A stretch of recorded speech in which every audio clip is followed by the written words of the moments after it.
刚才那一记对拼，差点把整座山头都给掀了。黑夜公主冷笑着说：“命都快没了，竟然还能动，真不愧是幻影剑客，这意志力确实没话说。连你自创的剑法，我也得承认有点东西。但这还没完，真正的较量才刚开始。”黑夜公主冷笑着说：“你现在连内功都提不起来，能站着已经是奇迹了，别再硬撑了，我现在就送你上路。”话音刚落，恐怖的紫色气息彻底爆发，这一招根本没打算留活口，独孤线完全挡不住，整个人直接被轰飞了出去。独孤线被这一招震飞出几十米远，谁能想到他竟然在这种时候选择平命？黑夜公主显然没料到这一手，被独孤线贴身缠住，一时间竟然落了下风，局面要反转了。这一拳下去，黑夜公主也被打得连连后退。真正的拼杀现在才正式爆发，独孤线死锁住黑夜公主，低声说：“绝不会让你，必须成。”可就在黑夜公主准备反击时，眼前的人影竟然凭空消失了。黑夜公主整个人都懵了，人呢去哪了？还没等她反应过来，一道剑光已经划破长空，独孤线收剑入鞘，这场战斗彻底画上了句号。贤照在一旁坐下，看着他说：“真不愧是幻影剑客独孤线，那个老魔头真的被你解决了吗？”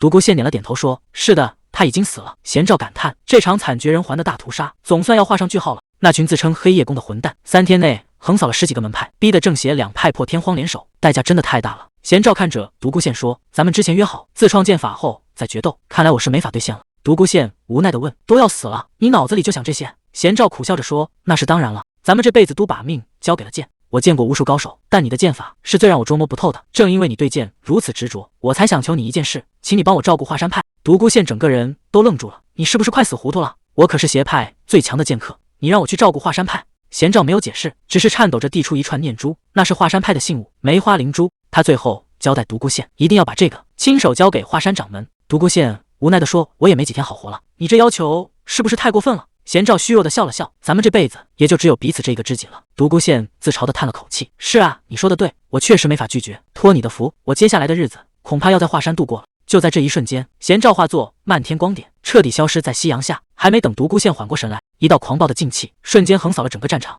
独孤线愣在原地，低声问：“是谁？到底是哪个混蛋干的？”就在这时，一个男人杀气腾腾地冲了出来，看这架势，对方显然已经彻底失控。对方根本没打算废话，狂暴的紫色能量瞬间在掌心汇聚，独孤线整个人都懵了，下意识地脱口而出：“什么？”还没等他反应过来，那股力量就像火山一样，在他面前彻底爆发。这已经不是普通的决斗了，对方这是要把方圆百里都夷为平地。面对这种级别的怪物，独孤线这下真的麻烦了，这一击的威力简直要毁天灭地。独孤线被震得连连后退，嘴角全是血，他完全不敢相信，这世上怎么会有强得这么离谱的人。他明明记得自己已经亲手杀掉了黑夜公主，尸体现在还躺在那呢。难道说眼前这个怪物是那个人的隐藏弟子？不对，这家伙展现出来的压制力比之前的公主强了不止1倍。独孤线心里很清楚，这次是真的踢到铁板了，眼前的男人才是真正的深不可测，代价马上就出现了。仅仅是一瞬间，对方竟然只用魔气就卸掉了独孤线整条胳膊。看着倒在血泊里的贤照，独孤线低声说了句：“兄弟对不住了。”他现在连带走对方的尸体都已经成了奢望，哪怕只剩下一只手，他也一定要履行最后的诺言。失去同伴后，独孤线已经退到了悬崖边上，虽然不知道跳下去能不能活，但他必须赌一把。他在心里发誓，今天的狼狈撤退只是为了日后的复仇，下次再见面就是对方的死期。可就在他准备纵身一跃时，事情突然不对劲了，男人周身的紫色能量彻底爆发，独孤线被彻底击溃，整个人从高空坠落，鲜血洒满了天空。他咬牙怒吼：“你这混蛋，别在那给我笑！”可身体已经到了极限，意识也开始模糊。他看着自己满是鲜血的手，想起了那个还没完成的约定，他在心里默默说了句：“兄弟对不住了，那个诺言我恐怕没法遵守了。”谁能想到，在那种必死的局面下，独孤线竟然还活着。他在黑暗中感受到了脉搏，这简直是老天爷保佑。耳边传来急促的呼喊声：“师兄，快醒醒！”独孤线费力地睁开眼，发现自己正躺在床上，身上缠满了绷带。旁边的弟子激动坏了，大喊着白净长老，说：“师兄终于挺过来了。”白净长老走上前，紧紧按住独孤线的肩膀，感慨他这次做得很好，一定要坚持住。可独孤线看着眼前的老人，心里却充满了困惑，连长老自己都承认，本来以为针灸已经太晚了，这命虽然是捡回来了，但接下来的局面恐怕会更加复杂。刚睁开眼，事情就彻底不对劲了。华山派的白净长老守在床边，一脸庆幸地喊着天尊保佑。他按住眼前的年轻人说：“木辉，先别乱动。”可听到这个名字，他整个人都懵了。他心里很清楚，木辉是华山派的2代大弟子，是别人的徒弟。这老头是不是老糊涂了？为什么要用那个人的名字叫他？就在这一瞬间，昏迷前的血光和惨状突然在脑海中闪过。看着这双完全陌生的手，他终于反应过来了，原来是这么回事，这根本就不是他的身体。这下麻烦大了，他竟然借着别人的命重新活了过来。命虽然是保住了，但穆辉现在的状态简直糟糕透顶。弟子守在床边，紧张地叮嘱他：“师兄伤口还没长好，千万先别说话。”穆辉看着窗外盛开的红梅，心里只有无尽的烦躁。他在心里暗骂了一句：“真是该死！”这种只能躺着喘气的日子，对他来说简直比死还难受。但他很清楚，现在的自己连站起来的力气都没有。白静突然开口问：“你这是要出门？”穆辉停下脚步，差点没忍住脾气，最后还是老实答应了。白静倒是没拦着，只是叮嘱他躺了1周没吃好，千万别太勉强。穆辉来到水池边，心里却翻江倒海，居然才过了7天，这时间根本对不上。对他来说，这哪里是过了7天，简直像过了一辈子。在这短短1个星期里，他做了一个漫长的梦，梦里他变成了穆辉，从咕咕坠地到苦练剑术，整整20年的人生全都在脑子里过了一遍。但这根本不是梦，而是真实发生过的惨烈结局。梦里的火光烧得比现实还要烫人，穆辉在尸山血海里杀红了眼，每一剑挥出去都是为了活命，哪怕是强如独孤线，在那一刻也根本挡不住他的杀气。这场噩梦的终点是一场彻底的清算，真是个彻头彻尾的傻瓜，明明伤得这么重，居然还敢第一个冲上去送死。穆辉看着满身的绷带，终于确定梦里那个人就是因为这道伤丢了命，可为什么偏偏是我？那串梅花灵珠发出的光到底藏着什么秘密？为什么重生的不是贤兆，而是这个已经死掉的弱者？难道这一切真的就是命？不管愿不愿意，既然老天爷给了第2次机会，那就绝对不能浪费。那个戴面具的混蛋，早晚有一天我要亲手宰了他。但那家伙的实力太恐怖了，就算自己没受伤，恐怕也接不住他几招。想要报仇，就必须变得比以前更狠。从这一刻起，华山派的命运就扛在他一个人的肩上了。穆辉在书堆里翻找，他知道现在的华山派已经退无可退，可现实比想象中更残酷。那场大火几乎烧光了门派所有的家底。答应你的事，我一定会做到，不管是报仇还是重振门派，我都管定了。白山掌门正带着长老们发愁，8座楼阁要重建，可账上连1分钱都拿不出来，这下麻烦了，没钱没粮，这华山派到底还能撑多久？既然账上没钱，白山掌门只能拍板，先把最要紧的楼阁修好，剩下的以后再说。好在弟子们的伤势都在好转。白静长老汇报说，穆辉这孩子最近冷静的有点反常，昨天甚至都能下地溜达了。听到这话，白山反而更担心了，贤兆的死对他打击那么大，这孩子该不会是在硬撑吧？毕竟以前的穆辉是什么样，大家心里都有数。他现在越是表现的没事，背后的麻烦恐怕就越大。所有人都觉得穆辉撑不住，但他现在一个字都听不进去。满屋子的武功秘籍是他翻盘的唯一机会，他必须在最短的时间内找回前世那种杀人的感觉，因为留给他的时间真的不多了。独孤线冷冷地看着这一切，在他这种顶级高手眼里，现在的华山弟子全是垃圾，一句话就给门派判了死刑。现在的华山派已经彻底没救了。在贤兆眼里，华山派以为傲的梅花剑法不过是自欺欺人的幻象，一个不懂创新的门派迟早要彻底完蛋。光靠嘴说根本没用，想要改变这帮固步自封的人，只有一个办法，那就是展示给他们看，梅花剑法绝不是终点，在这之上还有他们做梦都想不到的境界。独孤线这下听明白了，贤兆是想自创剑法，然后在未来的决斗中亲手粉碎这些人的傲慢。这疯子竟然想凭一己之力强行给华山派换个天。穆辉在书堆里坐了整整1天，他以前总觉得华山派之所以一代不如一代，是因为这帮弟子全是庸才，100年才出了一个贤兆。但他现在发现自己错了，这些入门功夫其实挑不出毛病。华山派之所以撞到了天花板，是因为前人留下的墙实在太高，后辈们根本跨不过去。既然大家都找不到出路，那就由他来开路。贤兆生前没能完成的那套新剑法，现在就在他手里。穆辉和尚书对着虚空许下了承诺，既然答应过你要重振华山，那这套剑法就由我来把它彻底练成。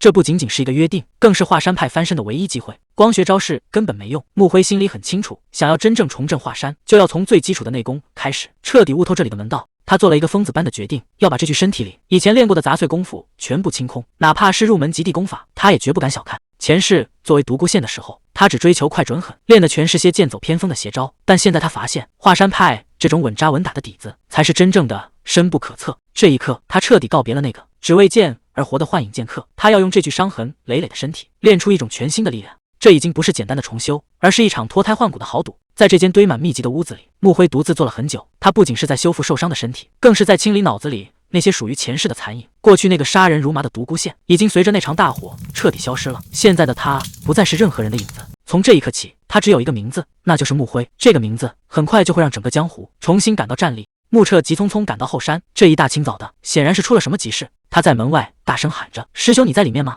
屋里的清静被彻底打破，穆辉停下了手里的动作。门被推开的那一刻，真正的麻烦恐怕才刚刚开始。刺眼的阳光涌进昏暗的室内，灰尘在光柱中剧烈翻腾，一种强烈的违和感扑面而来。穆辉这才意识到，自己在屋里这一坐，竟然已经过去了整整3天。山中无日月，这种感觉让他想起了曾经被困在死局里的日子。他决定不再耽搁，直接动身前往练功场。跟在身后的穆彻心里却泛起了嘀咕，眼前的师兄好像完全变了个人。穆辉一边走一边琢磨，要是现在能喝上一口那才叫真的痛快。还没进练功场，大老远就听见这阵仗，看来大家练得正起劲。木金作为二代里的领头羊，正盯着每一个人的动作，他大喊：“手抬高点，没吃饭吗？”这华山派的清晨比想象中要热闹得多。在木辉眼里，这群弟子的剑法简直烂得没法看，下盘虚浮，发力也是乱七八糟，基本功差到了极点。不过那个叫木金的家伙倒是还算有点样子，至少在这堆烂摊子里，总算有个像样的人在撑着场面了。木辉心里很清楚，这具身体的原主以前就是个怂包，武功不行，还没什么威信。反观那个木金，性格沉稳，天赋还高，确实是大家眼里的众望所归。以前让他带队确实没毛病，但那也只是以前的事了。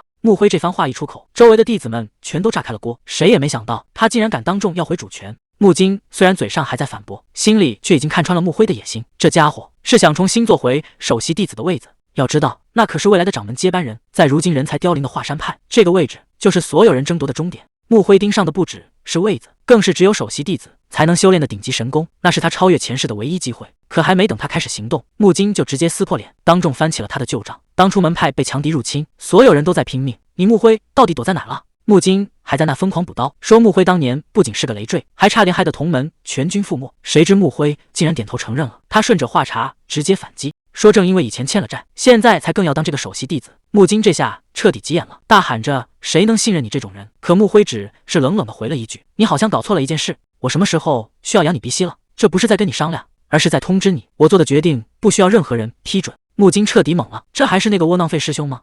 木辉直接当众宣布，从明天起晨练由他接管，谁有意见，明天练功场上见。这一招夺权干脆利落，木金愣在原地半天没缓过神，周围的弟子们全看傻了，大家心里都清楚，觉得木辉现在的实力根本撑不起首席弟子的位子，他们决定不再瞎猜，打算直接找木辉摊牌。深夜，木辉正独自在屋里打坐，虽然没回头，但他已经察觉到了身后的气息。木辉笑了笑，这倒是有点意思。木山和木虎突然现身，开门见山的要求他把白天那些丢人的话收回去。木辉冷笑着反问：“是有人指使你们来的吗？”视线在几人脸上扫过，带着审视的压迫感。木山语气坚定，说这全是他们自己的主意。木辉直言这事儿轮不到他们管，让他们赶紧滚蛋。木山越说越激动，直言他们只想跟着强者，而不是被一个实力垫底的人领导。在他眼里，木辉现在的坚持就是贪婪，根本不配当这个领头人。木辉听完不仅没生气，反而觉得华山的规矩确实是越来越没样了。既然讲道理听不进去，他直接握紧剑柄，让这两个人一起拔剑。木山显然没料到这个所谓的弱者竟然敢主动发起挑战。木辉一步步走向空地，既然怀疑我的实力，那就用命来试一试吧。木山直接拔剑出鞘，冷冷地丢下一句：“这可是你自找的。”他一边全速冲刺，一边警告木辉：“待会儿别后悔。”看这架势是打算动真格了。可谁能想到局面反转的这么快，木山甚至没看清对方的动作，就被木辉一记重击放倒在地。一旁的木虎见状想上去帮忙，结果还没等他靠近，就被木辉反手一剑扫飞。刚才还气势汹汹的两个人，现在全趴在地上起不来了。木辉拎着那把木剑，甚至连大气都没喘一口，这实力差距简直就是降维打击。木山跪在地上，声音颤巍巍的承认自己输了。可木辉只是冷冷的回了一句：“这还用你说吗？”还没等对方反应过来，木辉一把揪住他的后领，直言刚才只是热身，现在才是真正的教训时间。这下木山彻底懵了，刚才那两下还没打够吗？木辉俯视着瘫在地上的两人，语气平淡的问：“现在我的实力达到你们的要求了吗？”木山哪还敢说个不字，只能乖乖跪在地上点头。木辉提醒他们记住今天的代价，要是以后还有人敢带头闹事，下场只会比现在更惨。这两个刚才还想逼宫的刺头，现在被收拾得服服帖帖，连头都不敢抬一下。木辉看着满脸淤青的木山，轻声问他：“现在还觉得我比别人弱吗？”木山头摇得像拨浪鼓，连声说：“您才是最强的，刚才那股傲气早就被打没了。”见这两个人彻底服了，木辉也懒得再计较，摆摆手让他们赶紧滚回去休息，还大度的表示人都会犯错。看着两人互相搀扶着离开，木辉脸上的笑意瞬间消失，他对这空荡荡的院子冷冷开口：“躲了这么久，也该出来见见了吧？”木彻显然没想到自己藏得这么深，竟然还是被发现了。木辉打量着他，调侃道：“就你这大块头，想装看不见都难。说吧，大半夜找我什么事？”木彻倒也坦诚，直言自己是看到那两个刺头往这走，怕出意外才跟过来的。但他怎么也没想到，木辉竟然能把那两人打得满地找牙。他盯着木辉问：“你小子是不是一直在扮猪吃老虎？以前那些软弱的样子，难道全是装出来的？”木辉没有接话，只是静静地打量着眼前这个人。在他看来，门派里的二代弟子只有两种人，要么是表面客气，实则疏远，要么是背地里冷嘲热讽。但木彻偏偏是个异类，他性格又臭又硬，平时总是一副事不关己的样子，可私底下他却没少帮过木辉。这就让人纳闷了，一个看起来谁都不爱搭理的人，为什么要冒着风险去帮木辉？他真正的目的到底是什么？木辉心里很清楚，木彻之所以一直暗中观察，不是为了找茬，而是因为他太爱操心了。在他眼里，以前的木辉实在太弱到如果不盯着点，随时可能被人打废。所以他才一路跟过来，生怕穆辉今晚会吃大亏。说白了，这冷面男其实一直都在护短。面对穆彻对实力的质疑，穆辉知道的编个像样的理由，他面不改色的忽悠道：“我可没藏着掖着，只是最近突然顿悟，领悟到了武学的新境界。”这话一出，穆彻整个人都愣住了，显然被这个高大上的理由给唬住了。穆辉趁热打铁，摆出一副高深莫测的样子，让他先回去休息，具体的细节等早操再说。穆彻现在对穆辉是心服口服，恭恭敬敬的行了个礼。他看着穆辉离去的背影，心里久久不能平静。他看得出来，刚才穆辉用的只是最基础的六合剑法，但那种行云流水的姿态，简直是他见过最完美的境界。他开始对明天的早操充满期待。这个曾经被所有人看不起的弱鸡，到底经历了什么，竟然能脱胎换骨到这种地步？而另一边的穆辉正愁得抓耳挠腮，刚才为了装逼随口编了个顿悟，现在他完全不知道明天该怎么跟这帮人圆场。这下牛皮真是吹大了。与此同时，被打跑的那几个人聚在一起，他们终于意识到穆辉已经完全变成了另外一个人，以前那个随便欺负的大师兄再也回不来了。刚从穆辉手里捡回一条命，这几个人魂都快吓飞了，拼命劝穆伦千万别去送死。可穆伦根本听不进去，觉得这帮人纯粹是在胡说八道。看着穆伦那副自大的样子，同伴们心里也是一阵无语，甚至有人开始赌气，干脆让他去挨顿揍尝尝记性。就在这时，穆金刚好路过，看着穆山和穆虎一瘸一拐的背影，他皱着眉头问：“这两人是怎么搞成这样的？”穆伦为了面子，含糊其辞地解释说：“是因为大师兄要带早操，他们两个不太乐意，闹了点小别扭。”穆金听完冷哼一声，说：“回头得好好教训教训这两个刺头。”穆伦直接听傻了，他怎么也没想到穆金竟然会站在穆辉那边，这下可有意思了，被打的人还要被教训，看来明天的早操肯定会非常精彩。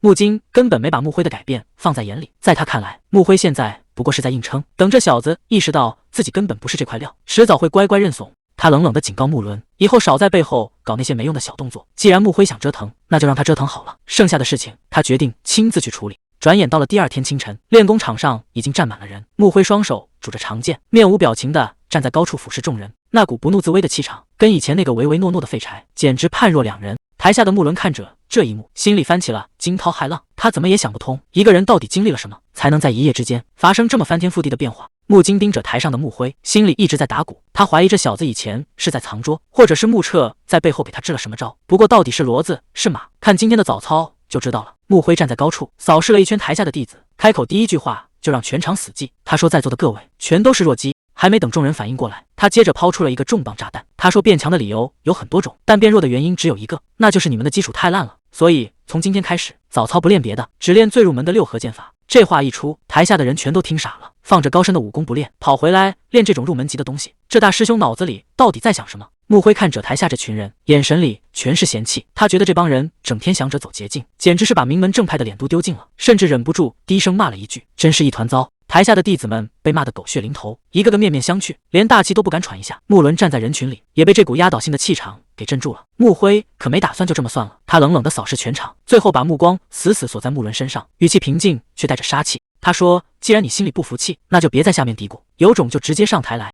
这下麻烦大了，穆辉这是要当众撕破脸，直接拿穆伦开刀，局面瞬间失控，就看穆伦敢不敢接这道催命符了。全场一下子全乱了，这家伙到底想干什么？穆伦突然冷笑着开口：“你的意思我听明白了，但要把训练交给你带，我劝大家还是三思，毕竟谁都知道你的武功简直烂透了。”穆辉不仅没生气，反而当众放下一句狠话：“既然大家都觉得我武功烂，那我就给你们个机会，从现在起我绝不挪动一步，只用六合剑法挡你的招，只要你碰到我或者逼我退后半步，就算我输，到时候我直接卷铺盖走人。”穆伦冷笑着回了一句：“赢了两个废物就狂得没边了。”穆伦冷笑着说：“待会儿当着这么多人的面，要是丢人现眼了，你可千万别怪我。”穆辉只回了一句：“希望你待会儿也别越过脚下这条线。”话音刚落，穆伦直接拔剑冲了上去，本以为这一招就能分出胜负，结果穆辉站在原地动都不动。无论穆伦怎么疯狂进攻，竟然连他的衣角都碰不到。这下轮到台下的人看傻了，局面彻底陷入了僵持。穆伦使出了压箱底的飓风剑法，这招主打的就是一个快，这速度比以前强了不止1倍。可结果呢？穆辉不仅挡得轻轻松松，甚至还有闲心开口嘲讽，说他比其他弟子还要差劲。你就这点本事了吗？这句话杀伤力太强，穆伦这下彻底破防了，因为这已经是他的极限了。台下的弟子们全看傻了，穆伦的进攻明明很猛，可穆辉的脚下跟扎了根一样，连晃都没晃过一下。这还是以前那个穆辉吗？这种恐怖的稳定性让台下的兄弟完全不敢相信，穆伦更是感觉天都要塌了。这已经不是输赢的问题了，而是全方位的降维打击。穆辉一边格挡一边冷冷地说：“不是我太强，而是你太弱。挥剑靠的可不只是2条胳膊，如果你只顾着刺和砍，却忘了脚下的根基，那你这辈子都别想练好剑。”这番话一出，穆伦的剑法算是彻底废了。穆辉冷冷地补了一刀：“我这身上的伤还没好利索，可即便这样，还是能轻轻松松挡下你所有的招。”这说明你练的那些花架子简直就是一塌糊涂。现在你总该明白为什么要让你从基础练起了吧？看穆伦还是一副不开窍的样子，穆辉也失去了耐心。既然听不懂，那我就亲自演示给你看，什么才叫真正的挥剑。话音刚落，一道剑光闪过，穆伦甚至连求饶的话都没说完，就直接飞了出去。穆辉拍拍手，让人把半死不活的穆伦抬去医馆。接着他环视四周，冷冷地问了一句：“还有谁对我不满？现在就站出来！”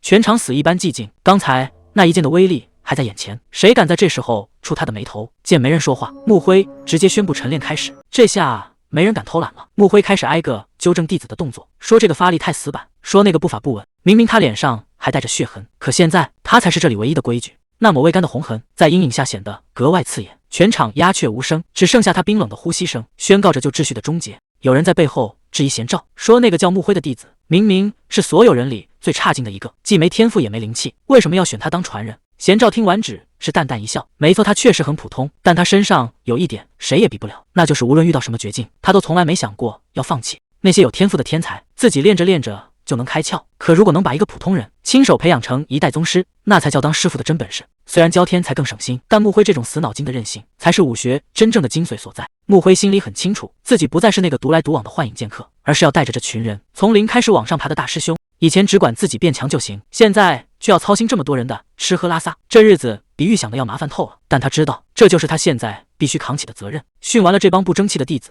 穆辉的思绪又飘到了远方。以前我从没想过要去照顾谁，可现在我竟然会担心他有没有好好吃饭。不过以那家伙的本事，只要不饿死，应该就没人能赢得了他。即便是在这生死关头，脑海中竟浮现出那张讨嫌的脸。凭他的韧劲，只要还能咽下一口冷饭，就绝不会轻易倒下。穆辉还在心里念叨着，总有一天能跟那家伙再见一面。二代弟子的特训正式开始了，穆辉他们这次真的是在玩命。虽然一切都要从零开始，但这股狠劲儿谁也拦不住。就像这漫山的梅花，只有熬过最冷的冬天，才能开出最香的味道。不过话说回来，不光是他们，穆辉自己的路也还长着呢。这片绯红森林的尽头到底藏着什么？想要彻底改变华山派，穆辉很清楚，第一步得先提升自己的境界，而高手之间拉开差距，靠的就是这种直觉，哪怕是一丁点风吹草动都逃不过。刚来到这具身体的时候，他还没什么感觉，但现在情况完全不一样了。有人在盯着他，虽然感觉不到杀气，更像是在好奇的观察。虽然现在还不知道对方是谁，但这种被偷看的日子马上就要到头了。穆辉这次主动登门，直接找到了贤阁前辈。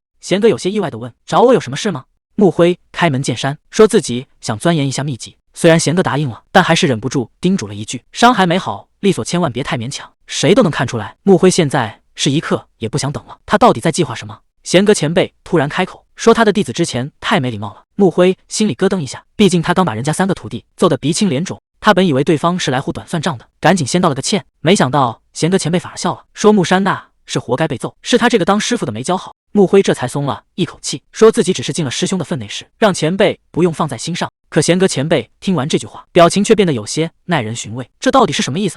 他简直不敢相信自己的耳朵。穆辉刚才居然说他是在尽一个当师兄的分内事。他盯着穆辉看了半天，总觉得这孩子的眼神跟以前完全不一样了，不仅变得犀利，还全是干劲。穆辉被盯得心里发毛，还以为这老前辈又要反悔，结果贤阁只是点了点头，说能有这份心确实是好事。看着穆辉离开的背影，贤阁忍不住在心里感慨：贤照啊，你这个徒弟终于从失去师傅的阴影里挺过来了。现在的穆辉已经不再是那个让人操心的孩子了，华山派的未来搞不好真的要变天了。穆辉一头扎进藏经阁，他心里很清楚，想要彻底改变华山派，第一步就要提高自己的境界。可到底什么才是境界？很多人觉得武功练得越狠，境界就越高，但在穆辉看来这完全错了。江湖上的生死决斗从来不是只靠招式就能赢的，真到了你死我活的时候，谁会傻到只跟你比划套路？真正的境界是把学到的武功用活，再加上冷静的判断和实战经验，最后用身体素质把这一切撑起来。说白了，境界就是脑子、身体和经验的总和。只有通过没完没了的琢磨和反思，才能真正摸到那层门槛。穆辉现在的眼神已经跟以前完全不同了，他正在走一条前人从未设想过的路，这就是独孤县留下的真理。作为曾经邪派最强的高手，他用一辈子的实战总结出，想要提升境界，就要先吃透武学。穆辉现在就在做这件事，他想搞清楚华山派的武功到底藏着什么样的秘密。可翻遍了书架，他发现自己想简单了。原来名门正派都有个规矩，为了防止弟子们贪功冒进把自己练废，那些真正高级的秘籍全都被列为了禁书，根本不让看。虽然贤照以前总说现在的华山派有点松散，但穆辉钻研了一圈发现，名门正派不愧是名门正派，这里的武学体系非常有章法，理解起来其实并不算难。可问题是，光看这些基础的东西，真的能让他脱胎换骨吗？目前能看到的资料就这么多，想要接触到核心机密，他恐怕得想点别的招了。穆辉总算看明白了，华山派的武学体系其实有一套非常严密的逻辑，最开始所有人都要从6合剑法练起，那是入门的基本功。等把基础打牢了，接下来就要挑战3门进阶剑法，只有把这3招的精髓全部吃透，才有可能接触到华山派真正的核心秘籍，也就是传说中的梅花剑法秘奥。这可不是闹着玩的，想要练成华山派最顶级的绝学，这本秘籍就是唯一的敲门砖。不管是7点梅花剑，还是3才或者清明梅花剑，这些名震江湖的终极招式，全都是从这些秘奥里演变出来的。华山派能成为武林3大剑派之一，靠的就是这些压箱底的宝贝。只要是华山派走出的顶尖高手，手里起码都掌握着其中一种。穆辉心里已经有了主意，既然变强的路线图已经清楚了，那剩下的就是想办法把他们弄到手。在穆辉眼里，整个华山派的武学体系就像一棵巨大的梅花树，6合剑法是跟进阶剑法实干，而那些核心秘密则是树枝，只有最后开出的梅花才是华山派最顶级的绝学。可穆辉发现自己现在顶多算摸到了树干，想要接触到核心秘密，就必须先拿到那把梅花剑。那把剑可不一般，它是华山派实力的招牌，只有被认可的高手才有资格佩戴，也是开启更高境界的唯一钥匙。穆辉盯着书架，心里盘算着怎么才能搞到手。就在这时，身后突然传来一个声音：“你想学梅花剑法的核心秘密吗？”穆辉猛地转过身，发现白山掌门不知什么时候已经站在了自己身后，他赶紧低头打招呼。白山掌门看着他笑了笑，好久没人来这钻研了，没想到竟然会是你。白山掌门很自然地坐了下来，穆辉这才发现天已经黑透了，原来刚才那些蜡烛是掌门亲手帮他点上的。白山掌门随手翻了翻桌上的书，问穆辉是不是都看完了。得到肯定的回答后，他突然把话题转到了修炼上。听说你最近在带2代弟子重新练习最基础的6合剑法。白山掌门盯着穆辉的眼睛问，为什么要选这一招呢？穆辉心里咯噔一下，不明白掌门为什么要问这个，毕竟在别人眼里，他现在的行为确实有点反常。白山掌门在心里默默观察着，以前的穆辉总是吞吞吐吐，哪怕问个简单的问题都要想半天，可现在的他简直判若两人。白山掌门觉得穆辉肯定以为自己只是来查岗，顺便看看他有没有从师傅去世的打击中彻底缓过劲来。可实际上，白山掌门心里想的比这要深得多。这个曾经平庸的弟子身上到底发生了什么？白山掌门坐在对面没说话，他其实是在暗中观察，想摸摸穆辉现在的底，看看他是不是在强撑。穆辉心里跟明镜似的，既然掌门想听实话，那他就打算给个对方最想听到的答案。华山派的根基是6合剑法，这没错吧？穆辉一边说一边观察对方。白山掌门点了点头，表示认可。可紧接着穆辉的话就一点不客气了，他说那帮2代弟子路子全走歪了。看着白山掌门愣住的样子，穆辉又补了一刀，说走歪了都是抬举他们，那帮人根本就没入门。穆辉觉得这招肯定管用，掌门心里肯定也嫌弃那帮废柴，只要自己把这层窗户纸捅破，白山就会觉得他们是想到一块儿去了。可他万万没想到，白山掌门此时心里想的是，穆辉现在的精神状态简直比他预想的还要糟糕。深夜的书房里，白山看着眼前的年轻人，甚至有点不敢认了，这还是他认识的那个穆辉吗？以前那个善良的孩子怎么会变成现在这副模样？难道是因为黑夜宫的入侵让他彻底变了一个人？作为唯一的幸存者，他是不是在恨自己，所以才用这种近乎自虐的方式来替死去的师门长辈赎罪？这种自我惩罚恐怕要把他彻底毁了。白山刚想开口安慰，说那场悲剧不是他的错，结果穆辉一句话直接把白山给整懵了。穆辉冷静地说，其实大家心里都清楚，现在的2代弟子们剑法练的是一天不如一天，这事儿听起来太离谱了，明明练了这么多年，怎么反而比刚入门的时候还差？白山赶紧追问到底为什么。穆辉解释说，江湖上每个门派都有自己的规矩和理念，而这些东西全都藏在他们的武功里。说白了，武功就是一个门派的缩影。穆辉随口列举了武当点苍还有青城的绝学，他说练武可不只是为了强身健体，更重要的是得悟透这个门派背后的精神。看着他侃侃而谈的样子，白山心里咯噔一下，这孩子现在冷静的让人害怕，甚至让他想起了贤照。穆辉接着指出，现在的2代弟子们全都盯着那一招半式的梅花剑法，这根本就是本末倒置。白山忍不住问他，那你打算怎么办？穆辉语气坚定地说，我要让他们彻底明白，练成绝招从来都不是目的，把门派的理念融入骨子里，那才叫真正的修行。所谓的梅花剑法其实根本就不是终点，那个不断磨练的过程才是门派真正的精髓。修行不该是为了让梅花盛开，而是当你练到位了，梅花自然就会出现。这话一出，白山整个人都定住了，他在穆辉身上竟然看到了贤照当年的影子，那种由内而外散发的光芒简直一模一样。白山甚至开始怀疑，难道只有自己发现了这孩子惊人的天赋吗？白山忍不住感叹，你这个年纪竟然能把事情看得这么透，真是了不起的见地。你接下来打算怎么做？穆辉下意识回答，当然是继续叫那帮弟子练剑。可白山却摇了摇头，他说叫弟子的事我放心，我问的是你自己，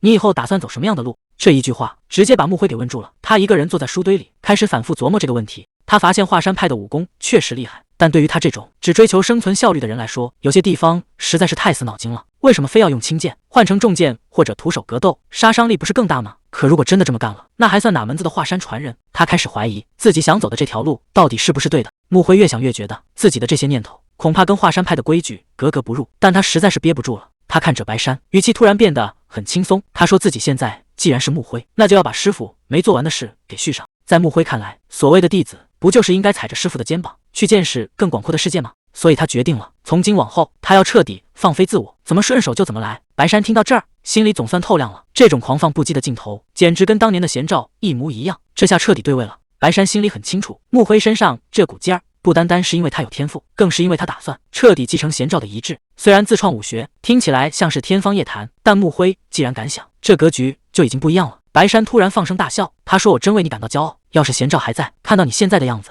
肯定也会笑得合不拢嘴。”穆辉轻声说了句谢谢。这一刻，白山心里那块石头总算落地了。他原本最担心的就是这孩子，可现在所有的忧虑都变成了希望，因为他在穆辉眼里看到了那种绝不回头的坚定。这下华山派是真的稳了。白山看着窗外的月色，心里想起了那句老话：梅花香自苦寒来。越是经历过严酷的寒冬，绽放时的香气就越是浓郁。可一想到当年的惨剧，他心里还是觉得扎心。那时候他没能护住华山的同门，眼睁睁看着大家一个个倒下，他总觉得该死的人应该是自己。好在老天爷还留了一线生机，虽然当年的梅花都凋零了，但现在他面前还剩下穆辉这朵小小的花苞。白山很清楚，他现在活着的唯一意义就是把这根接力棒传下去，让这朵花苞彻底绽放。他突然转过头问穆辉：“华山上有那么多种花，你知不知道咱们为什么偏偏选了梅花？”穆辉这下被问住了，只能老老实实摇头说不知道。白山笑了笑，没直接给答案。他说：“这个问题的答案得靠你自己去悟，等你想明白了，你才算真正懂了华山。”白山觉得今天聊得差不多了，起身准备告辞，毕竟时间确实不早了。他独自走在月色下，突然像是想起了什么，又停下脚步，回过头来。白山看着穆辉说：“其实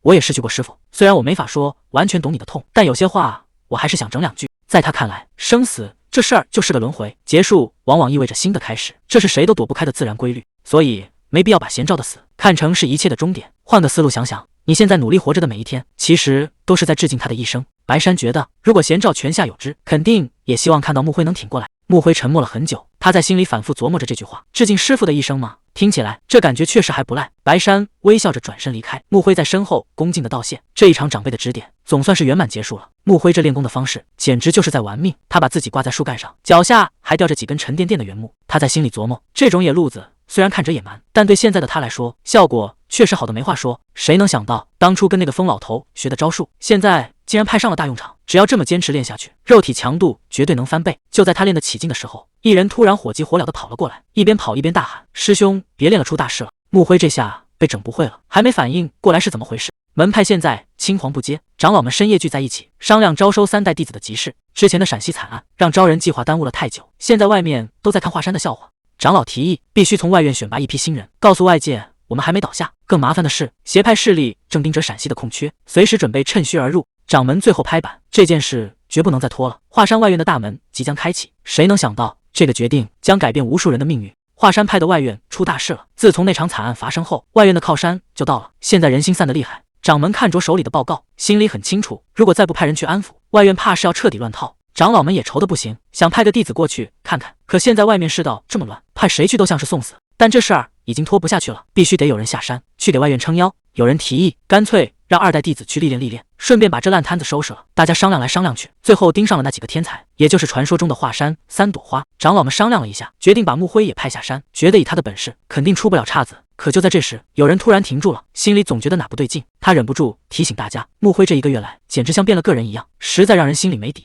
但掌门倒是很淡定，觉得年轻人有点变化很正常，直接拍板让他出发。宝丰城真正的风暴就要在这里开始了。华山派这几位总算进城了。穆辉看着周围的环境，觉得这小地方虽然没什么名气，但好歹能找个地方喝2杯。结果还没走2步，旁边的穆华就彻底破功了，指着路边的烧鸡大喊大叫，那副没见过世面的样子，简直把门派的脸都丢光了。穆金赶紧提醒他，好歹穿着华山派的制服，能不能稍微注意点形象？可穆华哪管这些，闻着烤羊肉的味道就往前冲，谁劝都不好使。穆金在后面看着，正觉得头疼呢，结果穆华一个没留神，直接撞到了路人身上。这下麻烦了，在这人生地不熟的地方，怕是撞上硬茬了。这下麻烦了，穆华这一撞，直接撞出了一群找茬的。对方转过身，劈头盖脸就是一顿臭骂，非要穆华当众道歉。这帮人一眼就认出了，他们身上穿的是华山派制服，可语气里全是嘲讽，根本没把名门正派放在眼里。穆华哪受过这种气，当场就对了回去，说是对方不长眼，先撞上来的。局面一下子僵住了。对方笑得非常嚣张，觉得华山派的弟子现在连江湖规矩都不懂了。穆辉在旁边冷眼看着，心里已经有了数。看来陕西惨案之后，这地方冒出了不少地头蛇，这帮人敢公然挑衅，说明华山派的名号在这里已经不好使了。这帮人敢这么嚣张，背后肯定有势力撑腰。不过他根本不在乎对方是谁，反而觉得这是个好机会，正好让这帮没下过山的师弟师妹见识一下江湖的险恶。可这帮人显然没打算收手，竟然还想动手动脚，这下穆辉可不打算再看戏了。就在对方伸手的一瞬间，穆辉的剑已经到了，剑尖死死抵住对方的眼睛，只要再往前1毫米，这人的招子就废了。穆辉冷冷地说，他早就看出来是对方故意撞人，本来想看看这出戏怎么演，但现在对方已经彻底越界了，既然敢主动挑衅华山派，那就要做好付出代价的准备。身份被当众识破，这帮找茬的瞬间就怂了，刚才那股嚣张竟然全没了，只剩下语无伦次的求饶。可穆辉根本不吃这一套，他冷冷地看着对方，这种货色的道歉，他一个字都不想听。穆辉直接下了最后通牒，如果不想要这只眼睛了，就继续在这儿废话，否则立刻滚出他的视线。看着穆辉那副要杀人的样子，这帮地头蛇哪还敢停留，连滚带爬的跑远了。穆华在旁边低着头，觉得自己给门派惹了麻烦，正小声的跟师兄道歉。穆辉倒是没放在心上，他知道这帮黑道的人比想象中还要难缠，现在最要紧的是先找个地方填饱肚子，毕竟真正的麻烦恐怕还在后头呢。危机解除，穆华一听说能自己选吃的，立马就把刚才的委屈抛到了脑后。可走在后面的穆金看着穆辉师兄的背影，心里却翻江倒海。他觉得师兄刚才太帅了，面对挑衅不仅滴水不漏，还能瞬间掌控全局，这得是多强大的心理素质。穆金甚至开始脑补，师兄肯定是为了给他们当靠山，才故意表现得这么云淡风轻，其实心里承受了巨大的压力。可他哪知道穆辉现在的真实想法其实非常简单粗暴。穆辉正盯着前面的路，心里暗暗后悔，刚才真该直接给那家伙一剑，省得听他废话那么多。这下误会可大了，师弟师妹们被师兄的稳重感动得一塌糊涂，一个个暗自发誓要拼命变强。谁能想到这种阴差阳错的崇拜，反而让这群华山弟子彻底燃起了斗志。刚才还杀气腾腾的，转头就进了客栈，开始疯狂干饭，面条炒菜东坡肉，什么硬菜给进点什么。这帮华山弟子的胃口真不小，没一会儿功夫，桌上的空碗就堆成了小山。穆辉甚至还调侃师弟是不是最近练功偷懒了，吃饱喝足。穆华又开始发愁了，觉得掌门交代的任务太模糊，根本不知道下一步该往哪走。看他这腹部开窍的样子，穆辉忍不住提醒了一句，难道今天发生的那些事还不够引起注意吗？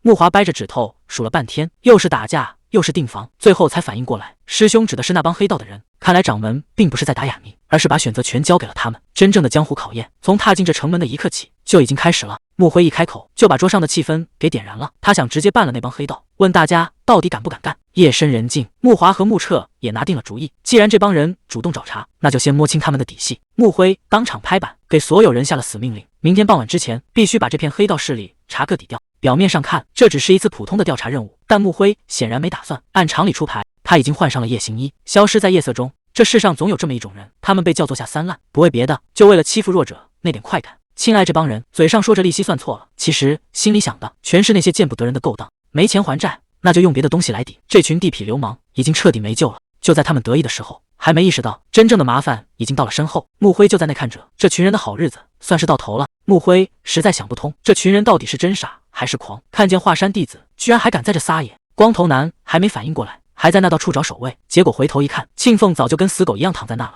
穆辉冷冷地问了一句，你们到底哪来的底气？背后到底是谁在撑腰？这帮地痞流氓死到临头了还敢叫嚣，让穆辉赶紧滚蛋。行吧，既然话都说到这份上了，穆辉也不打算再废话。他本来是为别的事来的，但现在得先教教这帮人怎么做人。亲爱这帮人真是没救了，死到临头还在那骂骂咧咧，甚至还想接着干那点龌龊事。穆辉根本没打算跟他废话，既然听不懂人话，那就用拳头来沟通。这一脚下去，亲爱整个人直接飞了出去，刚才那股嚣张劲瞬间就没了影。光头男这下彻底懵了，还没等他反应过来，穆辉已经凌空杀到了跟前。这根本不是什么切磋，而是单方面的清理门户。这帮下三滥今天算是踢到钢板了。看着到地不起的庆爱，剩下的这几个估计连大气都不敢喘了。穆辉这一出手，直接把这帮流氓吓破了胆。他踩着半死不活的庆爱，管那个光头叫肥猪。想要活命，那就拿出杀人的本事攻过来。要是表现得好，或许还能留你一条狗命。不过最绝的是，穆辉最后还补了一句，把钱包也给我交出来。这波黑吃黑简直是教科书级别的。老头子居然躲在树后随地大小便，同伴都等烦了。老头子，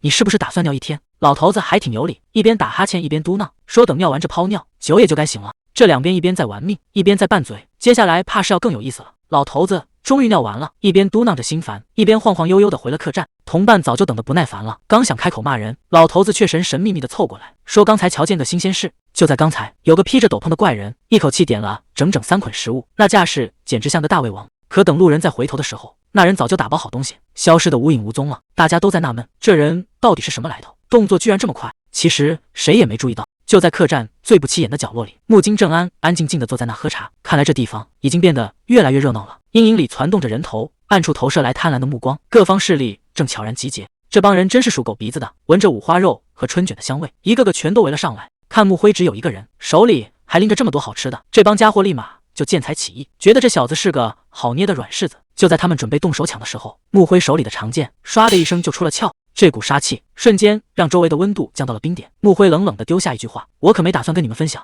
谁要是敢碰这些吃的，我就把谁的脑袋砍下来。”这护食的架势，那是真的一点没开玩笑。躲在暗处观察的乞丐忍不住呵呵一笑，看来这位少爷比他想象中还要有性格。他代表丐帮给木辉行了个大礼，毕竟刚才那帮手下确实太丢人。木辉也没端着，直接亮出了华山派的身份。两人就在这客栈门口开始互相盘起了底细。乞丐这老江湖话里有话，一边感叹华山派当年的惨剧，一边试探木辉这次下山的意图，想看看这年轻人到底几斤几两。木辉倒也干脆，直截了当地说明了来意。他这次来丐帮就是为了打听黑道的情报。看着气氛越来越严肃，木辉突然话锋一转，说：“菜凉了可就不好吃了，咱们还是边吃边聊吧。”乞丐听完哈哈大笑，觉得这位华山派的少侠性格实在是有意思，这顿饭看来是能吃消停了。乞丐一边啃着肉，一边把这块地盘的底细全都给木辉交代了。原来现在闹事的这帮人叫什么残邪门，这帮家伙趁着华龙派被灭门，赶紧跑过来捡了个大便宜，而且还提醒木辉，这帮黑道可不简单，个个手里都有点功夫。木辉听完冷笑一声，说：“这帮人的三流招式他早就领教过了，但他真正在意的可不是这几个小喽啰。”木辉放下手里的东西，盯着乞丐的眼睛问：“这残血门背后的幕后黑手到底是谁？”乞丐这下连肉都忘了嚼，反问木辉：“凭什么觉得这帮人背后还有大鱼？”木辉的分析非常冷静，宝城这块肥肉可不小，光凭一个不入流的黑道组织根本不可能吃得下来。这种蛇吞象的局面，背后要是没人撑腰，那才真是见了鬼了。乞丐这下是彻底服了，他感叹木辉这眼力真不像个刚下山的新人。既然话都说到这份上了，他也不打算再藏着掖着。乞丐压低了声音，神神秘秘地吐出一个名字：孤羽剑派。他说这帮人最近跟残血门走得非常近。听到这个名字，木辉心里咯噔一下，这可是陕西的3大门派之一，论规模和地盘，甚至比现在的华山派还要大。这种级别的巨头在江湖上向来是横着走的，根本不需要看任何人的脸色。可木辉越想越觉得不对劲，像孤羽剑派这种大鱼，如果真的想要扩张势力，大可以明目张胆地打过来，何必躲在暗处去控制一个不入流的黑道组织？这种掉价的行为完全不符合他们的身份，除非这背后还藏着更见不得人的勾当。木辉还是觉得这事儿有蹊跷，像孤羽剑派这种名门大派，真要抢地盘，肯定直接动手了，根本没必要搞这种阴招。乞丐听完点了点头，说木辉确实是个明白人。接着他压低声音，抛出了一个关键人物：孤羽剑派的赤狼剑。听到这个名头，木辉故意露出一副惊讶的样子。乞丐一看这反应，还以为木辉知道对方的厉害，赶紧提醒他一定要多加小心，毕竟在江湖上赤狼剑的名号确实响亮。乞丐觉得木辉既然听过，肯定知道这事儿有多棘手。可谁能想到，木辉这会儿心里正犯嘀咕呢，这赤狼剑到底是谁啊？他压根就没听说过。刚才那副深不可测的样子，全是他硬着头皮装出来的。折腾了半天，木辉还是没搞清楚那个赤狼剑到底是什么来头。指尖反复摩擦着剑柄，试图寻出一丝蛛丝马迹，可惜这铁疙瘩依旧沉默如石。既然硬的不行，那就只能来软的了。他一边陪着对方喝酒，一边在心里盘算，只要顺着这家伙的话说，没准真能套出点有用的线索。本来只想随便喝2口，结果这酒一倒上，事情就开始往不可控的方向发展了。谁能想到，正事还没办成，木辉先被这口酒给拿捏了。这味道简直绝了，让他一时间忘了还在演戏。对面那老哥一眼就看出来，他是个刚入江湖的小白。结果呢，他直接把套话的事抛到了脑后，跟着对方一碗接一碗，彻底喝嗨了。酒坛碎了一地，他摇摇晃晃地勾着对方肩膀，舌头打结，却笑得合不拢嘴。虽然因为贪杯误了正事，没打听到赤狼剑的消息，但木辉心里已经有数了。他推开门，就看对方接下来怎么选了。反正时间还够，他打算把剩下的酒全喝光。可他没料到，这酒味实在是太冲了。远处的木金眉头一皱，已经发现了不对劲。木辉本想摆个谱，让大家汇报一下打听到的消息，结果话还没说完，就被师妹当场拆穿了。这满屋子的酒气，傻子都能闻出来他偷喝了。他只能厚着脸皮强行转回正事。好在木金带回来的情报够硬，这帮在宝城横行霸道的黑道团伙，竟然是华山派的分支。他们趁着地盘空虚，直接独吞了这里所有的好处。看来这回是真的踢到铁板了。这帮人已经不止是收保护费了。木华查到，他们不仅抢夺百姓财物，谁敢反抗就直接动手，甚至已经闹出了人命。最麻烦的是，这群地痞流氓竟然练过武，虽然只是些三脚猫功夫，但对付普通人已经绰绰有余。木辉听完后，敏锐的察觉到了不对劲。既然情报全是真的，那问题就来了。这群不入流的混混到底是从哪儿学到的武功？看来这背后的水比想象中还要深。回想起刚才交手的招式，绝非街头斗殴的野路子。阴冷的寒气顺着脊梁骨往上爬，穆辉心里很清楚，那帮混混的脑子就是个摆设，在他们眼里输就是柴火，指望他们自学武功，这根本就不合逻辑。唯一的解释就是背后一定有人在叫他们。穆金听到这儿，忍不住追问那人到底是谁。穆辉沉默了一下，终于揭晓了那个名字，对方来自古玉剑派，正是那个神龙见首不见尾的赤狼剑。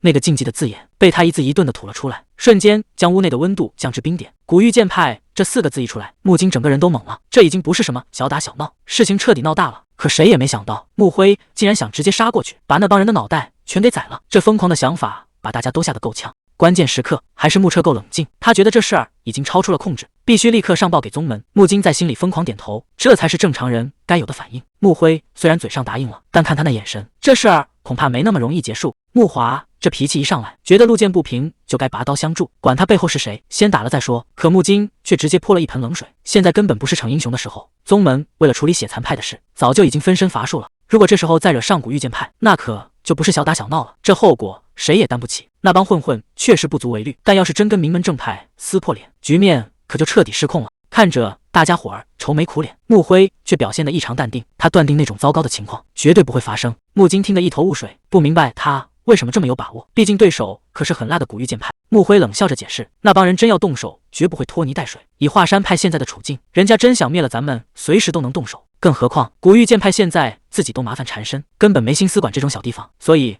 这仗根本打不起来。穆辉正打算带人出发，却被穆金一把拦住。这么重要的情报来源到底靠不靠谱？穆辉只回了2个字：丐帮。这下轮到穆金没话说了。别看这帮人穿的破破烂烂，他们可是天下第一大帮，只要有乞丐的地方，就没他们打听不到的秘密。这帮人靠着遍布天下的眼线，专门用情报换钱换粮，只要他们开了口，这消息基本就是板上钉钉了。永远别小看这帮乞丐，他们不仅消息灵通，动起手来也个个都是狠角色。既然情报是他们给的，那这事儿就绝对出不了错。穆辉看出了穆金的担忧，直言自己虽然动了杀心，但还没打算直接硬刚，能和平解决自然最好。穆金这才松了一口气，既然师兄心里有数，打算先礼后兵，那他也就没什么好纠结的了。说话间，目的的已经到了，穆辉停下脚步提醒大家，态度强硬点，准备干活了。穆金还在心里不停地打鼓，告诫自己待会儿千万要稳住，绝对不能在敌人面前露怯。结果还没等他做好心理建设，耳边就传来一声巨响。穆辉根本没打算跟对方废话，直接暴力破门杀进了院子。这一下把里面的守卫全吓傻了，谁也没想到有人敢这么硬闯。看着乱成一团的杂鱼，穆辉在烟尘中冷冷地开口：既然你们都在这儿，也省得我一个个到处去找了。他这次过来就是专门找赤狼剑还有血残派那个带头的算账，今天谁也别想躲掉。穆辉这哪是来谈判的，这分明是来下最后通牒的。他手按剑柄冷冷地发话，让里面的人立刻滚出来，跪下磕头求饶。这种狂妄的姿态根本没把院子里的人放在眼里，仿佛对方的命全在他的一念之间。随着长剑缓缓出鞘，他给出了唯一的活命机会，只要现在认怂，还能保住一条狗命。要是再敢磨蹭一下，接下来的场面恐怕谁也受不了场了。这下真的要变天了，华山派的人竟然直接破门而入，这阵仗摆明了就是来砸场子的。穆金看着满地的碎片，小声提醒师兄，咱们这样是不是太高调了？穆辉却一脸淡定地说，记住了，攻打别的门派，拆了大门才是真正的江湖规矩。这巨大的动静让整个院子都炸锅了，所有人都在问到底发生了什么。手下急忙跑来汇报，说这帮闯进来的好像是华山派的人。掌门盯着眼前这几个人，心里直犯嘀咕，华山派就派了这几个小鬼过来，真以为靠个名头就能横着走？他冷着脸呵斥道，大半夜的跑来找死吗？趁我现在心情好，赶紧滚出我的地盘！没想到领头的穆辉直接回了一句，该滚的人是你，如果你不想现在就去投胎，最好把嘴闭上。这下气氛彻底降到了冰点，谁也没想到这年轻人竟然敢这么狂。穆辉这一开口，直接把天给聊死了。他指着掌门说，你说话的语气真的很让人火大。掌门听完先是一愣，随后像看疯子一样看着他，这小子怕是真不想要命了，竟然连自己得罪了谁都不知道。他彻底失去了耐心，对着手下大喊一声，都给我上，让这几个不知天高地厚的小鬼见识见识什么叫江湖。他特意交代了一句，别直接弄死了，先抓活的。一时间周围全是拔刀的声音，几十号人瞬间围了上来。面对这种阵仗，穆辉他们连动都没动一下。真正的较量现在才算正式开始。就在双方僵持的时候，院子中间的惨状让所有人都倒吸一口凉气。穆华定睛一看，整个人瞬间如遭雷击，他现在什么也顾不上了，推开身边的人就冲了过去。等他终于跑到跟前，看清了两人的样子，眼前的画面简直让人不敢直视。穆金撕心裂肺地喊着穆华的名字，整个人像疯了一样往前冲，几个守卫还想拿刀拦他，嘴里喊着快挡住。穆华直接使出了竹叶手，动作快到让人根本看不清，只听见几声惨叫，拦路的人瞬间被掀翻在地。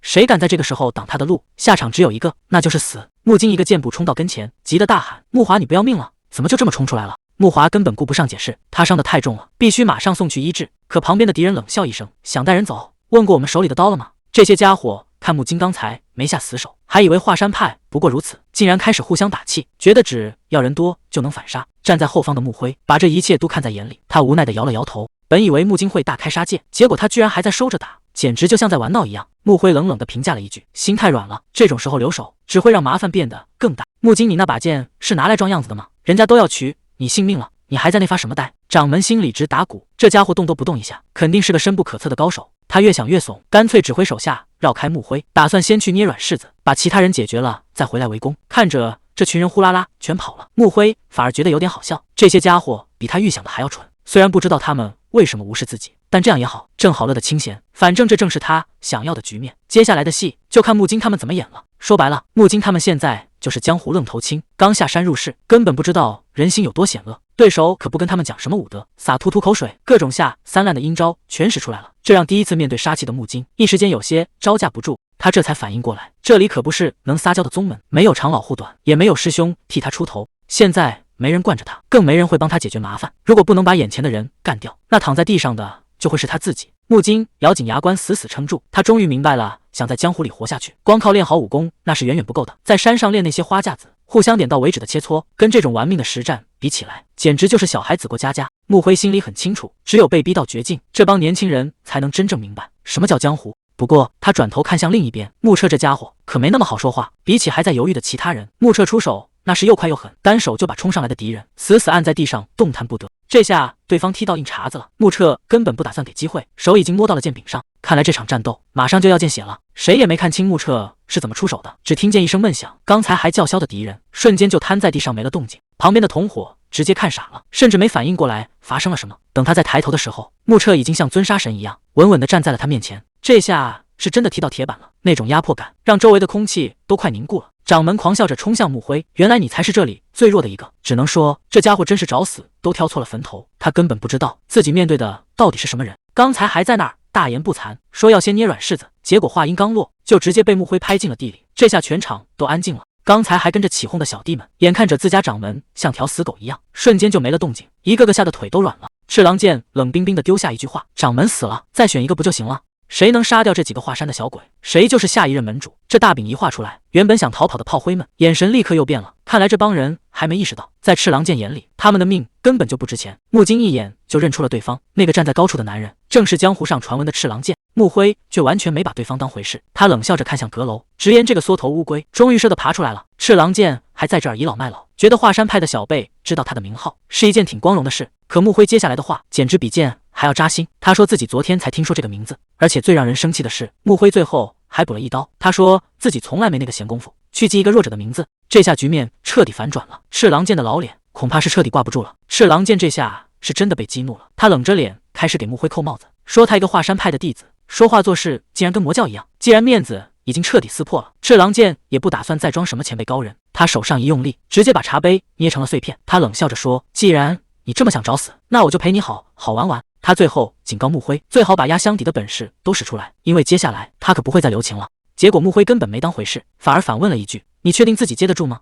话音刚落，局面瞬间反转，赤狼剑甚至都没看清对方的动作。等他反应过来的时候，木辉已经神不知鬼不觉的出现在了他的身后，这速度简直太离谱了。赤狼剑拼了命才勉强拉开距离，但他心里很清楚，刚才那一瞬间，他连对方是怎么出脚的都没看清，事情越来越不对劲了。木辉就那样静静的站在对面，甚至连手里的剑都没拔。赤狼剑根本无法接受这个事实，一个毛都没长齐的后辈，境界怎么可能比他还高？这中间一定有问题，他绝不相信自己会输。其实木辉一直没下死手，并不是因为他心软，而是他想看看自己这段时间的修行到底到了什么地步。自从占据了这具身体，他一天都没有懈怠过，一直在尝试把两家的武学彻底融合在一起。可惜之前的对手都太弱了，根本是不出深浅，而那些真正的高手又没时间陪他折腾，所以现在的赤狼剑对他来说反而挺难得的。虽然实力还差点意思，但勉强够格当个试金石。既然送上门来了，那就正好看看这一个月的苦练到底有没有白费。赤狼剑的攻势看着挺猛，但在木辉眼里，这简直就像慢动作一样。他侧身一闪，轻轻松松就躲开了致命一剑。就在赤狼剑招式用老的瞬间，木辉终于出手了，一记势大力沉的掌击稳稳地印在了赤狼剑的胸口。这还没完，木辉的身影快得像道闪电，根本不给对方喘息的机会。紧接着又是一记重击，赤狼剑这下彻底被打懵了。他引以为傲的剑法在木辉面前竟然毫无还手之力，局面已经完全失控。赤狼剑整个人倒飞出去，他怎么也想不到自己竟然会败得这么难看。赤狼剑现在脑子里乱成一团，动作竟然全被木辉给看穿了。难道两人的境界差距真的已经大到这种地步了吗？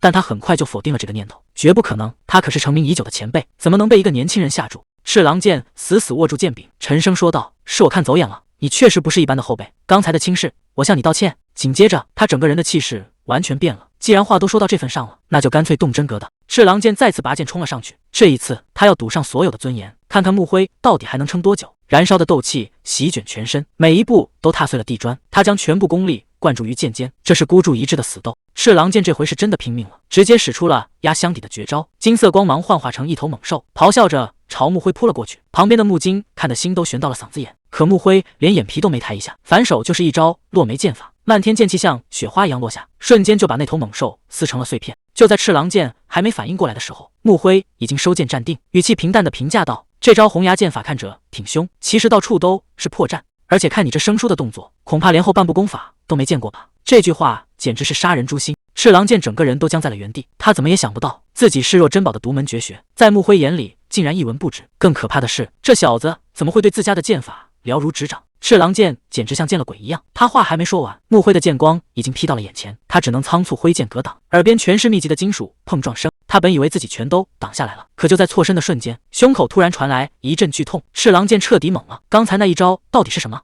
是真假难辨的幻影剑，还是快到极致的快剑？他活了大半辈子，竟然连对方的出招路数都看不清。瞳孔因恐惧而剧烈收缩，视网膜只捕捉到残缺的弧线，那是超越感官极限的领域。握剑的手静止不住的颤抖，鲜血顺着衣角滴落在地。赤狼剑就这么愣在原地，甚至忘了反击。周围的人全看傻了，谁能想到这位成名已久的高手，竟然连木辉的一剑都接不住？死一般的寂静笼罩全场，只有血珠坠地的滴答声。曾经不可一世的剑客，此刻如同被钉在地上的木偶。这一剑不仅刺穿了他的身体，更彻底粉碎了他的自尊心。赤狼剑这才反应过来，刚才那一瞬间，木辉竟然故意偏转了剑锋，他这条命是对方主动留下的。赤狼剑看着那个年轻的背影，心里全是想不通的委屈。凭什么他练了一辈子地功，竟然比不上一个毛头小子？这种被放水的感觉，比杀了他还要难受。他觉得木辉根本不是在仁慈，而是在赤裸裸的羞辱他。他宁愿战死，也不想接受这种施舍般的活命。屈辱感如毒蛇般啃噬心脏，哪怕粉身碎骨，也绝不接受这种怜悯。赤狼剑彻底破防了，他猛地抓起长剑，冲着木辉的背影歇斯底里的大喊：“臭小子，少在那瞧不起人了！”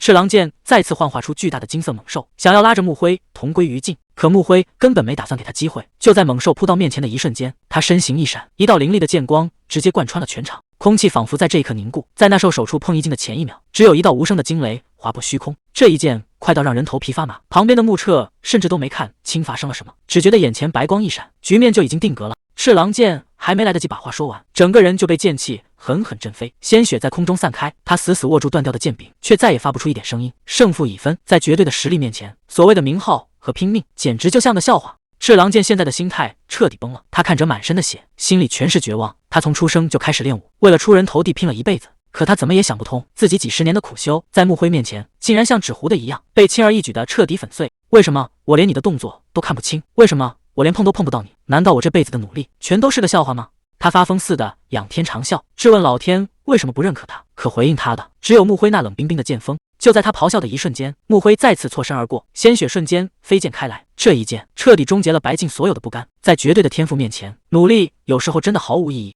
赤狼剑彻底倒下了，这一刀直接断送了他所有的希望。老天爷确实太偏心了，他的努力到头来只成了天才的背景板。他怎么也想不通，自己练了一辈子地功，竟然输给了一个才练几年的毛头小子。他看着走近的木辉，发出了最后一声冷笑：“真羡慕你们这种人啊！”木辉停下脚步，还没明白他这话是什么意思。赤狼剑死到临头了，还不忘在那阴阳怪气。他说木辉这种天才，迟早也会落得跟他一样的下场，甚至还搬出身后的九泉部，威胁说只要他一死，木辉就绝对活不成。木辉听得一脸冷淡，都要没命了，哪来这么多废话？他直接一脚踢过去，扯开对方的衣服一看，果然胸口赫然印着九泉部的刺青。看来这次木辉是真的惹上大麻烦了。木辉看着独孤县胸口的刺青，一眼就认出了他的来历，九泉部里最没地位的异界部。这帮人现在急着立功翻身，明明该在总部待命，却偷偷跑到这儿来搞小动作。赤狼剑听完直接愣住了，他怎么也没想到自己的底细竟然被看穿了。木辉冷笑着告诉他：“你以为死后会有人替你报仇？想瞎了心吧。”为了不让私自行动的事情败露，你的上司只会彻底抹掉你的存在，把你当成一颗没用的弃子。赤狼剑这下是彻底绝望了。穆辉语气里全是嫌弃，他说放着正经仗不打，竟跑来搞这些偷鸡摸狗的勾当。就算你们异界部想来报仇，你觉得我会把他们放在眼里？别说一个异界部了，当初我一个人单挑整个九泉部的时候，你们还不知道在哪儿呢。这种威胁对他来说简直就是个笑话。远处的掌门把这一切看在眼里，一句话也没说。他这会儿正趴在地上装死，嘴里还一直念叨着我刚才瞎了，我真的啥也没瞧见。结果穆辉根本不吃这一套，直接一把揪住他的头发，把他从地上拎了起来。穆辉冷冷地问，你打算在那儿趴到什么时候？赶紧把这烂摊子收拾了。掌门吓得大气都不敢喘，只能连声答应。看来这苦力活是跑不掉了。就在这时，另一边的屋子里似乎又有了新的动静。穆辉翻着手里的账本，保护费、乳房高利贷，一笔一笔记得还挺清楚。他头也不抬地交代下去，从今天起把抢来的钱全都给我吐出来，哪儿拿的就还回哪儿去。对面的人还想讨价还价，说一天时间根本办不到。结果穆辉一个眼神扫过去，那人吓得当场把话憋了回去。穆辉冷冷地说，别以为我不杀你们是心软，你们这群垃圾现在还有点利用价值。眼神中透着彻骨的轻蔑，视线在众人颤抖的身躯上扫过，像是在看一群待宰的牲畜，语气中不带一丝温度。要是把你们全宰了，那些被欺负的百姓该找谁去撒气呢？这下所有人心里都清楚了，他们的命现在连草芥都不如。穆辉盯着眼前的老头，语气冷得像冰。他说，别以为一死了这就能赎罪，你欠下的那些债死100次都不够还，剩下的日子你就老老实实给受害者当牛做马吧。听明白了吗？交代完这帮俘虏，穆辉转头叮嘱穆金和穆华，让他们看死这帮人，必须把抢来的钱一分不少的退回去。穆华一眼就看穿了他的心思，问他是不是又要找借口去喝酒。穆辉还想狡辩一下，结果被师妹一个眼神直接秒杀。看着穆华离开的背影，穆辉无奈的笑了笑，这丫头脑子转得比我想象中还要快。穆辉盯着掌门说，别藏了，我这鼻子灵得很，赶紧带路吧。他要找的是那株传说中的何首乌，这可是能让人脱胎换骨的宝贝。穆辉想起了自己的上辈子，那时候他没权没势，为了变强，只能像个疯子一样在深山里到处钻，没钱买灵药，就只能拿命去碰运气。他整整找了7年，才在一次练功休息的时候，撞见了这辈子都难遇的机缘。既然重活一回，属于他的东西，谁也别想抢走。这股带着泥土气息的苦味，穆辉这辈子都忘不了。他跟着带路的掌门，一步步深入地下的密室。掌门一边走一边念叨，说这株200年的何首乌本来是给赤狼剑准备的，没想到最后便宜了穆辉。穆辉打发走所有人，独自反锁了厚重的铁门。这里的石墙够厚，就算在里面闹翻天，外面也听不到半点动静。他伸手打开那个沉甸甸的木盒，虽然比不上前世吃过的那株，但200年的火候也足够让他脱胎换骨了。属于他的时刻马上就要到了。穆辉盯着盒子里的宝贝，虽然只有200年的火候，但在这个节骨眼上也算是难得的好东西了。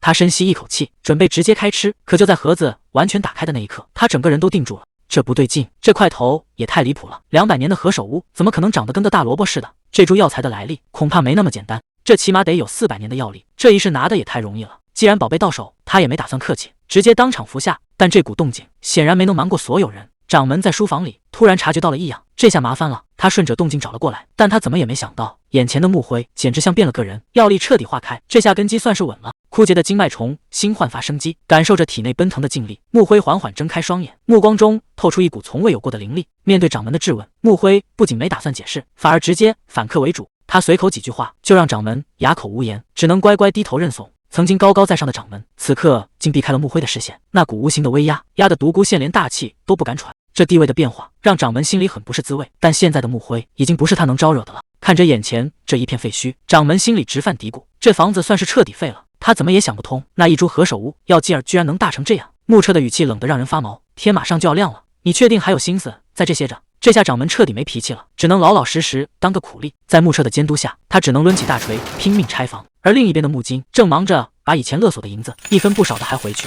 这一幕全被暗处的乞丐看在眼里，他怎么也没想到，短短2天时间，穆辉不仅解决了赤狼剑，连行事风格都彻底变了。眼前的少年判若两人，举手投足间尽是上位者的果决。乞丐握紧了微微颤抖的指尖，冷汗浸透了后背的衣衫。他心里很清楚，这小子何止是不简单，这华山派分明是藏着一条真龙。就在他感叹的时候，穆辉已经悄无声息地出现在了他的身后。穆辉这人做事总是不按常理，大清早的竟然主动请乞丐去喝酒。乞丐虽然觉得这时间点很奇怪，但还是跟着他坐到了酒桌前。酒过3巡，穆辉终于说出了真正的目的，他想把残暴写踪的那些底层人全部收编用来重建宝城，但这帮人毕竟都是练家子，留在身边总归是个隐患。穆辉接下来的话让乞丐彻底见识到了他的狠辣，他打算在离开前的这3天里亲手废掉这些人的丹田，让他们空有一身力气，却再也使不出半点武功。这一招一劳永逸，直接断了所有人的后路。乞丐听完穆辉的计划，心里除了震撼就是佩服，他当即拍着胸脯保证会找靠谱的商人盯着那帮人，让他们老老实实学手艺。面对穆辉的道谢，乞丐反而觉得受宠若惊。在他看来，穆辉这是在给老百姓造福。正事谈完，乞丐问起了接下来的打算。穆辉只打算在宝城待3天，因为他还有其他分部要巡视。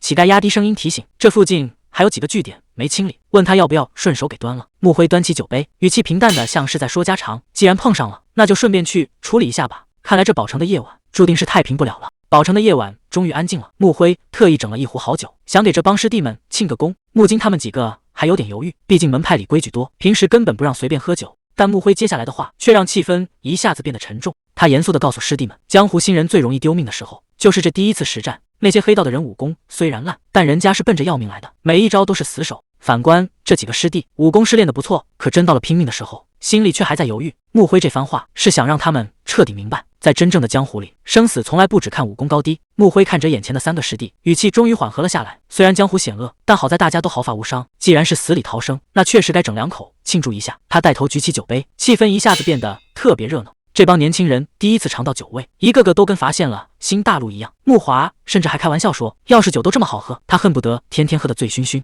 大家都在欢声笑语里放松了警惕，以为今晚能睡个安稳觉。可谁也没想到，就在师弟们酒劲上头的时候，穆彻已经悄悄放下了酒杯。穆彻现在满脑子都是穆辉之前使出的那一招，那根本不是他熟悉的华山剑法，这种未知的力量让他坐立难安。他终于忍不住开口请教，说自己在之前的混战中发现师兄的剑招突然变了，力量变得极其沉重且诡异。穆辉听完心里咯噔一下，他本以为当时场面那么乱，没人会注意到自己的动作，没想到穆彻的眼光竟然这么毒。他心里很清楚，那一招确实大有来头，那是他前世自创的独门绝学，专门讲究力量与重量的结合。这下麻烦了，到底该怎么跟师弟解释呢？既然被看穿了，他干脆大方承认，夸奖穆彻观察得仔细。但他紧接着又卖了个关子，他说想知道答案可以，但不是现在，因为还有更重要的事情等着大家。穆辉看着还没喝完酒的师弟们，语气突然变得有些神秘。他催促大家赶紧把酒喝光，因为一旦他开口，接下来的这整整3天，所有人恐怕都没好日子过了。看着穆辉脸上的笑容，师弟们心里都清楚，真正的魔鬼训练马上就要开始了。深夜的林子里，一人正赶着马车往前走，突然一个男人从暗处钻了出来，直接拦住了去路。男人笑着说，把身上值钱的东西都交出来，不然今天你就别想活了。躲在后方的穆金和穆彻一眼就看出了对方的身份，这荒郊野岭的，果然遇上打劫的强盗了。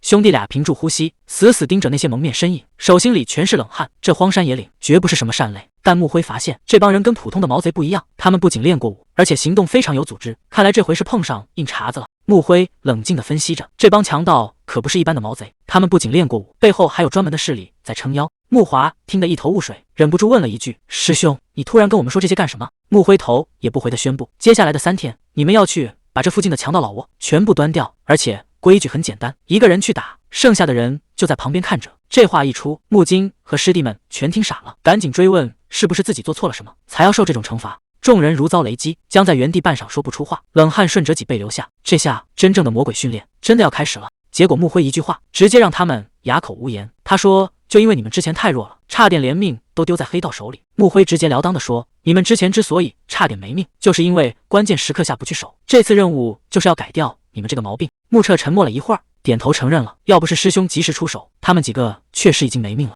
但穆金心里始终有个疑问，他忍不住看向穆辉，师兄，那你又是怎么做到能这么狠心的去伤人呢？穆辉没有正面回答，只是淡淡的回了一句，这已经不是我第一次实战了。但他心里清楚，有些话根本没法说出口。那场很久以前的战斗，他这辈子都忘不掉。年幼的穆辉满脸是血的站在废墟里，眼神里全是恐惧。谁能想到，现在的冷酷师兄当年也曾经历过那种绝望，那种如果不杀人，死的就是自己的恐惧。穆辉这辈子都忘不掉。他看着师弟们，语气平静的让人心疼。他说，我只是害怕死掉，更害怕看着你们受伤，所以为了不让这种事发生，我只能先动手杀掉眼前的敌人，这就是我变强的全部理由。穆金听得愣住了，他没想到平时冷酷无情的师兄心里竟然藏着这种念头。穆辉摆了摆手，示意这只是他个人的方式。接着他转头看向穆彻，刚才那套剑法你想学吗？只要你在接下来的战斗里表现得足够好，我就把它交给你。既然是第一晚，我就先给你们打个样。穆辉缓缓走向前方，只留下一句话，看好了。穆辉说要给师弟们打个样，就真的一点没含糊。还没等大家反应过来，战斗就已经结束了。他走到一个倒地的强盗跟前，随手拍了拍对方的脸，确认这帮人已经彻底失去了反抗能力。刚才还气势汹汹的强盗头领，现在只能瘫在地上，眼睁睁看着这个年轻人像死神一样走过。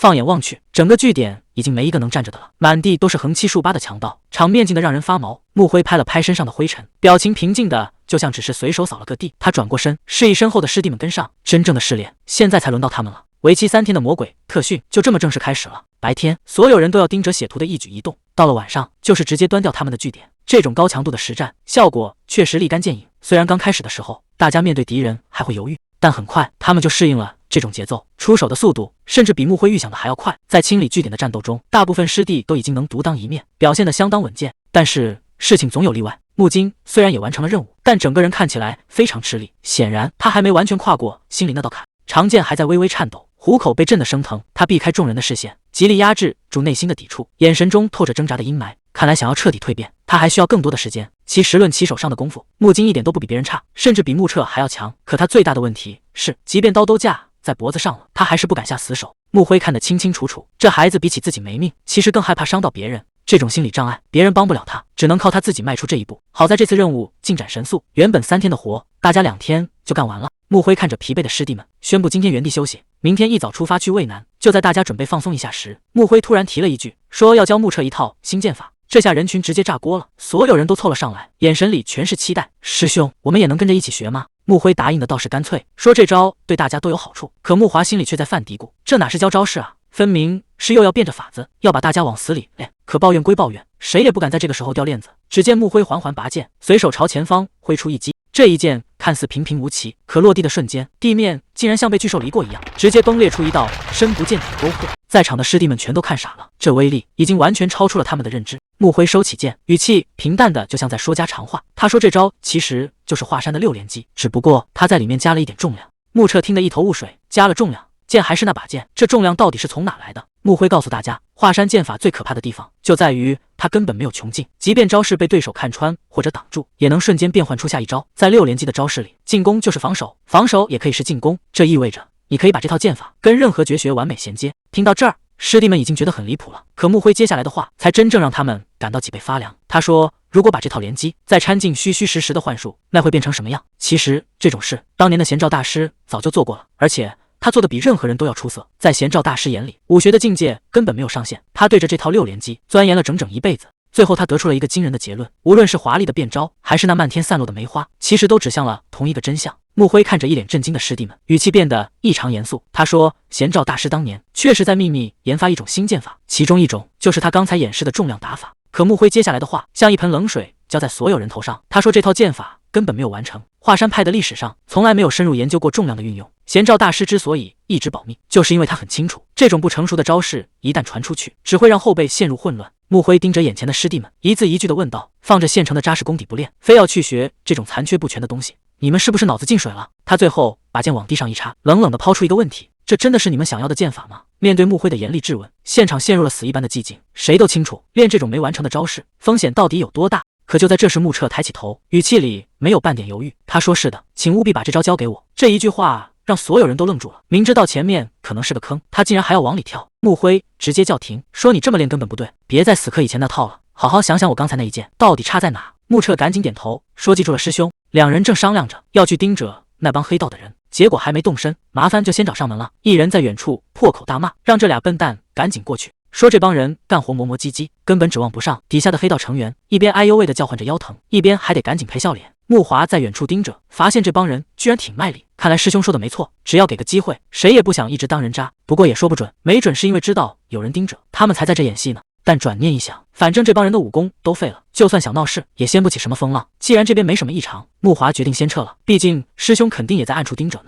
木华这会儿心情不错，觉得这几天忙前忙后，确实该找个机会偷点懒了。可还没等他高兴太久，就察觉到身后有点不对劲。他猛地转身拔剑，大喝一声，是谁在哪？结果看清对方的长相后，他整个人都愣住了。这不是当年写残派的人吗？怎么会出现在这？更奇怪的是，他手里竟然还牵着小孩，这到底是怎么回事？木华赶紧把剑收起来，一脸尴尬的打着哈哈，说自己刚执行完任务，有点太敏感了，真不是故意要吓唬小孩。女人并没生气，反而一脸真诚的看着他，轻声说了句谢谢，谢谢你救了我妹妹。这一句话直接把木华给整不会了，他第一次感觉到原来这就是当英雄的滋味。可还没等他感动完，女人接下来的话却像一盆冷水当头浇下。他说多亏了木华，他们才能早点给父亲办葬礼。木华整个人都僵住了，他突然想起来，那个死的男人正是他们的亲生父亲。木华低头抱拳行礼，心里满是说不出的愧疚，只能干巴巴的说了句抱歉，愿死者安息。可女人却摇了摇头，她说该道谢的人是自己，要不是木华出手相救，这孩子就真的无依无靠了。就在这时，小女孩突然抬起头，一脸崇拜地看着木华说：“等我长大了，也要成为像你一样的英雄。”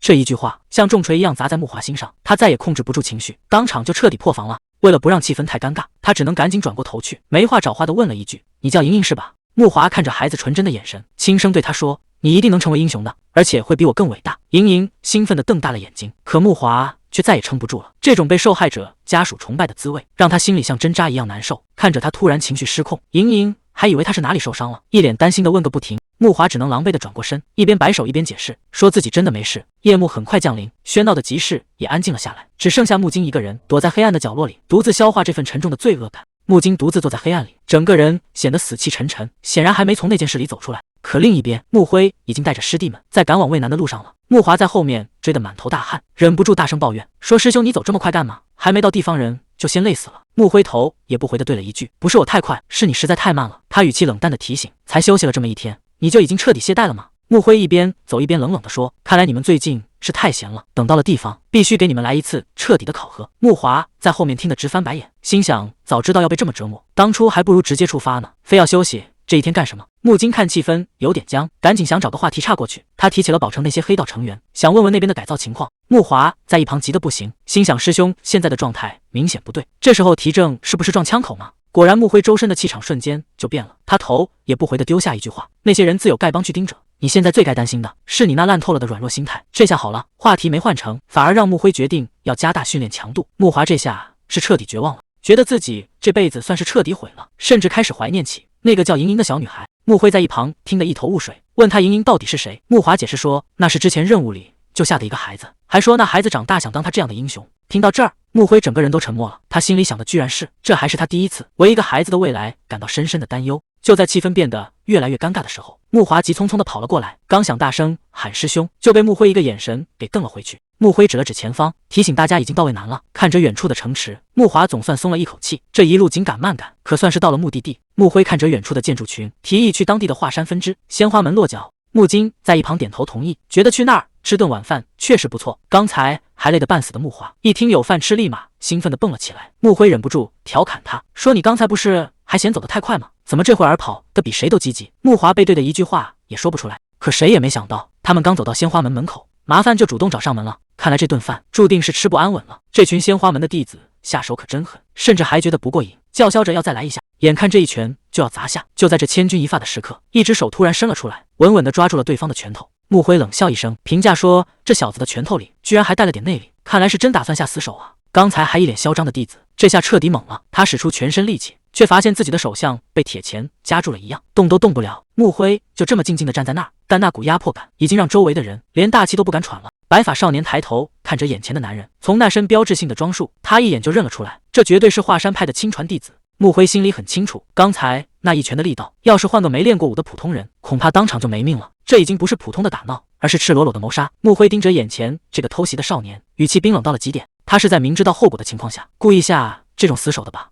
对方还在不停的挑衅，甚至开始羞辱木辉的出身，说名门正派就交出这种货色。木辉死死攥住拳头，他知道现在还不是动手的时候，这笔账以后肯定要翻倍算回来。死里逃生的山河赶紧行礼，说自己是鲜花门的弟子，多谢各位救命之恩。木辉也报上了家门，他是华山派的2代弟子，这身份一亮出来分量可不轻。原来刚才那帮嚣张的家伙全是大正门的人，两家门派一直水火不容，看来这次的麻烦远比想象中要复杂的多。原来大正门这帮人敢这么嚣张，就是看准了鲜花门现在势单力薄，想趁机把他们踩在脚底下。山河说掌门任武局曾亲自去讨公道，结果对方不仅不认账，反而倒打一耙，说是山河先动的手。对方甚至想借题发挥，直接挑起2个门派的大战。掌门为了保全大局，只能选择低头认怂。这种憋屈的日子，鲜花门已经忍了太久了。木辉一眼就看穿了真相，现在的鲜花门根本经不起折腾，一旦和大正门开战，就只有灭门这一条路。所以山河刚才宁愿自己受辱，也不敢多说一个字，就怕给对方留下开战的借口。木华听得火冒三丈，堂堂华山派的分支竟然被欺负成这样。木辉决定不再耽搁，他要亲自去见见鲜花门的掌门，看看这水到底有多深。木辉一行人刚走进鲜花门，立刻在弟子中引起了不小的骚动，大家都在私下议论，华山派本家的人竟然来了。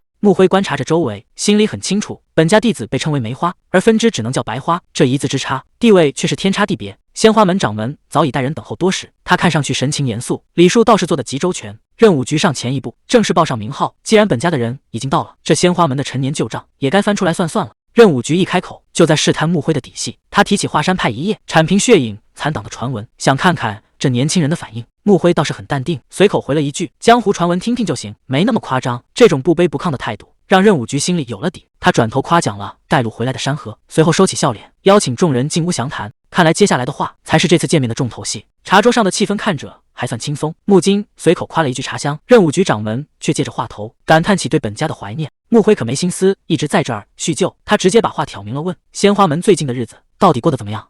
任务局沉默了片刻，终于说了实话：“现在的鲜花门已经到了生死存亡的关头。”穆辉眼神一冷，直接点出了那个名字。这一切果然和大正门脱不了干系。任务局终于吐露了实情，大正门这帮人就是趁火打劫，看准了鲜花门现在元气大伤，就开始变本加厉。他们不仅抢地盘，甚至连任务局的儿子都不放过。山河今天那一身破烂的衣服，当爹的看在眼里，怎么可能不心疼？木金忍不住问：“既然都知道，为什么不出手？”任务局无奈地叹了口气，他何尝不想拔剑拼命？可现在的大正门就等着他先动手，只要他一冲动，整个鲜花门就彻底掉进陷阱里了。任务局越说越激动，甚至开始骂自己没用，眼睁睁看着儿子被欺负，却只能为了门派忍气吞声。他本想等华山派缓过劲儿了再去求援，没想到直系弟子竟然主动找上门了。在他眼里，穆辉这帮人就是最好的挡箭牌，只要华山派的名头往这一摆，大正门那帮怂货肯定不敢再乱来。任务局还在那儿不停地拍马屁，说能感受到大家身上的英雄气概，结果穆辉冷不丁冒出一句，直接拆穿了他的面具：“你根本就不信任我们的实力，你只是想借华山派的名声来保住你的鲜花门吧？”穆辉这一句话直接戳到了任务局的痛处。既然你说信任我们，那刚才看你儿子的时候，眼神里为什么全是绝望？任务局愣了一下，随即尴尬地笑了起来。他开始打太极，说自己绝不敢怀疑本家的实力，甚至搬出一套大道理，想把这事儿给圆过去。眼看气氛越来越僵，任务局干脆起身送客，说明天再聊，先带大家去吃晚饭。这明显是在故意逃避话题。木金心里很不是滋味，咱们大老远跑来帮忙，结果人家根本不领情。穆辉却沉默了，他知道这老头心里藏着更大的秘密。鲜花门原本以为等来的是救命稻草，毕竟听说华山弟子刚剿灭了血教余孽，可看到穆辉这几个人的时候，任务局心都凉了。就这4个毛都没齐的孩子，怎么可能对付得了一整个门派？任务局打定主意，绝不能让他们去送死，只要招待好这几位贵客，再平平安安送走就行。可看着眼前懂事的儿子，任务局心里除了愧疚还是愧疚。他知道，如果这几个人帮不上忙，鲜花门就真的再也没有翻身的机会了。任务局这下彻底没话说了，他本以为自己掩饰得很好，没想到在穆辉面前，他就像个透明人，一眼就被看穿了所有的心思。穆辉接下来的举动更让人意外，他直接拒绝了任务局的晚宴邀请，说晚饭他们会自己解决，不用麻烦了。这下连木金都懵了，觉得这太没礼貌了。但穆辉心里很清楚，既然你从一开始就不信任我们，那这顿饭吃下去也没什么意思。任务局还不死心，非要问个明白。穆辉却懒得再解释，既然话不投机，多说一个字都是白费口舌。穆辉一本正经地拒绝了任务局，说活儿还没干，这顿饭吃着不合适。穆华在旁边听得一愣一愣的，心想师兄什么时候变得这么讲礼貌了？事情越来越不对劲了，他到底在打什么主意？穆辉越想越觉得不对劲，门主说对方会认怂，可刚才那个少主的态度，明显是没把他们放在眼里。这绝对不是小孩子不懂事，而是对方早就留了后手。要是这次处理不好，恐怕整个门派都要被吞并了。真正的麻烦现在才要开始。穆辉把局势分析得头头是道，说如果这次搞砸了，华山派的名声就彻底臭了。穆华听得一脸无奈，直接问他到底打算怎么办。结果穆辉绕了半天，愣是没说出个具体的计划。就在他们还在纠结的时候，酒馆里已经有人盯上他们了。看来这一切都在对方的预料之中。穆辉看着街上横行霸道的人，心里100个不痛快。这明明是自家的地盘，对方却像在自己家一样嚣张，倒是看得很准，说这些人憋了一肚子坏水，正愁没机会显摆威风呢，根本不用咱们动手，麻烦自己就会找上门。话音刚落，一个醉鬼就直接撞了过来，嘴上说着抱歉，眼神里全是挑衅，肩膀猛地被撞开，那人满身酒气，嘴角挂着一丝阴冷的笑，这绝不是一场意外，看来这顿饭是注定吃不安稳了。穆辉特意交代同伴们，待会儿不管发生什么，谁都不要轻举妄动。可还没等大家反应过来，一人就已经站起身，直接冲着那帮找茬的走了过去。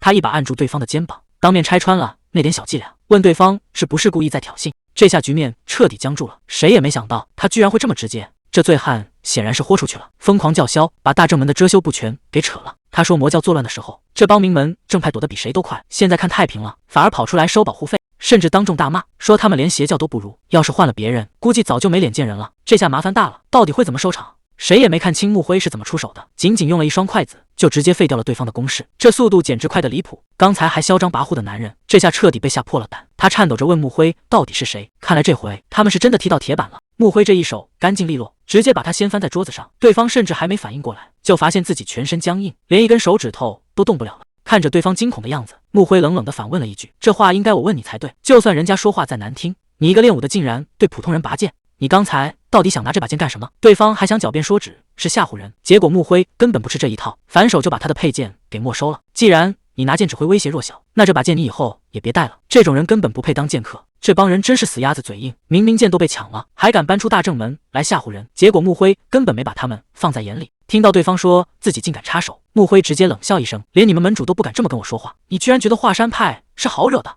刚才还嚣张的家伙，这下彻底被吓得语无伦次，只能在那狡辩说是口误。”穆辉可没打算就这么算了，他直接放话：“想拿回剑，就让你们门主亲自登门道歉。”这下大正门的面子算是被这几个蠢货丢尽了。穆辉这次是打算把事情彻底闹大，他直接给大正门下了死命令，明天日出前要是见不到人，这个门派就没必要存在了。看着对方吓得唯唯诺诺的样子，连坐在一旁的同门都觉得穆辉现在的手段实在是太极端了，甚至比直接打上门去还要吓人。穆金虽然嘴上没多说什么，但看着师兄那副冷酷的模样，心里总觉得这事儿要失控，局面已经到了无法回头的地步。这一夜过后，大正门的命运就要见分晓了。风雨欲来，山门前的灯火忽明忽暗，所有人的手都按在了刀柄上，生死成败就在今晚。看来穆辉之前的狠话确实传到了该听的人耳朵里，一群人不紧不慢地往这边赶。看着负气定神闲的模样，似乎还没意识到自己正一步步走进风暴中心，到底是去低头认错的，还是打算去硬碰硬？答案马上就要揭晓了。这辈子有3次那种天塌下来的感觉，让他几乎要彻底崩溃。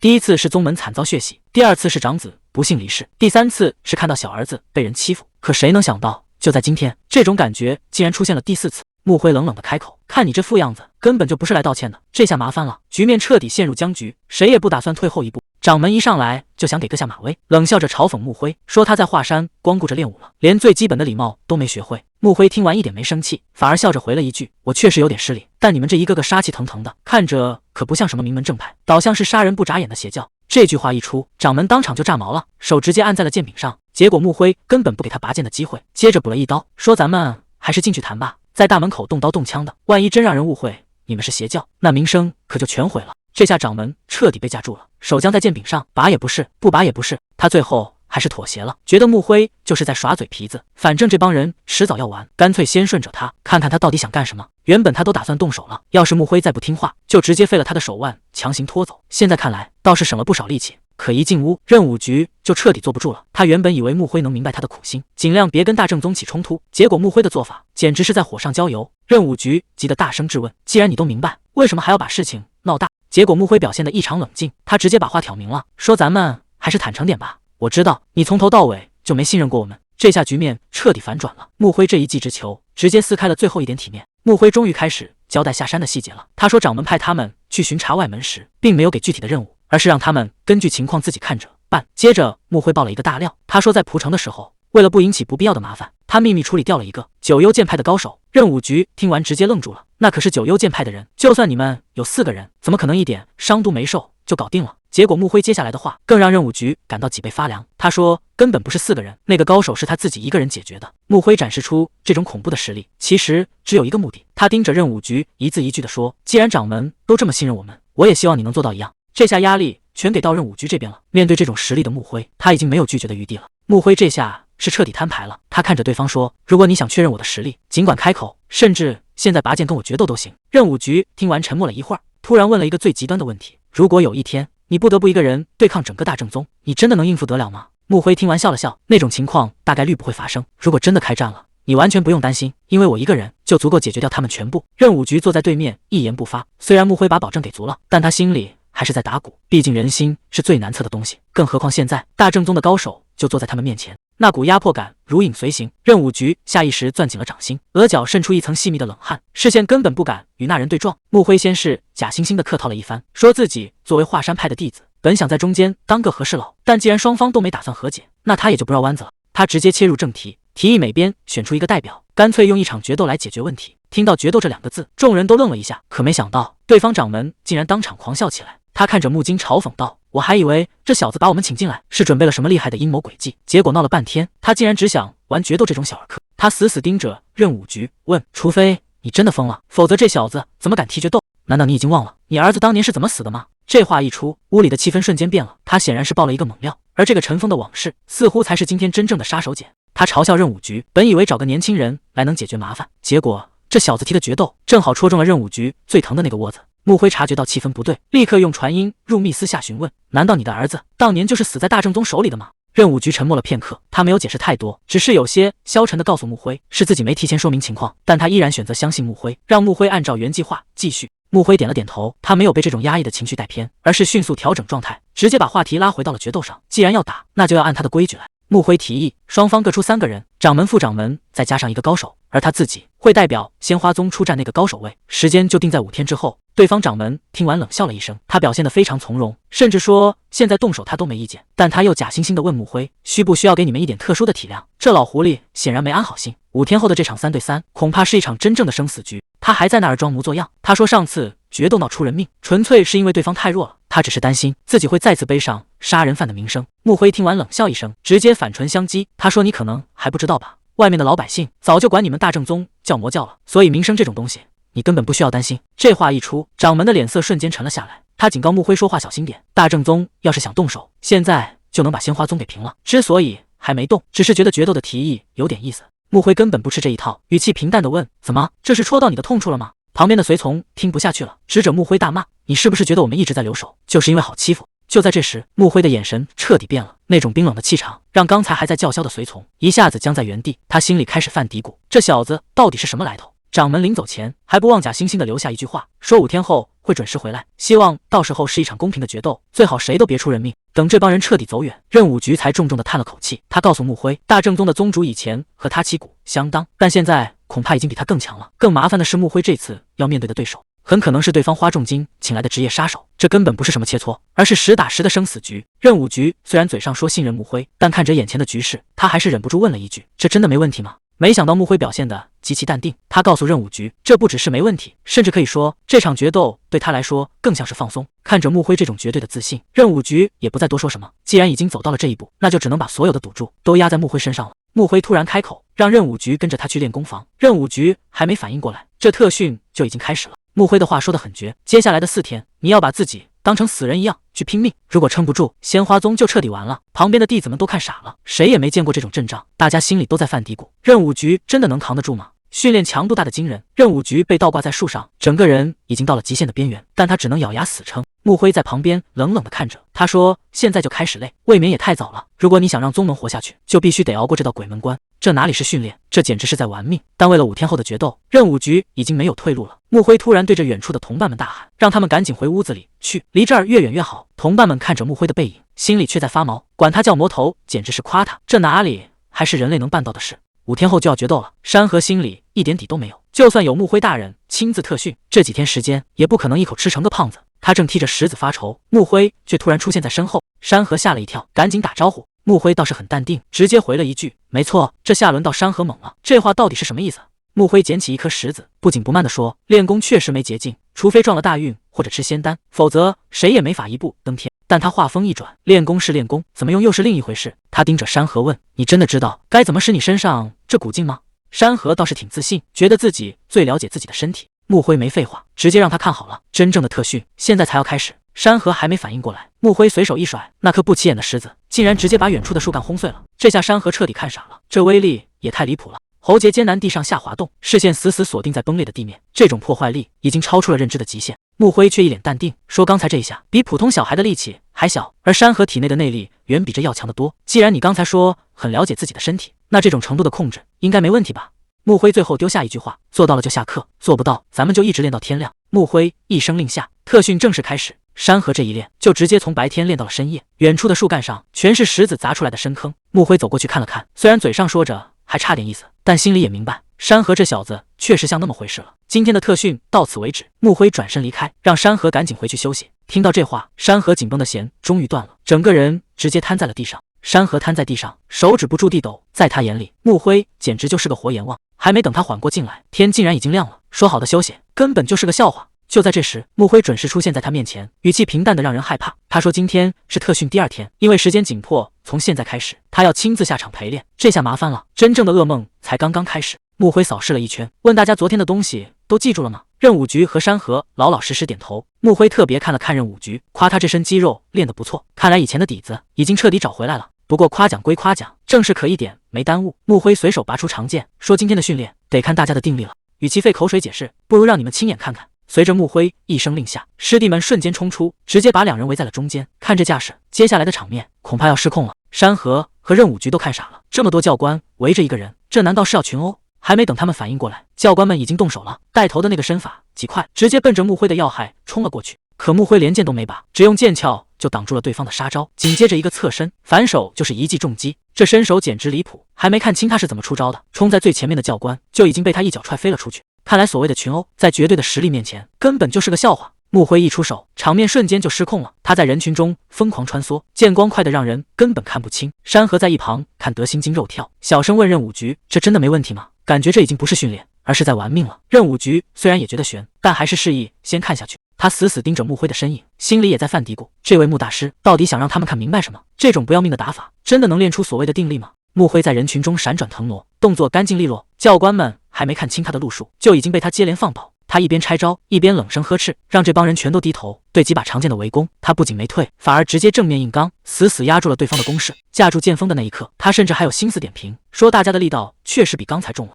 但紧接着他眼神一冷，说这点进步还远远不够，这哪是在打架，这简直就是单方面的降维打击。胜负已定，大家只能低头认输。穆辉收起剑，开始挨个点名。他说话一点不留情面，谁的招式太好猜，谁打得太保守，谁连新剑都使不明白，全被他抖落了出来。就在大家还没缓过神时，穆辉突然宣布，以后的训练全都按这个标准来。任武局这下彻底听懵了，这哪是练定力，这分明是在玩命。可穆辉却反问了一句：难道刚才那场决斗你就没发现什么不对劲吗？这话一出，所有人都愣住了。任武局起初还没反应过来，只觉得这训练强度有点大，可他猛地意识到，刚才穆辉那一剑是真的奔着要人命去的。穆辉背对着两人，语气平淡的让人发毛。他说想要进步快，就要在鬼门关多走几遭。还没等任武局回过神，穆辉直接下令让他们父子俩一起拔剑，接下来的目标只有一个，那就是杀了他。任武局这下彻底慌了，自己玩命也就算了，可山河还是个孩子啊，这种疯子一样的训练真的能停下来吗？谁也没想到，山河竟然真的动手了。他大喝一声，直接冲向了穆辉，这一拳没有丝毫犹豫，完全是奔着拼命去的。跪在一旁的任武局整个人都看傻了，他怎么也没想到儿子会这么冲动，既然躲不掉，那就干脆做个了断。他这一剑比刚才快了不止1倍。穆辉侧身一闪，真正的较量现在才刚刚开始。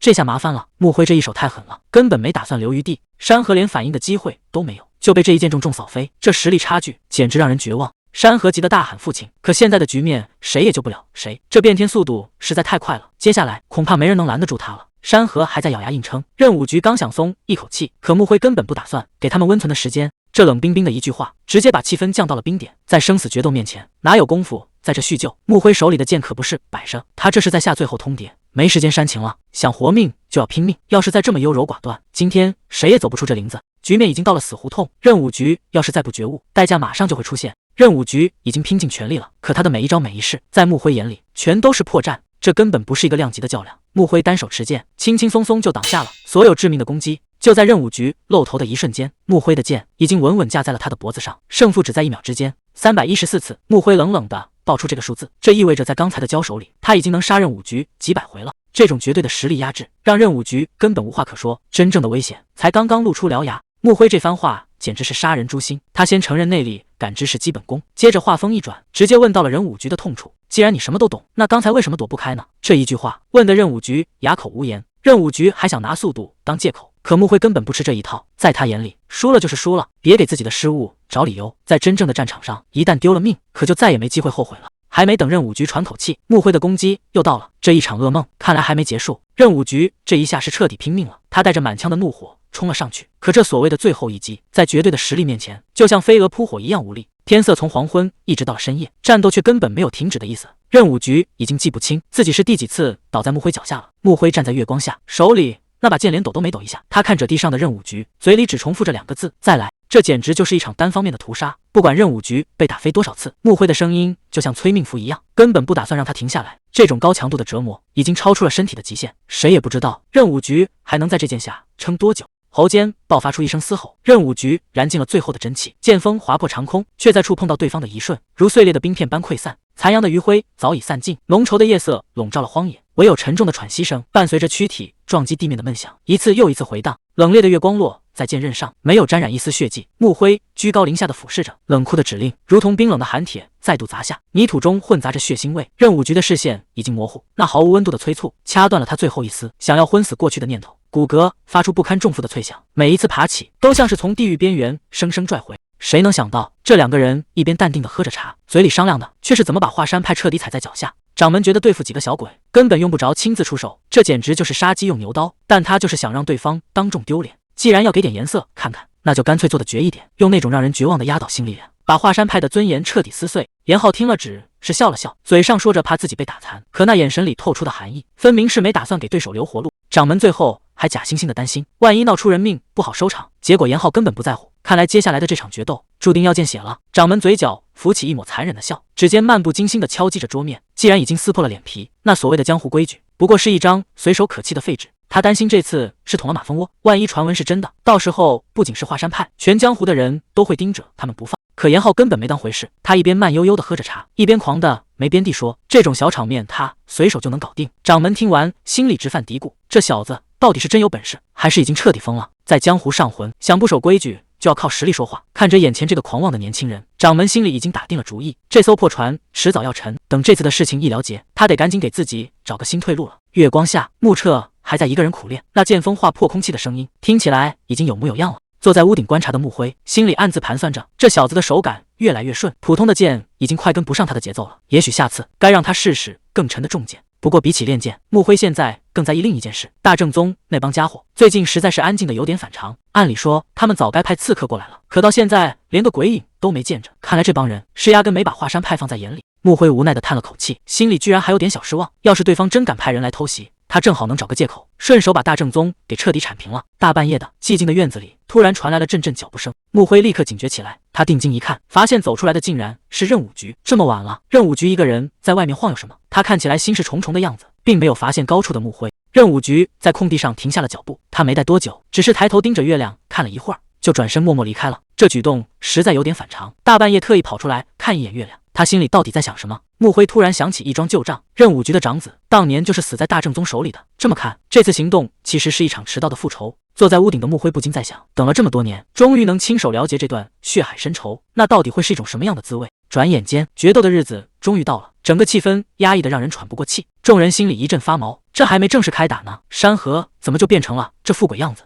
他到底在决斗开始前对自己做了什么？这种状态简直比对手还要可怕。对面的家伙直接笑出了声，嘲讽说他这副惨样简直让人没法下手，甚至怀疑他还能不能拿稳剑。开什么玩笑，在这种生死决斗的场合，山河手里拿的竟然只是一把普通的木剑。这小子到底是疯了，还是根本没把对手放在眼里？规矩已经定下了，不管输赢3场必须打满。山河正准备上场，穆辉却在人群里发现个熟面孔，那不是严浩吗？他怎么会出现在这儿？看来今天的局面要彻底失控了。任武局当众宣布，第一场用木剑，后面2场可就要动真家伙了。随着一声令下，比武正式开始，对手叫嚣着要彻底击垮山河。可这一出手，山河就发现不对劲，这家伙动作这么浮夸，明显是在虚张声势啊！越是没本事的人，动作就越是夸张。穆辉以前就教过山河，这种虚张声势只能吓唬吓唬外行人，只要稍微懂点武功，就会发现这些全是非动作。对手还在那儿拼命表演，却不知道在山河眼里，他已经是个死人了。对手被打得怀疑人生，他觉得山河完全变了个人，甚至怀疑山河是吃了什么仙丹，不然怎么会突然这么猛？其实哪有什么捷径？山河想起跟穆辉特训的日子，那简直就是地狱。但也正是因为熬过了地狱，他现在才终于看清眼前的对手到底有多弱。对手还在纠结山河怎么变强的，结果话还没说完，就又被一脚踹翻在地上。山河冷冷地看着他，说比试还没结束呢，废话倒是挺多。这一句加塞恩叫得对方心里发毛。山河直接把话挑明了，这要是真正的生死决斗，你现在已经是个死人了。看着山河举起的拳头，加塞恩彻底吓破了胆，只能拼命喊着等一下。这一拳下去，所有的喧嚣都安静了。曾经被吹成天才的对手，现在只能趴在地上动弹不得。山河冷笑着说，以前大家都夸你是天才，但从今天起，你只有一个新外号，那就是这儿最大的怂包。随着裁判大声宣布获胜，全场都看清了谁才是真正的强者。这第一场对决，山河赢个了干脆利落。掌门气得直接拍了桌子，他怎么也没想到自己儿子竟然会输给一个毛头小子，甚至连提前准备的丹药都没派上用场。不过他很快就冷静了下来，这笔账可以慢慢算，反正接下来的2场对决，他有绝对的把握能赢。随着裁判一声令下，第2场比试正式开始。任武局缓缓走上赛场，而他这次要面对的对手，据说几个月前刚服用了某种罕见的灵药，看来这一场才是真正的硬仗。离近了一看，任武局终于确定了关于对手服用灵药的传闻是真的，但他并没有慌张，反而抛开了所有的杂念，决定把眼前的对手当成最强的穆辉来全力应对。大正宗掌门心里还在纳闷，这小子明明知道我吃了药，怎么还能表现得这么冷静？他冷哼一声，觉得任武局只是在故作镇定，看这副表情还能维持多久？随着裁判一声令下，第二场对决正式爆发。试探结束了，任武局率先出剑，但对手的反应比想象中更快，不仅轻松挡下了这一击，还顺势给了任武局一记重掌。大正宗掌门一脸不屑，他原本还担心下手太重会出意外，所以一直刻意控制着力道，但现在看来完全没这个必要了。这小子根本不值得他留手。局面瞬间反转，真正的危险才刚刚开始。掌门也不打算再藏着掖着，他直接放话要动真格了。话音刚落，密集的剑招就劈头盖脸的砸了过来，任武局根本没有喘息的机会，只能咬紧牙关死死硬扛。场上瞬间火星四溅，全是兵器碰撞的炸裂声。面对这种级别的攻势，任武局这下真的麻烦了。就在这生死关头，任武局竟然看穿了对手的死穴。大正宗掌门的招式虽然猛，但衔接处全是漏洞，侧腹大腿到处都是破绽。如果是穆辉在这里，这种低级错误根本不可能出现。任武局终于明白，自己之前太高看对手了。穆辉教给他的实战经验，比任何灵药都要管用。看准时机，任武局直接一剑挥出，局面彻底反转了。任武局这一手实在太狠，直接把大正宗掌门掀翻在地。这下谁都看出来了，两人的实力根本不在一个层级。大正宗掌门好不容易稳住身形，这回面子是彻底挂不住了。他死死盯着任武局，真正的反击恐怕还在后头。其实每个人体内都有丹田，但这股气如果不去打磨，就永远只是微弱的内气。只有把这股能量不断压缩，才能变成真正的内功，这也是所有武学的根基。但很多人总把内功和内力搞混，觉得力气大就是强，其实这完全是两码事。就像任武局和大正宗掌门这一战，真正的差距马上就要见分晓了。说白了，内功不仅是力气，更是你对武学的感悟。就算你内力再强，如果境界跟不上，在真正的高手面前也只是花架子。任武局看准破绽，直接锁死对方的命门，这一剑快到让人根本反应不过来。大正宗掌门整个人定在原地，嘴角已经渗出了血迹，他这才明白两人的差距到底在哪。这一剑下去，现场彻底炸锅了，谁也没看清任武局是怎么出手的，只看到鲜血溅了一地。大正宗掌门整个人都愣住了，他怎么也想不到自己竟然会被一个后背伤成这样。伤口剧烈的灼烧感瞬间席卷全身，他死死盯着那道血痕，尊严在这一刻彻底崩塌。裁判歇斯底里的大喊起来，但这除了显得他无能，已经没有任何意义了。剑尖就抵在嗓子眼上，大正宗掌门整个人僵在原地，连大气都不敢喘一下。穆辉紧紧握住长剑，再往前递半分，掌门就彻底没命了。穆辉冷冷地看着他问：“够了吗？”裁判在后面大声喊道：“比试已经结束了，别再动手了。”嘶吼声回荡在空旷的场地上，却无法平息那股肃杀的气息。胜负已分，可空气中仍跳动着危险的火星。任武局收回带血的长剑，大正宗掌门再也支撑不住，整个人瘫倒在地上。这回是真的彻底栽了。随着一声令下，鲜花门彻底赢了，弟子们直接蹦了起来。这下终于不用卷铺盖走人了。大正宗掌门跪在地上，整个人像是丢了魂一样，他嘴里一直念叨着不可能，明明胜券在握，怎么一转眼就全输了。远处的严浩冷冷地看着他，心里清楚，大正宗掌门不是输在招式，而是心态早就崩了。既然结果已经定了，接下来的局面恐怕要变得更有意思了。鲜花门已经连赢2场，裁判当众宣布，这次比试的胜负已经定了，但最后一场还得照常进行。任武局看着远处的残局，心里正盘算着要不要干脆弃权算了，反正打下去也没什么意义。他主动走了过来，先是替自己的鲁莽道了歉，接着压低声音说：“既然鲜花门已经赢了，为了不再闹出乱子，要不你直接弃权吧。”穆辉这下听明白了，任武局这是在给他台阶下，也是想赶紧结束这场闹剧。穆辉看了看满手的血，语气平淡地说：“这不是他的血，而是刚才抓剑的时候从大正宗掌门身上蹭到的。”任武局在一旁听得头皮发麻，他这才反应过来，刚才自己那一记重击，穆辉竟然是徒手接下的，而且连层皮都没掉。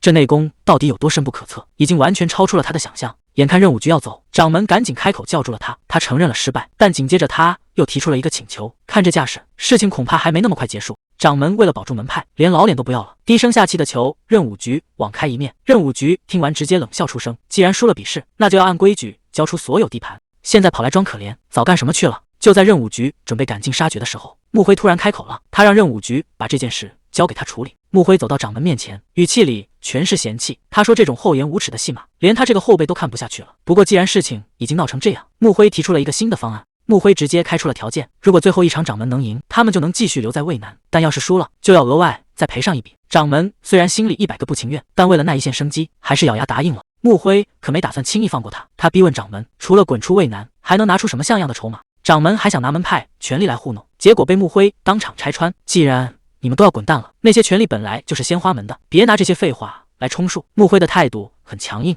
拿不出更有价值的东西，这事儿就没得谈。掌门这下被逼到了死角，他心里把穆辉骂了10000遍，但是到如今，他只能拿出压箱底的宝贝了。掌门这次是真的打出血了，他颤抖着伸出5根手指，答应输了就赔出5颗功德丹。穆辉听完，嘴角微微上扬，早这么痛快不就结了？任务局立刻当众拍板定案，既然赌注已经加码，那这场比试就正式生效，赢了留下，输了就要滚出渭南。这下压力全到了大正宗掌门身上，5颗功德丹的代价，他根本输不起。严浩缓缓拔出长剑，语气变得异常狂妄。他警告穆辉，自己的剑法可不是闹着玩的，像这种刚入门的后辈，根本不可能接得住。穆辉根本不吃这一套，他反手就回怼了一句：“这世上可没有随随便便就能练成的武功。”话音刚落，两人已经各自就位，谁都没有退缩的意思，气氛瞬间降到了冰点。这场关乎门派命运的生死局，终于要见分晓了。这人我认识，外号伏虎剑客，当年他跟我交过手，在陕西那一带，他也算是个像样的剑客。结果呢，当年他只在我手里撑了不到3招，要不是最后剑断了，他或许能多借我几招。不知道这么久没见，他的本事到底长进了多少？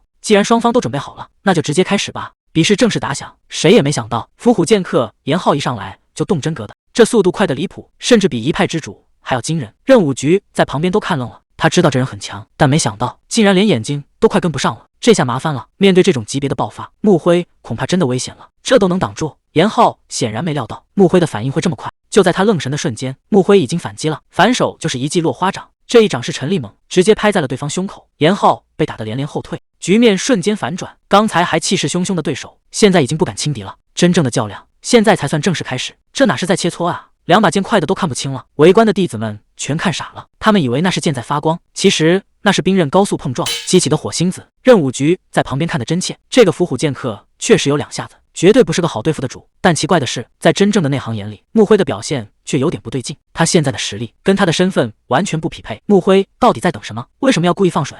谁能想到，一直压着打的严浩竟然先挂了彩，大腿和脸上这2道伤口让他彻底收起了轻视。这新人确实有点东西，看来是看走眼了，这小子的实力远超一般的初学者。不过光凭这点本事就想赢，那也太小看人了。严浩终于要动真格了，这一招使出来，他打算直接结束战斗。这一招终于来了，严浩使出了杀手锏，漫天剑影直逼穆辉命门。穆辉一眼就认了出来，他不仅不躲，还要硬碰硬。指尖轻轻划过剑柄，所有的力量像一点汇聚，空气在这一刻凝固。就在这一瞬间，穆辉周身剑气暴涨，粉色的光芒直接吞噬了赛场。场边的师弟们都看呆了，这招式看着眼熟，不就是门派绝学落梅回旋吗？屏息凝神的观众席甚至能听到剑鸣的颤动，那是刻在骨子里的起手式。但穆京一眼就看出了不对劲，这招式虽然名字一样，但跟平时练的完全不是一回事。平时的落梅是防守反击，可穆辉使出来的这一招简直是杀气腾腾，这根本不是在切磋，而是要彻底粉碎对手。严浩这下真的麻烦了，这一招避无可避，漫天花瓣化作最锋利的刃，瞬间将严浩彻底淹没。密集的剑影交错而过，每一道光芒闪起，都带出一片刺眼的血花。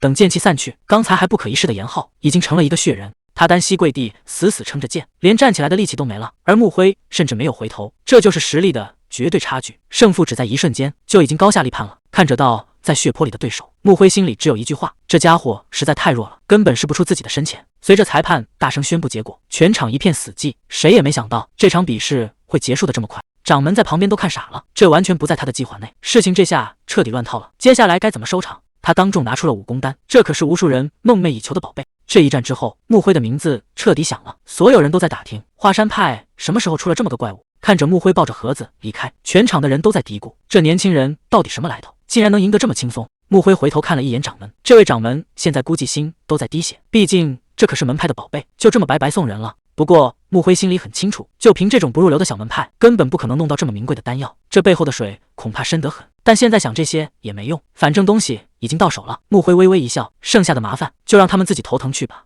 掌门整个人都愣住了，半天没说出一句话，显然眼前的局面已经完全超出了他的掌控。但他还没意识到，就在不远处的密林里，一双冰冷的眼睛已经死死盯住了这里。夜色越来越深，酒馆里的人早就喝得东倒西歪，到处都是酒气。谁能想到，在这看似平静的醉梦里，真正的危险其实才刚刚开始。任武局还在酒馆里呼呼大睡，穆辉已经带着人趁着月色连夜出发了。穆彻忍不住问：白天比试的时候为什么要故意示弱？难道对方真有那么强？穆辉头也不回地说：那只是为了试探对方的底细，不装的好对付一点，那家伙怎么肯使出全力？至于为什么要连夜赶路，理由其实很简单，任武局那个人实在太能唠叨了，听得穆辉耳朵都要起茧子。而且现在丹药已经到手，要是等到明天天亮，肯定有一堆人跑来套近乎，与其在那应付麻烦，不如现在就脚底抹油，赶紧溜。穆辉连夜赶往虞山，其实并不只是为了躲避牢刀，他心里很清楚，这次的事情绝对另有隐情。那个在背后支持大正宗的势力，到底在图谋什么？是已经达成了目的，还是躲在暗处操控着一切？穆辉越想越觉得不对劲，这水比他预想的还要深，一种不祥的预感涌上心头。就在这时，远处的林子里，一人提着长剑站在一旁，眼神冷得让人发毛。看来这江湖马上就要变天了。一人冷冷地看着大正宗掌门，直言他这段时间太狂了，甚至已经踩到了底线，给过机会，也给过神药，结果事情办砸了，还想跑，这下麻烦真的大了。大正宗掌门刚想开口求饶，对方却说不用道歉，因为这笔债要让他儿子来还。话音刚落，长剑直接封喉，这江湖果然没有后悔药吃。那人随口下了一道死命令，要把大正宗掌门的儿子丢进万尸洞，这手段简直让人脊背发凉。至于那些碍事的名门正派，他根本没放在眼里，既然在渭南没有棋子，现在动手也没什么意义。不过他特意交代了一件事，盯紧那个叫穆辉的年轻人，因为家里的少主似乎对他挺感兴趣。交代完这些，他转身就走。谁能想到，灭掉一个门派对他来说，竟然只是路过顺手的事。就在阴谋笼罩森林的时候，另一边的庐山却是一派祥和的景象。穆辉和穆彻刚进城，正商量着去哪儿落脚。听说这里的温泉最出名，连着赶了这么多天路，确实该好好歇歇了。可他们还没意识到，真正的麻烦已经悄悄跟到了身后。泡温泉的事先放一边，穆辉带大家进了一家铁匠铺，说是在领到正式配件前，得先弄点家伙防身。他在一堆兵器里挑挑拣拣，最后拎起一把巨大的重剑，这尺寸比普通的剑大出好几圈。穆彻在一旁都看傻了，结果穆辉直接把剑递给他，说这玩意儿正适合他这种大块头，以后就拿这把重剑练，力量感绝对能上个台阶。至于剩下的几个人，也每人分了一把临时凑合。看来这趟庐山之行，穆辉是打算要给大家好好升个级了。穆彻接过那把沉甸甸的重剑，虽然心里还有点打鼓，但这份沉稳的分量确实少见。旁边的人开始担心了，这种奇门兵器，掌门真的会准许他用吗？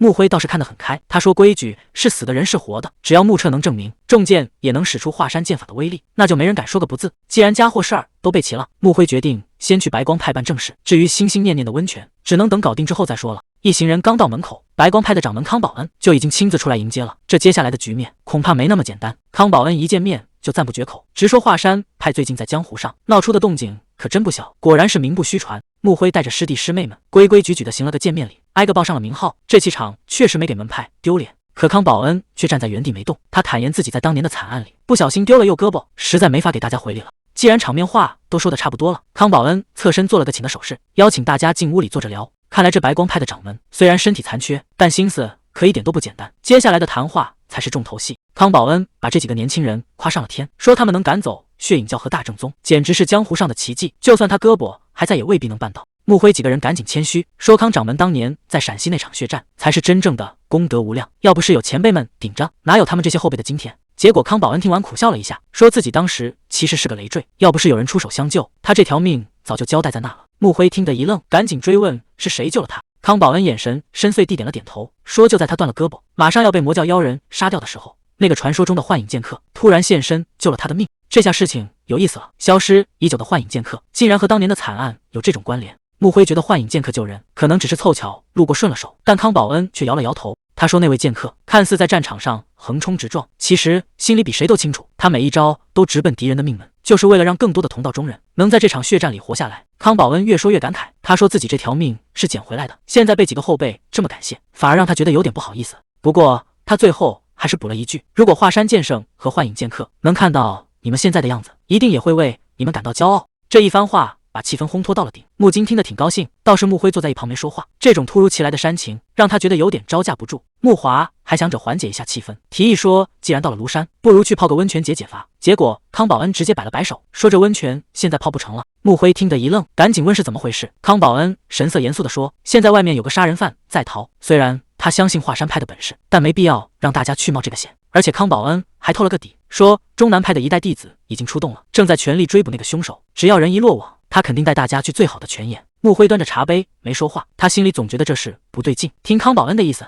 这个杀人犯已经在外面游荡很久了，连中南派的高手都没能立刻拿下，这庐山的太平日子怕是没几天了。康保恩交代完就先离开了，还客气的请他们有空的话指点一下自家弟子的剑法。看着康保恩离开的背影，穆辉觉得这事儿越来越不对劲，这位掌门表现得太淡定了，淡定的甚至有点反常。他嘴上说着不喜欢留下隐患，可真提到了那个杀人犯，他却表现得毫不在意，根本没有要出手解决的意思。这种感觉很奇怪，倒不像是为了保护大家的安全，反而更像是找了个借口，想把他们这帮人困在白光派里。康保恩肯定隐瞒了什么，而且这件事绝对不小。穆辉盯着那个远去的背影，心里已经打定了主意，接下来的这段时间必须得死死盯住这个老狐狸，看看他葫芦里到底卖的什么药。慕华轻声说，哪怕只有这一会儿，他也觉得足够了。可话音刚落，局面瞬间反转，穆辉直接拔剑，既然好日子过完了，那就彻底爆发吧，谁也别想好过。换上重剑之后，穆彻的招式确实变猛了，每一剑都带着要命的压迫感。但是重剑威力再大也有个死穴，那就是慢。穆辉已经盯上了这个破绽，在这种级别的对决中，哪怕只是慢了一丁点，代价就是自己的命。穆华这一招确实精妙，先用剑鞘虚晃一枪，紧接着就是直取下盘的杀招。可惜这套虚虚实实的把戏已经被穆辉彻底看穿了。在这种高手对决中，一旦套路被摸清，局面马上就要反转。穆华本以为这招能成，结果发现根本行不通。穆辉的反应实在太快了，这已经不是一般的强了，简直就像个怪物。那种野兽般的直觉，完全是老天爷赏饭吃。穆华越打越心惊，赶紧大喊一声：“师兄，快住手！”对方招式很辣，完全没有留手的余地。穆华刚才离鬼门关真的就差那么一点点，穆辉的剑已经死死抵住他的喉咙。这一刻教得很明白，心不稳健就绝对快不了。穆辉收起长剑，直接点名下一个对手。轮到木金上场了，虽然他没有那种怪兽般的直觉，但这份稳如老狗的冷静，在这个年纪简直罕见。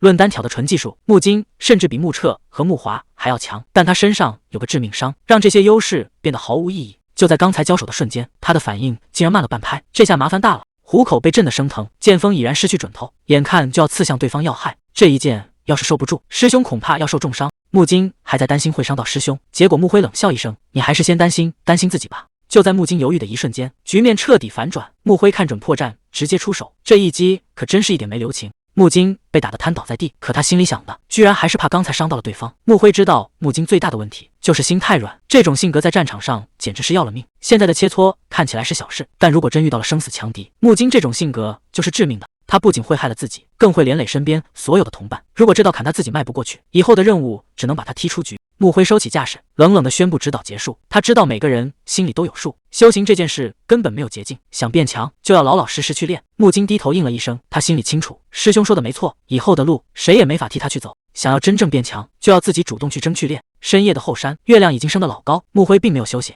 而是独自一人在家练。这种近乎自虐的修炼方式，他早就习以为常。毕竟在这个弱肉强食的世界，对自己不够狠，根本站不稳脚跟。深夜的练功场，门主竟然亲自过来了。他看着满身大汗的穆辉，忍不住感叹：现在像你这样重视基本功的人，真的不多了。穆辉收起长剑，他心里很清楚，门主这种大忙人绝对不会无缘无故深夜到访。既然不是为了抢地方练功，穆辉直接开门见山问他到底有什么事。康保恩这下也不绕弯子了，他坦言自己这次过来是有一件要紧的事，想求穆辉帮个忙。他盯着穆辉问：你现在能不能杀了我？结果穆辉比他更狠，二话不说直接拔剑。这一下把康保恩吓得够呛，赶紧摆手叫停，说自己只是想开个玩笑。康保恩无奈地叹了口气，他没想到穆辉说话做事竟然这么直接，索性也不绕弯子了。他这次来是想正式找穆辉切磋一场。穆辉答应得很痛快，正好他也想看看这个老狐狸葫芦里到底卖的什么药。康保恩提出了一个疯狂的要求，他让穆辉别留情，直接抱着杀他的决心攻过来。穆辉停顿了一下，他突然意识到，这位门主一直以来恐怕都隐藏了真正的实力。康保恩没有否认，他一边握住剑柄一边说：如果不像实战，那这种训练根本没有意义。随着长剑缓缓出鞘，康保恩整个人气场全开，他也要动真格的了。这场切磋恐怕真的要见血了。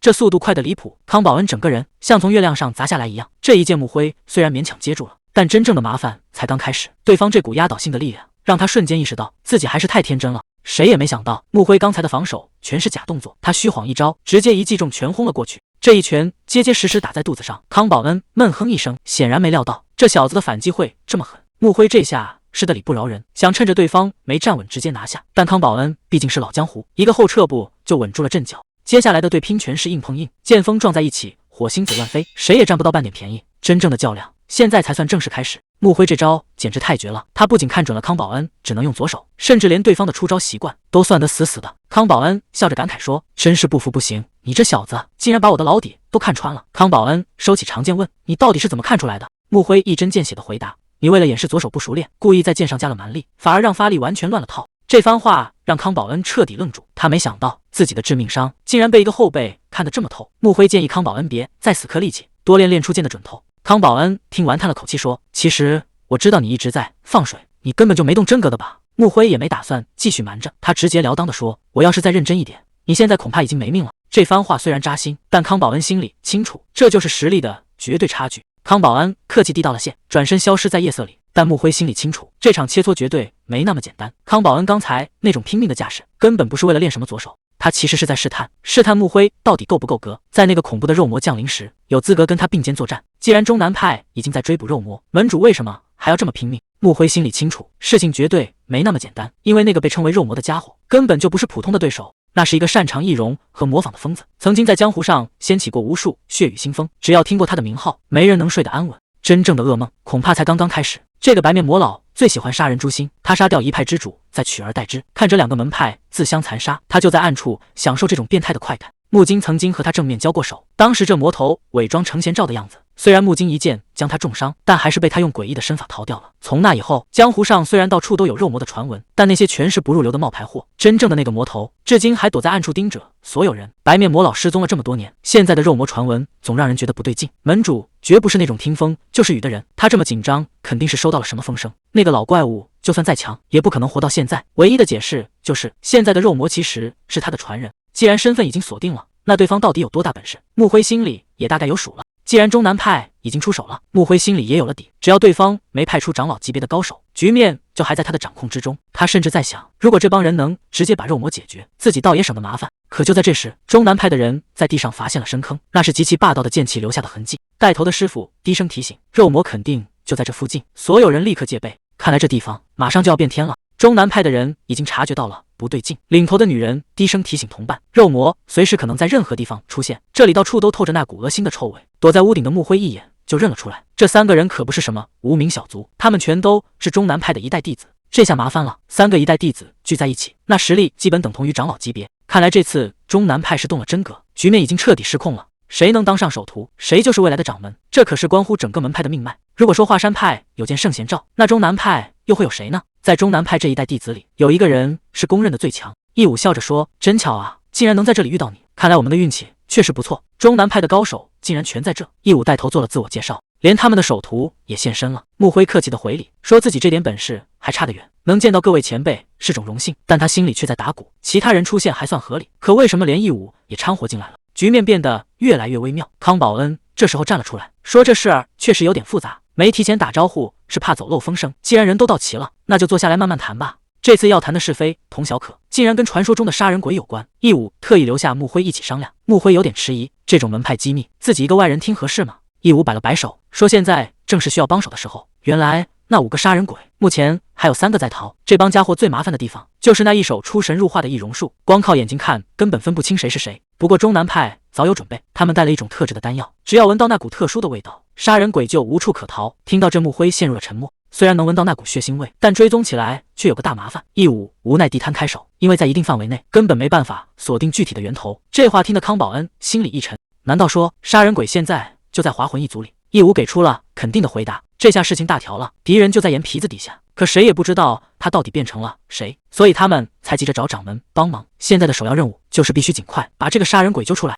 中南派调查了所有的案发现场，发现了一个奇怪的共同点，那就是那里的酒全被喝光了。看来这个杀人鬼不仅嗜酒，而且性格极其狂妄，明明知道有人在追捕他，却连一点痕迹都不打算抹掉。中南派弟子冷笑着说，既然他这么爱出风头，那我们就干脆设个局，搞一场热热闹闹的酒宴。像他这种自大的人，绝对受不了这种挑衅，肯定会忍不住跳出来。义武坐在一旁听着计划，手里已经有了动作。这个以命为赌注的酒局马上就要开始了。为了万无一失，义武拿出了压箱底的宝贝，这颗睡眠弹一旦炸开，方圆之内的人都会瞬间昏睡。他的计划很简单，只要杀人鬼敢露面，就用烟雾把所有人放倒，到时候谁是鬼一目了然。康保恩听完点了点头，既然敌人已经潜伏进来了，那就绝对不能再等了。他当场拍板，今晚就办这场酒宴，把所有人都聚到一起。夜幕降临，酒坛已经摆上了桌，真正的狩猎就在今晚。酒宴正式开始了。康保恩举起酒杯，大声致辞，敬那些在战场上拼过命的英雄，也敬中南派的各位义士。醇厚的酒香弥漫全场，众人纷纷起身应和。康保恩将杯中酒一饮而尽，豪迈的笑声回荡在席间。随着一声整齐的干杯，席间的气氛瞬间被点燃，大家都在大口喝酒，大块吃肉，场面看起来热闹的不得了。有人喝得兴起，甚至扯着嗓子喊着要加酒。谁能想到，这满屋子的欢声笑语，其实全都是演出来的诱饵。穆辉坐在角落里，冷眼看着这一切，他在等那个嗜酒如命的杀人鬼在酒精的诱惑下露出马脚。看着这一桌子丰盛的酒菜，穆辉心里很清楚，准备的这么周全，谁看了都会忍不住心动。但他时刻提醒自己，现在绝不能出任何差错，万一引起别人的怀疑，那麻烦可就大了。旁边的穆华已经喝得不省人事，一边灌酒一边大喊痛快。穆辉转过头和对面的义武对视了一眼，两人什么都没说，但眼神里已经交换了情报。万幸的是，目前还没人起疑心，局面还在掌控之中。就在这时，康保恩站起身来，找了个借口准备先行离席。他让大家继续喝，不用管他，这正是计划中最关键的一步。只有大鱼走了，小鱼才敢露头。义武眼神一冷，在心里下达了最后的指令：真正的搜捕从这一刻正式开始。酒杯再次被斟满，但接下来的每一口酒可能都带着致命的危险。酒过3巡，药效终于发作了。刚才还热闹非凡的酒宴，现在只剩下满屋子倒地不起的人。义武环顾四周，发现除了他们自己，现场已经没人还能站着了。这说明局面已经到了最关键的时刻。他在心里快速盘算，那个杀人鬼如果不在这里，就说明他根本没上钩，或者还有一种更糟的可能，那就是对方已经察觉了计划，现在正混在人群里假装睡觉，正等着他们露出破绽。义武立刻传音给远处的穆辉，两人交换了一个眼神。真正的博弈现在才刚刚开始，真相终于浮出水面。义武通过传音告诉穆辉，那个潜伏已久的杀人鬼竟然就是掌门。为了稳住局面，义武决定留下来守住后方，让穆辉立刻带人去围剿那个冒牌货。现在的每一秒都至关重要。义武反复叮嘱，哪怕胜券在握，也绝不能大意，毕竟谁也不知道暗处还有没有其他的同伙。就在穆辉准备动身的时候，一个阴冷的声音突然从门口传了过来。康保恩带着一丝诡异的微笑，不紧不慢地走了进来。看来你们已经识破了呀，可惜已经太晚了。康保恩冷笑着环顾四周，不仅没有被包围的自觉，反而嘲讽这只是一场无聊的游戏，说他差点就被这出戏给骗了。穆辉手中的长剑已经出鞘，他厉声警告对方，所有的底牌都已经亮出来了，现在投降是唯一的出路。但眼前的这个男人依然披着康保恩的人皮不肯松口，穆辉死死盯着他，想逼这个怪物露出真面目。康保恩的眼神瞬间变得阴冷，既然你们这么想看，那就让你们见识一下。眼看对方要动手，义武立刻拦住了身后的后辈，这种级别的怪物绝不是靠人多就能对付的。谁也没想到变故竟然发生的这么快，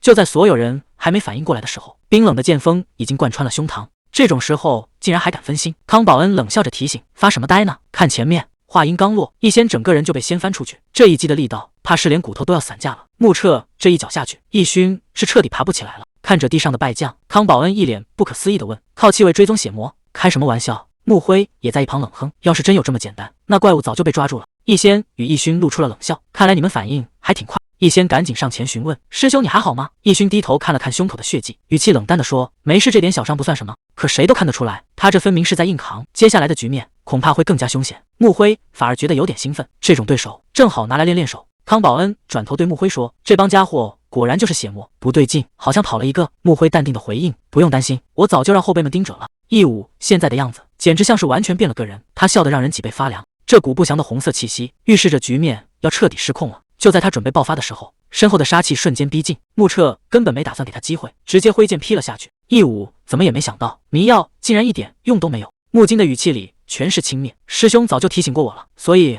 我一直等着你呢，想用这种下三滥的手段偷袭，你比我想象中还要恶心。这下偷袭不成反被抓，局面彻底反转了。义武这下看明白了，原来是在鼻子里塞了湿布条，故意装睡引他现身。他冷笑着点点头，行啊，这波确实是我看走眼了。但他话锋一转，语气里全是狂妄，就凭你们3个也想跟我动手？刚才那一剑的水平实在是太无聊了，我可不想在废物身上浪费时间。为了让你们活命，我有个更好的建议，把女孩留下，剩下的全部给我滚蛋。他盯着眼前的几个人，笑得越来越诡异，只要你们听话，我就大发慈悲放你们一条生路。谁也没看清康保恩是怎么出手的，他直接死死扣住了易仙的手腕，这下易仙的狂妄彻底僵在了脸上。他还在那儿大言不惭，嘲讽对方的动作太好猜了。他正准备反击，结果下一秒就当场打脸。康保恩根本没废话，势大力沉的一脚直接闷在了易仙的肚子上，这一脚力道极重，疼得易仙连话都说不出来。还没等他喘过气，康保恩紧接着又是一记重劈，狂暴的气劲直接把易仙轰退了10几米。在绝对的力量面前，所有的狂妄都成了笑话。康保恩这一剑完全是奔着要命去的，易仙根本避无可避，肩膀直接被划开一道血口子。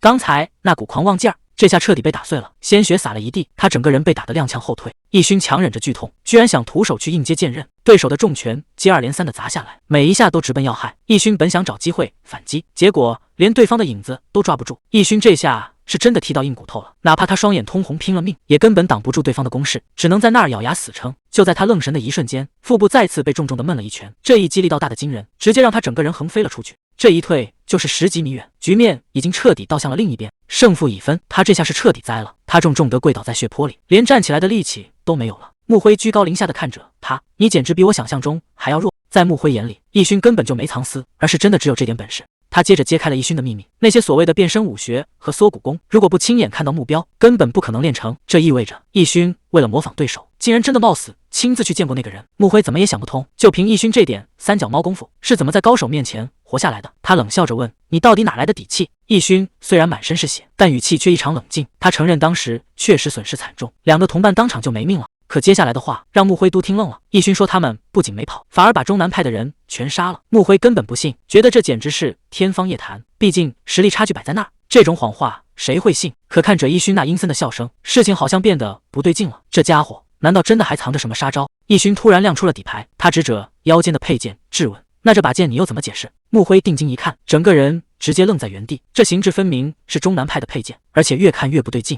这质感和做工绝对不是什么地摊货，甚至连仿制品都算不上，这分明就是真家伙。义勋冷笑着补了一刀，这种级别的神兵利器，普天之下没几个铁匠能打出来，更别说在短时间内造假了。证据就摆在眼前，穆辉这下彻底没话说了。如果剑是真的，那中南派的那些弟子恐怕真的已经全军覆没了。铁证如山，穆辉这下彻底陷入了自我怀疑。既然剑是真的，说明义勋刚才说的那些话，恐怕一个字都没掺假。但他横竖想不通，就凭义勋表现出来的这点实力，到底是怎么杀掉中南派高手的？这根本不符合逻辑。义勋看穿了他的心思，发出一阵阴森的冷笑。他知道穆辉现在脑子很乱，于是又抛出了一个致命的问题。他盯着穆辉问：“你觉得你那些师兄弟武功水平都跟你一样吗？”这句话一出，局面瞬间变得更加诡异了。义勋到底想暗示什么？穆辉这下终于反应过来了，原来义勋敢这么狂，是因为他们背后藏着一个真正的怪物。义勋冷笑着揭开了真相，就像穆辉比普通弟子强一样，他们师门里也存在着绝对的战力天花板，尤其是他们的师兄，那可是连师傅都承认的奇才，实力早就超越了同辈，甚至比年轻时的师傅还要强。杀掉中南派那些高手的根本不是义勋，而是那位深不可测的师兄。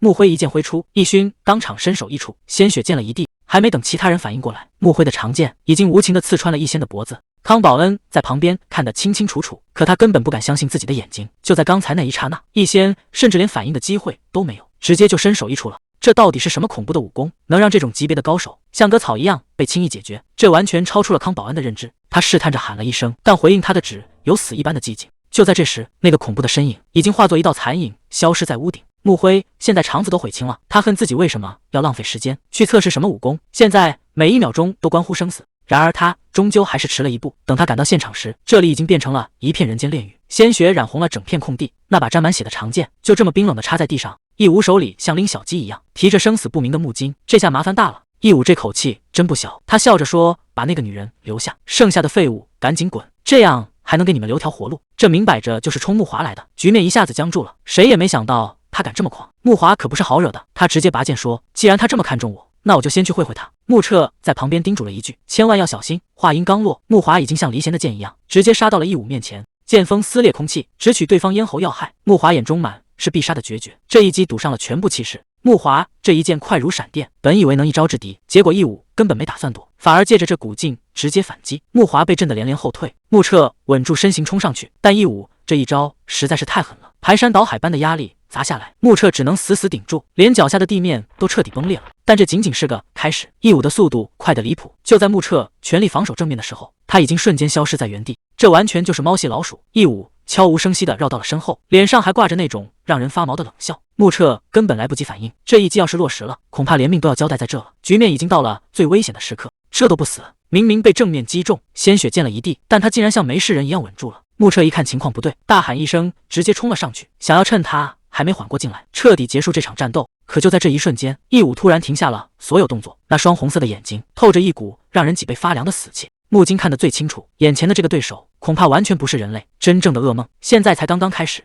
这股压迫感太恐怖了，就像一个来自深渊的死神。这种从心底生出的绝望，让穆金彻底失去了反抗的勇气，只能眼睁睁看着局面滑向最惨烈的深渊。黑暗中传来的声音让人头皮发麻，这根本就不是在战斗，而是单方面的残忍屠杀。骨头碎裂的闷响伴随着压抑的哀嚎，浓稠的血腥味瞬间弥漫开来，令人窒息的暴力在死寂中疯狂蔓延。鲜血一次又一次溅起，义武完全失去了人性，每一击都奔着索命去。现场已经变成了一片无法直视的修罗场，这根本就是一个疯子。义武完全没有停手的意思，还在进行这种残忍的补刀，但他的目标显然不止这一个。穆金甚至连出手的机会都没有，直接被义武单手击中。在绝对的力量面前，任何反抗都显得那么无力，这下麻烦大了，谁还能拦得住他？刚才那一记重击把穆金整个人都拍进了废墟。穆华看准机会，拔剑直接冲了上去，这一剑他赌上了全部的力量，想要趁乱彻底解决这个怪物。可他还是太天真了，就在剑锋即将划过的一瞬间，义武不仅轻松躲开，甚至还露出了一个轻蔑的眼神。局面瞬间反转。木华还没反应过来发生了什么，整个人就被一股巨力直接轰飞了出去。这根本不是一个量级的较量，谁能想到主动出击反而成了送命题？木华已经彻底撑不住了，这一口鲜血喷出来，意味着他已经完全失去了战斗力。穆彻看准这个空档，想要从背后偷袭，可他根本不知道自己面对的是什么样的怪物。就在他手掌落下的那一刻，一舞动了，那动作快到根本看不清，不仅轻松避开了攻击，甚至反手就夺走了对方的长剑，局面瞬间失控。穆彻还没明白怎么回事，自己的武器就已经变成了索命的凶器，这下彻底完了。主动送上门的偷袭，反而成了对方杀戮的开端。这一剑直接贯穿了胸膛，穆彻甚至连惨叫都还没发出，就已经彻底倒在了血泊里。远处的木金彻底崩溃了，他嘶吼着想要冲上去拼命。小木金低声提醒他，现在过去除了送死没有任何意义，你心里其实比谁都清楚。看看那个怪物吧，就算刚才那么多人围攻，他竟然连一滴血都没有流。这种实力的绝对差距，已经不是靠愤怒就能弥补的了。现在的局面，除了绝望还是绝望。跑吧，我们根本没得选。在这个怪物面前，我们弱小的就像地上的蚂蚁，哪怕手里握着剑，也根本挡不住人家的脚步。被踩死似乎成了我们唯一的结局。看着满地的尸体，木金终于明白，这种深入骨髓的无力感，是因为自己还不够强。现在的犹豫和恐惧全都没有意义。想要报仇，就必须先像狗一样活下去。只要能活下来，就能像以前那样拼命训练。这笔血债，迟早要让他翻倍还回来。这种时候，人总是会下意识给自己找借口，是因为练得还不够，还是因为自己根本没有勇气？木金在心里一遍便告诉自己，我很害怕，但这都是因为我没准备好，所以千万不要乱动。就在他快被恐惧吞噬的时候，一个熟悉的身影突然挡在了他的身前，是穆彻。他虽然带着伤，但眼神里没有一丝退缩。他低声提醒木金，眼前这个家伙恐怕比我们的大师兄还要强。这句话一出，最后的希望也彻底破灭了。穆彻挡在前面，他说，我们不能全死在这，你必须活下去，回宗门报信，剩下的时间他打算拿命去填。远处的义武冷笑一声，觉得这种挣扎简直可笑。木金看着穆彻的背影，心里有个声音在疯狂怂恿，跑吧，连穆彻都让你跑了，这是最理智的选择。逃跑并不可耻，只要能活下去，一切都有借口。可看着满地的鲜血，木金突然觉得哪里不对劲。如果逃跑才是理智的，那刚才那些死去的同伴为什么明知是死，还要前仆后继地冲向那个怪物？这根本就说不通。难道那些死去的同伴真的只是因为练得不够吗？木金突然意识到一个卑劣的事实，当听到穆彻让他逃跑时，他心里冒出来的竟然不是愤怒，而是松了一口气。他一直在问自己为什么犹豫，其实答案早就写在脸上了。回忆里，穆辉曾经一针见血地拆穿他，他说你根本不是不知道原因，你只是在对自己撒谎，因为那个真相光是回想起来就让你感到恐惧，你根本不敢承认自己其实是个胆小鬼。这层虚伪的窗户纸终于在这一刻被彻底捅破了。穆辉的画像是一把钥匙，他说你之所以想不起来，是因为那段记忆太可怕，被你死死埋在了心底。既然忘了现在为什么练剑，那就去想想当初你第一次拿起剑到底是为了什么。木金顺着这句话往回找，记忆的大门缓缓推开，可门后的景象却跟热血和梦想半点关系没有，那是满地的鲜血和躲在暗处瑟瑟发抖的自己。原来他第一次握剑不是为了变强，而是在那个地狱般的夜晚，为了能活下去。耳边全是利刃入肉的声音，没完没了，根本停不下来。那个黑影就像不知疲倦的怪物，在红色的背景下机械地收割着生命，直到最后，周围再也没有能站着的人，整片大地都被染成了刺眼的暗红。在这片尸山血海的中心，只剩下他孤零零地跪在那里。这就是木金一直不敢面对的真相，他的剑是从地狱里捡回来的。木金曾经以为只要手里有剑就能把害怕变成武器，他觉得自己已经脱胎换骨，彻底战胜了那个胆小的自己。可现实却当头一棒，那种致命的犹豫根本就没消失过。原来所谓的变强可能只是他的错觉。木金总觉得是自己练得还不够，才会在怪物面前吓破了胆。可看着穆彻冲上去的背影，他彻底陷入了自我怀疑，凭什么别人能连眉头都不皱一下，而自己却只想转身逃跑？指尖没入掌心，这种懦弱像毒液蔓延，将脊梁骨一节节压弯。最让他感到恶心的是，当听到穆彻叫他快走时，他心里竟然松了一口气。这种卑微的解脱感，才是他最不敢面对的真相。木金以为自己早就迈过了那道坎，可看着满地的尸体，他发现一切根本没变。这青死在面前，他竟然连愤怒都感觉不到，只剩下背下的动弹不得的恐惧。原来他拼命练剑，根本不是为了变强，只是想逃避那个没用的自己。哪怕现在握紧剑柄，也更像是最后的一场毫无意义的挣扎。哪怕身体已经到了极限，木金还是想起了那些即便粉身碎骨也绝不低头的人。这一刻，他终于明白，手中的剑不该是逃避的工具，而是反抗不公的意志。他不打算再跑了，哪怕前方是万丈深渊，也要正面迎上去。真正的反击现在才要开始。谁也没想到，木金竟然真的敢杀个回马枪。义武手里还拎着人质，看着冲过来的身影，他冷笑着问：你居然不打算逃跑吗？在他眼里，这种拼死一搏的勇气简直比苍蝇还要烦人。他随手一挥，局面瞬间变得更加凶险。所有的勇气和觉悟，在绝对的力量面前，竟然显得这么无力。木金还没来得及反击，就被白净彻底击垮，手中的长剑掉落在地，发出一声刺耳的脆响。这一战，他们输得干干净净。木辉半跪在地上，看着昏迷不醒的同伴，轻声说了一句：“再坚持一会儿。”他要用最快的速度把眼前的麻烦彻底解决掉，局面要反转了。真正的杀气才刚刚爆发，义武这个疯子竟然开始享受这场杀戮了，语气里满是扭曲的兴奋。他对着木辉挑衅，说他挺中意这种有胆量的人，千万别让他扫兴。但他算错了一件事，木辉现在已经彻底冷静下来，脑子里只剩下一个念头，那就是用最快的速度直接宰了这个怪物。谁也没想到木辉竟然还藏着这种杀招，没有任何多余的动作，只有极致的速度和爆发，这是压箱底的秘术，快到根本无法捕捉。就在一瞬间，剑气直接贯穿了义武的胸膛，鲜血瞬间喷溅出来，这一击本该是致命的，可义武这个怪物竟然一边吐血一边狂笑。他说这一招有点意思，这个疯子好像变得更兴奋了。木辉根本不打算废话，手里的攻势一波接着一波，完全不给对方喘息的机会。就在义武被打翻在地的瞬间，真正的杀招来了，这一记落花掌带着排山倒海的气势直接拍下，地面瞬间崩裂。义武这回是真的踢到铁板，这一掌下去，恐怕连求饶的机会都没有了。木辉根本没打算留活口，趁着对方倒地，他顺势拔出长剑，动作没有半点犹豫。紧接着，他双手死死握住剑柄，汇聚全身的力量，对着义武的胸口狠狠刺了下去。这一剑直接扎了个透心凉，义武整个人被死死定在地上，连挣扎的余地都没了。这就是木辉的风格，只要出手就一定要让对方彻底断气。这一套连招打完，木辉并没有贪刀，他借力向后轻巧一跃，稳稳地落在了远处。反观对面的义武，虽然还没断气，但整个人已经狼狈到了极点，只能半跪在地上拼命喘息。木辉再次握紧了长剑，剑尖上的血还在往下滴，他一言不发，一步步重新逼近。这沉稳的脚步声对义武来说简直就是最后的催命符。看来这场死斗马上就要出结果了。谁能想到刚才还被打得半死的义武竟然还能笑得出来，这笑容简直让人脊背发凉。木辉虽然察觉到了不对劲，但对方的速度实在太快了。就在这一瞬间，义武像疯了一样猛地抱起，手里的长剑带着血光，对着木辉直接劈了下来。这完全是不要命的打法，抓到机会了。木辉这一剑没有任何犹豫，就是要趁你兵要你命，这一击势不可挡，局面彻底失控了。谁也没想到义武竟然还有反击的力量，这一下打得太重了。木辉硬生生扛住了这一招，但他心里清楚，真正的拼命才刚刚开始。虎口被震得发麻，鲜血顺着指缝滴落，对方的杀气反而更盛了。底下的战斗已经进入白热化，难怪木辉刚才走得那么急，原来是要对付那个杀人鬼。康宝恩在屋顶上看得清清楚楚，要是他的右臂还在，肯定会毫不犹豫地冲下去。但现在他只能按兵不动，因为这时候出手只会给木辉添乱。现在救人要紧，康宝恩很清楚，必须先把华山弟子带离战场。但义武根本不给机会，这一招百行掌法直接封死了方圆百里的退路，漫天都是血红色的掌印。木辉被困在攻击中心，这下真的无处可逃了。就在这生死关头，木辉竟然硬生生撕开了一道缺口，他疯狂挥动长剑，利用产生的强劲风压，直接震碎了漫天的红色掌印。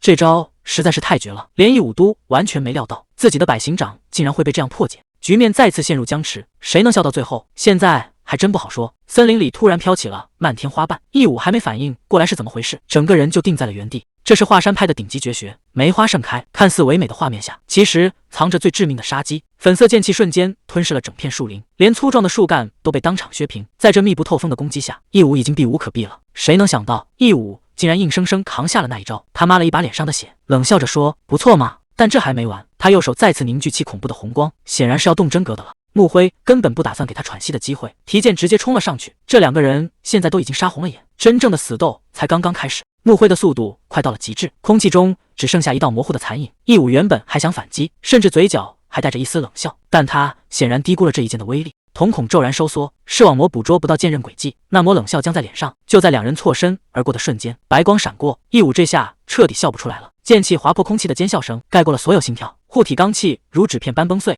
随着一声凄厉的撕裂声，他整条右臂被当场斩断，直接飞向了半空，鲜血瞬间染红了树林。这场死斗胜负已分，木辉这一拳力道极重，直接把义武打得倒退数步。还没等对方站稳，他再次凌空跃起，手中的长剑划出一道冰冷的弧线。义武半跪在地上低声咒骂：“既然你这么想死，那我也没必要再留手了。”就在这一瞬间，木辉的长剑已经杀到，扑哧一声，剑锋直接贯穿了义武的胸膛，鲜血顺着剑刃不断滴落。可奇怪的是，义武竟然没有倒下，反而死死盯着木辉。事情不对劲，这家伙难道还有后手？木辉像猎人一样在林间穿梭，死死盯着前方逃窜的义武。他在等一个机会，一个能彻底了解对方的机会。义武虽然已经到了极限，但这种怪物的垂死挣扎最可怕。他猛地回身，挥出一道血光，想要拉着木辉同归于尽。两股力量正面硬碰硬，震得周围的树木纷纷崩碎。木辉顺势借力跃向半空，高高举起了手中的长剑。这一剑下去，所有的恩怨都要画上句号了。谁能想到，被长剑贯穿胸膛的义武，竟然在这个时候笑出了声。他一边咳血一边嘲讽：“两股内力在你体内打架，滋味不好受吧？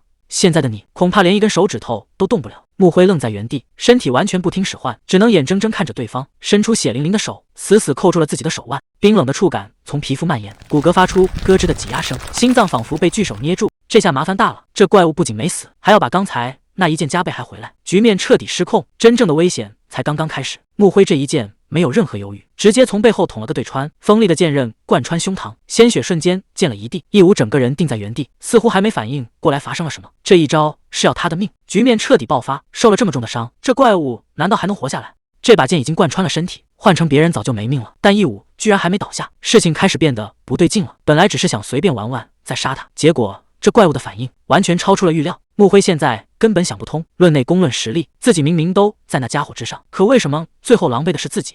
看着义武那张脸，他甚至觉得有点恐怖，被捅穿了还能这么冷静，这到底是个什么变态？冷汗顺着鬓角滑落，义武嘴角竟还挂着一丝弧度，那双空洞的眼睛里完全看不出对死亡的恐惧。穆辉冷冷地问：“除了你还有别的同伙吗？”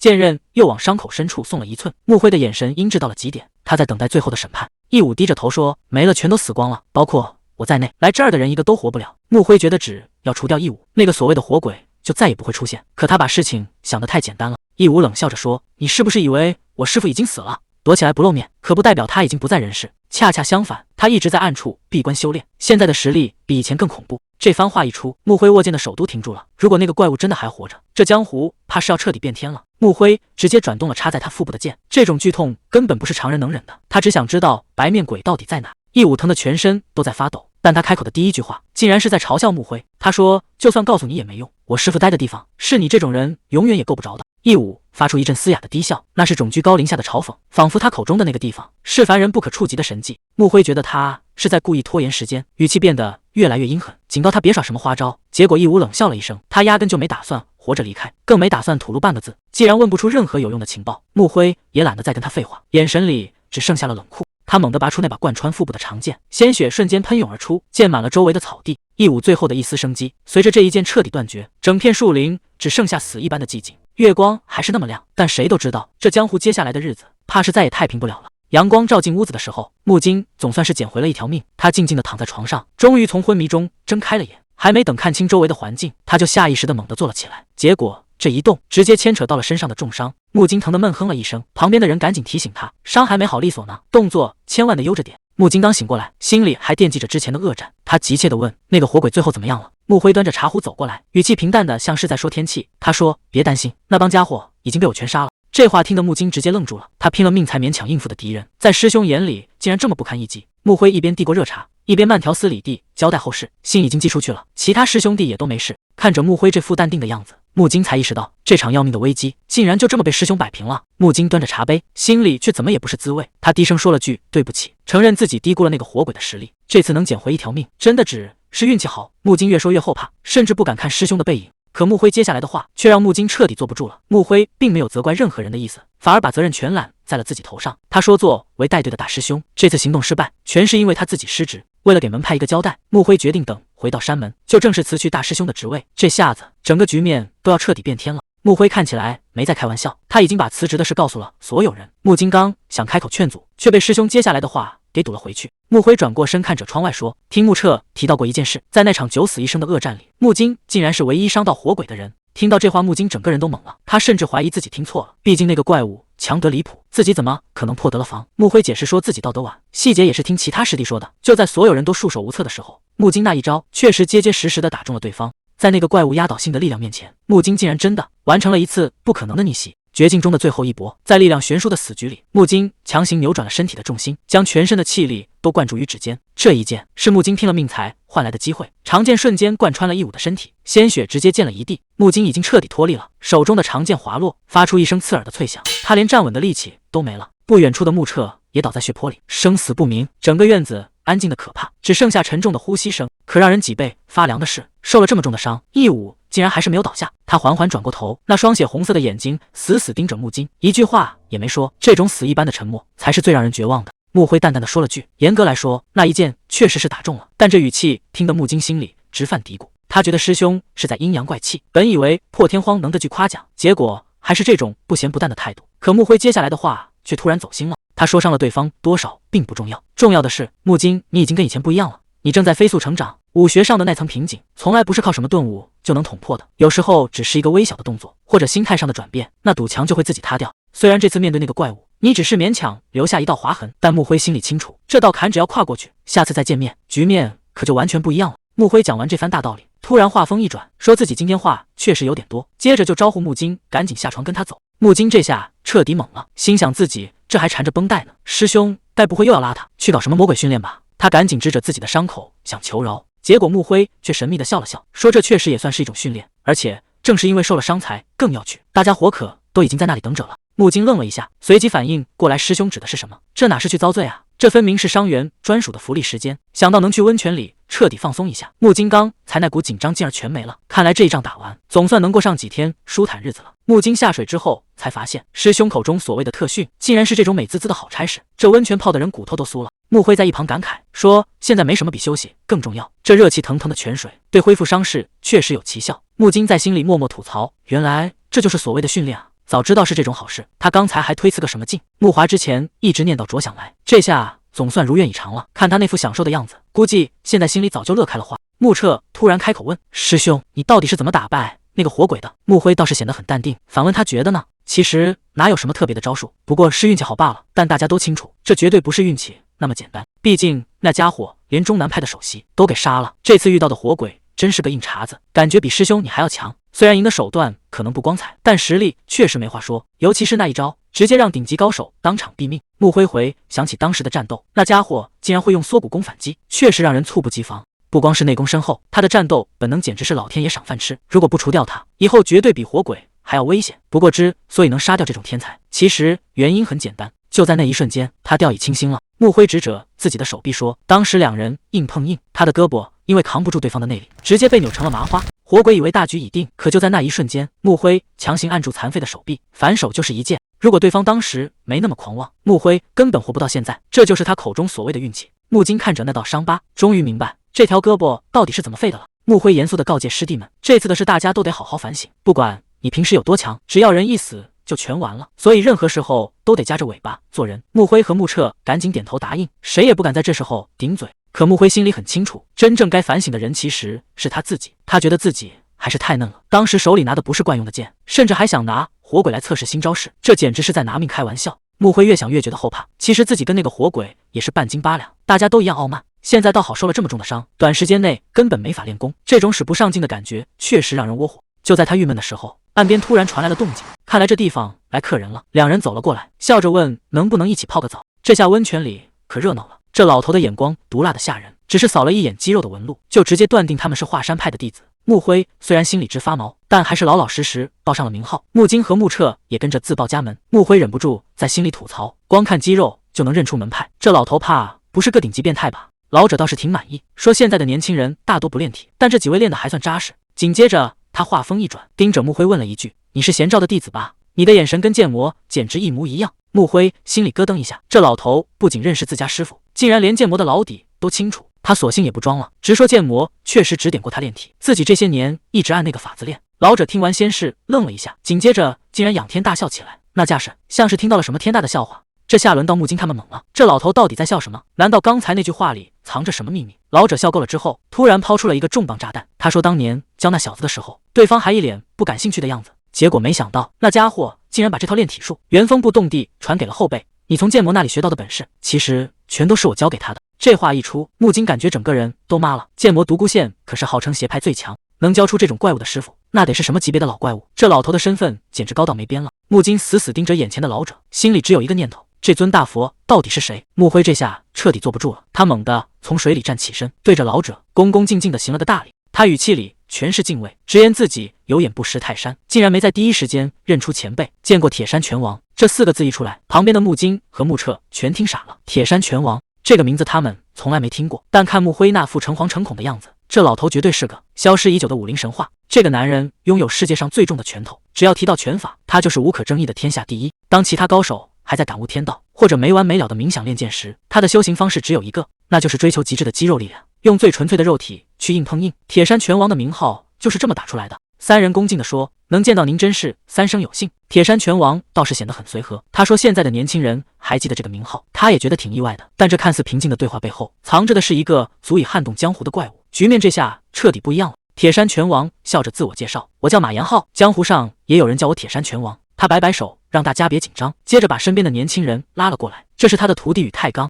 宇太刚虽然看着年轻，但那一身扎实的肌肉骗不了人。穆辉在一旁看得真切，这家伙绝对是个硬茬子，普通武林人士在他面前估计连一招都接不下来。马延浩说他们正在下山历练，因为徒弟在山上待得太久，现在最缺的就是实战经验。穆金顺着话茬问了一句：“既然是出来比武旅行的，那这一路上的战况怎么样了？”他其实是想探探对方的底，看看这师徒俩到底有多强。宇太刚倒是一点不谦虚，直言自己下山以来3战全胜，这战绩确实够唬人的。不过他接着话锋一转，说最后一场其实赢得很险，要是对方的剑没断，输的人可能就是他了。穆辉听完冷笑了一声，他说在武林高手的对决里，剑断了只能说明主人没本事，既然没本事护住自己的兵器，那就要承担输掉的后果，没什么好同情的。穆辉心里很清楚，能把宇太刚逼到这种地步，对方绝对是个顶尖高手。他盯着宇太刚问了一句：“那个差点让你翻车的对手到底叫什么名字？”宇太刚故意卖了个关子，他说与其直接报出名字，不如换个更响亮的说法，只要提这个人的师傅，在座的各位肯定马上就能认出来，那个人就是剑魔的弟子。穆辉听完直接愣住了。马延浩一边搓澡一边嘀咕：“那个叫独孤绿的家伙，名字听起来土里土气的，实力却强得离谱。”他转头对宇太刚说：“要不是那小子的剑断了，那天输的人绝对是你。”宇太刚倒也干脆，说自己会记住这次教训，毕竟身为剑客，保不住自己的武器也是无能。谁能想到这场传闻中的顶尖对决，真相竟然是这样。剑魔弟子对阵拳王传人，整整打了100个回合，最后独孤绿的重剑彻底崩碎，才勉强分出了胜负。看着宇太刚这副样子，旁边的人心里总算平衡了，这不可一世的家伙终于承认自己差点就栽了。马延浩一边泡澡一边放狠话，说下次要是再见面，非要把那老家伙揍得满地找牙。原来当年他跟2个后辈打过赌，要各自培养弟子出来比试，他口中这2个所谓的后辈，竟然是剑魔和贤照大师。穆金在旁边听得心里发毛，这辈分高的简直离谱。更关键的是，剑魔的弟子确实在决斗中赢了，可剑圣的传人现在却落到了这副田地。马延浩突然叹了口气，说那2个家伙死得太早了，本来还想当面嘲笑他们，现在连个斗嘴的人都没了。他突然转过头，死死盯着穆辉问了一句：“小子，你觉得呢？既然大家这么有缘，不如让各自的弟子切磋一下。”穆辉答应得很干脆，可没想到这老狐狸紧接着又抛出一个更过分的请求。他盯着穆辉说：“我对你本人更感兴趣，能不能让我亲手试试你的深浅？”这摆明了是在挑衅。马延浩还假惺惺地补了一句：“要是觉得为难，你大可以现在就拒绝。”穆辉根本没打算退缩，直接问他打算怎么试。结果这老头穿好衣服走到林子里，伸出了一只手掌。他说方法很简单，只要你用尽全力往这儿打1拳就行，什么时候开始你说了算。指尖轻蔑地点了点胸口，嘴角挂着一丝玩味的笑，静静等待着猎物上钩。穆辉连眼都没眨一下，直接回了一句：“就现在吧。”马延浩冷笑一声，说：“你这小子倒是有种，竟然想现在就动手。”他转头问身后的宇太刚：“徒弟，你准备好了吗？”宇太刚早就按捺不住了，说自己全身的骨头都在发痒。既然双方都没意见，马延浩直接带人来到一片空地，虽然地方简陋了点，但杀气已经藏不住了。穆彻在旁边看得直揪心，大师兄的手臂还有旧伤，根本没到能硬拼的时候，可他就是看不惯这老头傲慢的样子。穆辉心里很清楚，这老家伙是想借机试探他的底细，既然对方把台子都搭好了，那就没什么好犹豫的。想看我的真本事，那就来吧。指关节捏得咔咔作响，压抑已久的怒火在这一刻彻底点燃。穆辉这次是真的拼了，就算身体还没完全恢复，他也打算用这一拳让眼前这个傲慢的老头彻底闭嘴。这一击威力惊人，撞击产生的余波甚至把周围的地面都震裂。可等烟尘散去，马延浩竟然稳稳地站在原地。他看着穆辉点了点头，说：“不愧是剑圣教出来的徒弟，确实有2下子。”他收回手掌，宣布：“刚才的测试已经足够了，你先在旁边喘口气，把呼吸调匀，等你的状态恢复了，真正的决斗马上就开始。”他转头看向身后的宇太刚：“徒弟，该你上场了。”马延浩盯着眼前的穆辉，心里暗自盘算，这小子就是贤照的徒弟，眼神倒是挺犀利，但这种眼神最适合被彻底摧毁。那种不服输的倔强，反倒激起了嗜血的渴望，恨不得立刻看他跪地求饶。旁边的宇太刚已经等不及了，他一边往前走一边叫嚣，说穆辉不过如此，还嫌弃马延浩的反应太无趣，简直让人火大。这种慢吞吞的对峙，简直是在浪费大爷的时间。他大摇大摆地闯入2人的气场，可马延浩根本没心思理会徒弟，他的注意力全在穆辉身上。这小子虽然年纪不大，但身上那股沉稳劲儿，完全不像个新手。贤照啊贤照，你到底藏了个什么样的怪物？这小子比我想象中要狡猾得多。看着穆辉缓缓拔出长剑，马延浩反而笑了起来。看来今天的这场决斗终于要有点意思了。宇太刚猛地压低重心，双手缠满绷带，像是一头盯上猎物的猛兽。马延浩在旁边得意地发话，说他的徒弟可不是什么软柿子，话音刚落，宇太刚整个人像炮弹一样弹射出去，地面被他踩得碎石乱飞。这一招铁掌还没到跟前，那股劲风就已经让人站不稳了。木金和木彻都愣住了，这种排山倒海般的压迫感，简直像是一座大山直接崩塌下来。这绝对是得到了那老头的真传。但木辉很快就冷静了下来。宇太刚的攻势虽然猛烈，但在他眼里，这小子比起马延浩本人，火候还是差得太远了。真正的较量，现在才要见分晓。谁也没想到，木辉竟然正面接下了这一招。不仅如此，他还顺势借力，直接把宇太刚的重拳给荡开了。宇太刚整个人都懵了，刚才那一拳明明是在必得，可现在眼前除了飞扬的尘土，竟然连个鬼影都看不见。他急得四处张望，心里不停地犯嘀咕：这人到底跑哪去了？就在这时，一道黑影悄无声息地已经绕到了他的死角。木金和木彻在旁边看得清清楚楚，这速度快得简直离谱，甚至连空气都没产生波动，视网膜上只留下一道残影，那是人类肉眼无法捕捉的极限。宇太刚猛地感觉到背后发凉，等他反应过来想转身的时候，已经太迟了。本来打算直接反击，但这左手的伤比预想的还要严重，只能先防守了。但这细微的动作根本瞒不过宇太刚的眼睛，他瞬间看出了破绽。既然左手废了，那就专门往死穴上打。这下麻烦了，弱点被彻底看穿，局面瞬间反转。宇太刚这回是动真格了，他根本没打算留活口，这一击汇聚了全身的力量。只听轰的一声，地面瞬间崩裂，这威力简直要命。烟尘散去之后，对手还能站得起来吗？刚才那一招竟然扑了个空。木辉利用烟尘的掩护，身法快得让人看不清。宇太刚反应也够快，反手就是一记横扫，想要强行拉开距离，可他还是慢了一步。木辉已经彻底贴身，直接封死了他所有的退路，竟然直接冲着左手来。才交手几个回合，伤口就被看穿了，看来想慢慢解决是不可能了。这对手的实力确实超出了预期。既然这样，那我也没必要再藏着掖着，是时候动真格了。这一招可不是谁都能接得住的。木辉终于拔剑了，看似只是最普通的一记纵劈，可这气势完全不对劲，这根本没法挡，也根本躲不掉。剑气就像一堵巨大的墙，排山倒海般压了过来，连场外的木金和木彻都看傻了。这一剑下去，局面恐怕要彻底定型了，胜负已定。宇太刚直接跪倒在地上，亲口承认自己输了。木辉缓缓收起长剑，这一战的结果让所有人都没话可说，但远处的马延浩却看出了真相。在最后那一秒，木辉根本就没有挥剑，他只是虚晃一招，就彻底击垮了宇太刚的心理防线，这才是最恐怖的地方。宇太刚这次是彻底被打服了，在那种绝对的压制力面前，斗志瞬间瓦解，只剩下求生的本能。马延浩看着这一幕，反倒觉得这仗没白打，毕竟只有摔过跟头，才知道以后该怎么站起来。他隔空向老友致意，承认这一局是木辉赢了，而且赢得很漂亮。作为长辈，他心里已经有了新的打算。两个年轻人互相行礼，宇太刚倒是拿得起放得下，可他自己都还没缓过劲来，反倒关心起木辉左手的伤势。这下麻烦了，木辉想藏的秘密恐怕是彻底瞒不住了。马延浩突然走上前，盯着木辉那只受伤的手，非要看个究竟不可。时间已经过去了2个小时，大伙都回到了华魂门，可木华却气不打一处来。原来这帮男人光顾着去决斗，竟然把他一个人丢在了温泉，到现在才想起来。木彻倒好，直接回了一句我忘了，这简直是火上浇油。木金赶紧打圆场，说刚才打得实在太凶了，但这借口恐怕谁听了都想打人。木华这气还没消，觉得这帮男人就是想偷溜出去玩，根本没把他的担心当回事。木彻赶紧搬出对方的名号，说那可是铁山拳王的亲传弟子，这场决斗的含金量远超所有人的想象。可木华根本不买账，觉得这全是借口。就在这时，刚才输掉的宇太刚已经在屋顶上开始了疯狂特训，看着单手倒立的架势，他显然是跟自己较上劲了。真正的较量恐怕才刚刚拉开序幕。马延浩一检查才发现，木辉这伤势比预想的还要糟，真不知道他是怎么撑着这副身体，还能打赢刚才那场决斗的。这一手按下去，木辉疼得直接叫出了声，但这罪他必须得受，因为这是保住这只手的唯一机会。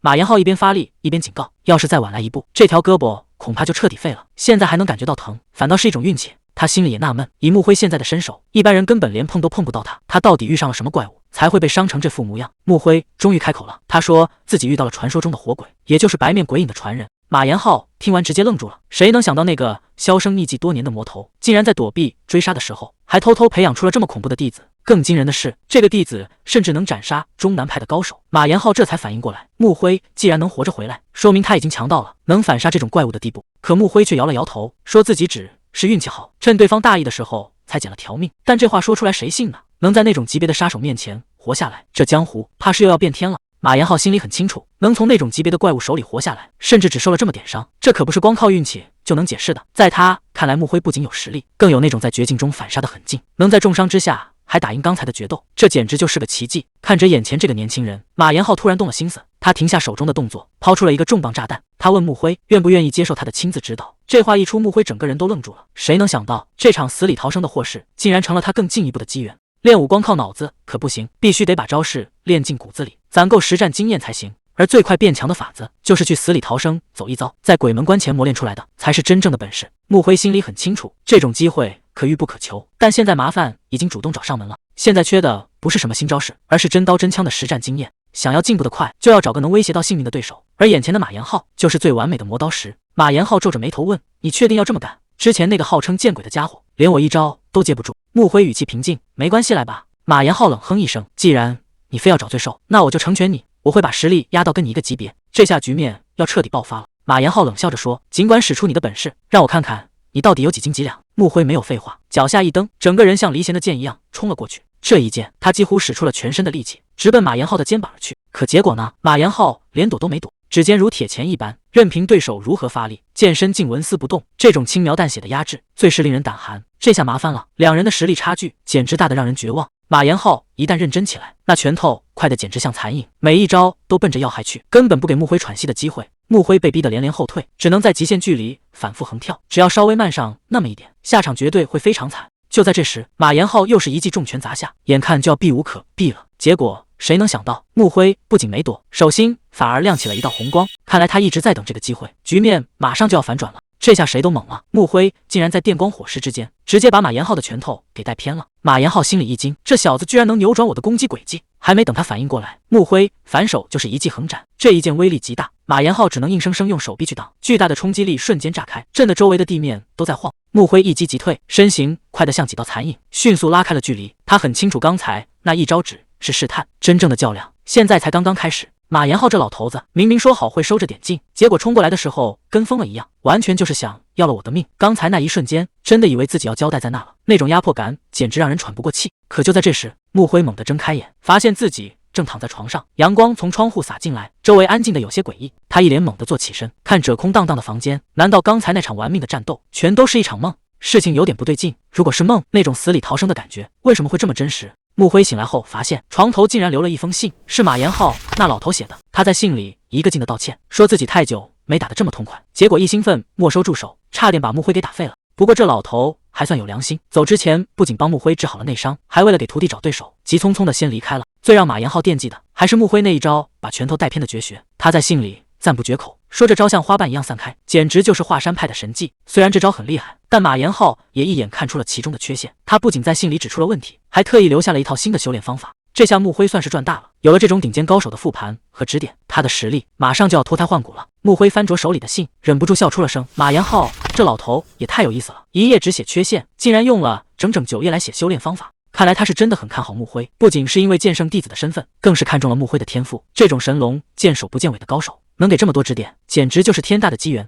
不过穆辉心里有自己的主意，他看着那厚厚的修炼方法，自言自语说：“这东西我还是打算把它扔了。”就在这时，穆华推门走了进来，看到穆辉醒了，他赶紧凑过去打招呼。穆辉随口问了一句：“是有什么事吗？”穆华的脸色变得有些严肃，他说：“中南派的人已经到了，现在就在外面等着。”听到这3个字，穆辉心里咯噔一下，看来清静日子到头了，这帮人找上门来准备好事。中南派的人已经找上门了，穆辉那边正准备应对，而马延浩和宇泰刚师徒俩此时正躲在林子里说悄悄话。宇泰刚看着师傅的背影，忍不住开口问：“师傅，自从泡完温泉回来，我就觉得你心里一直揣着事，整个人跟平时判若两人。”马延浩听了这话，转过头笑了笑，反问：“怎么表现得这么明显吗？”宇泰刚认真地点了点头，结果马延浩反手就是一个回马枪，他盯着宇泰刚说：“少在这儿操心我，我看是你一直在想穆辉那小子吧。”马延浩一针见血的戳穿：“你是不是还在纠结那天自己到底是怎么输给他的？”宇泰刚这下彻底没话说了，结结巴巴的问师傅是怎么看出来的。马延浩冷哼一声：“我活了这把岁数，要是连你这点小心思都看不穿，那我也太蠢了。果然姜还是老的辣。”宇泰刚那点不服气和挫败感，在师傅面前根本就藏不住。马延浩看着垂头丧气的徒弟，语重心长地说：“别总纠结那场败仗了，既然知道自己差在哪，回去老老实实练功才是正事。”宇泰刚虽然嘴上答应着，但心里还是好奇，他忍不住追问了一句：“师傅，那你刚才在那儿发呆，到底在想什么呢？”马延浩沉默了一下，抬头看着远处的云，淡淡的说：“也没什么，只是突然想起了几个老伙计。”这话一出，宇泰刚整个人都懵了，他脱口而出问了一句：“您这种脾气的人，居然也会有朋友？”马延浩一听这话，差点没被气乐了，没好气的回对道：“你小子这话是什么意思？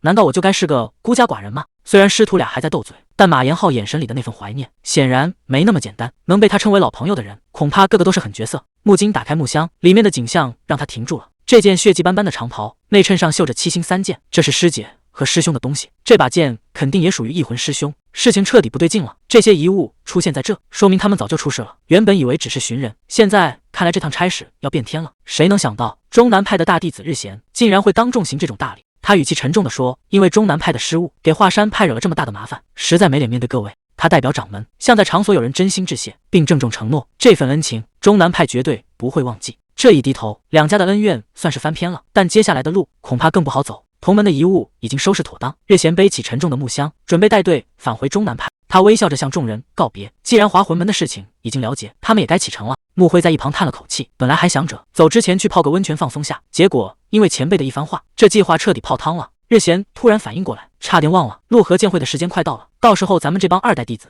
还得向你们多请教请教。看来这趟回去还没等歇口气，新的麻烦就要找上门了。中南派的前辈们已经动身，剩下的事情总算告一段落。穆华总算松了口气，笑着提议：“既然任务都结束了，咱们干脆去泡个温泉放松下。”可还没等大家高兴太久，穆辉突然改了主意，催着所有人赶紧收拾东西回山。穆华追在后面问：“刚才不是还说要去泡温泉吗？怎么说变就变了？”穆辉停下脚步，语气变得非常严肃：“刚才他们提到了六合剑会，这可不是闹着玩的。为了这场比武，咱们现在就要开始准备。看来这口气还没歇匀，更大的挑战已经就在眼前了。”所谓的六合剑会，表面上是华山和中南两派在比武场上以武会友，但真正让两家联系在一起的是他们共用的一套基础剑法——六合剑。这就有点奇怪了，武功不仅仅是招式，更代表了一个门派的混合理儿，是各家独自钻研出来的宝贝。既然如此，这两大门派怎么会拥有完全一样的根基？关于这件事，江湖上一直有两种说法。有人觉得华山和中南原本就是一家人，后来才分了家；也有人说是当年的同门师兄弟分别创立了这两个门派。真相到底是什么？恐怕只有当年的宗师才知道了。其实历史记载早就模糊了，再去深究到底谁对谁错，已经没什么意义。因为华山和中南这两派关系是真的铁，也许是当年的世道太乱，又或者是先辈们心胸豁达，比起非要争个高低，他们更愿意拉兄弟一把。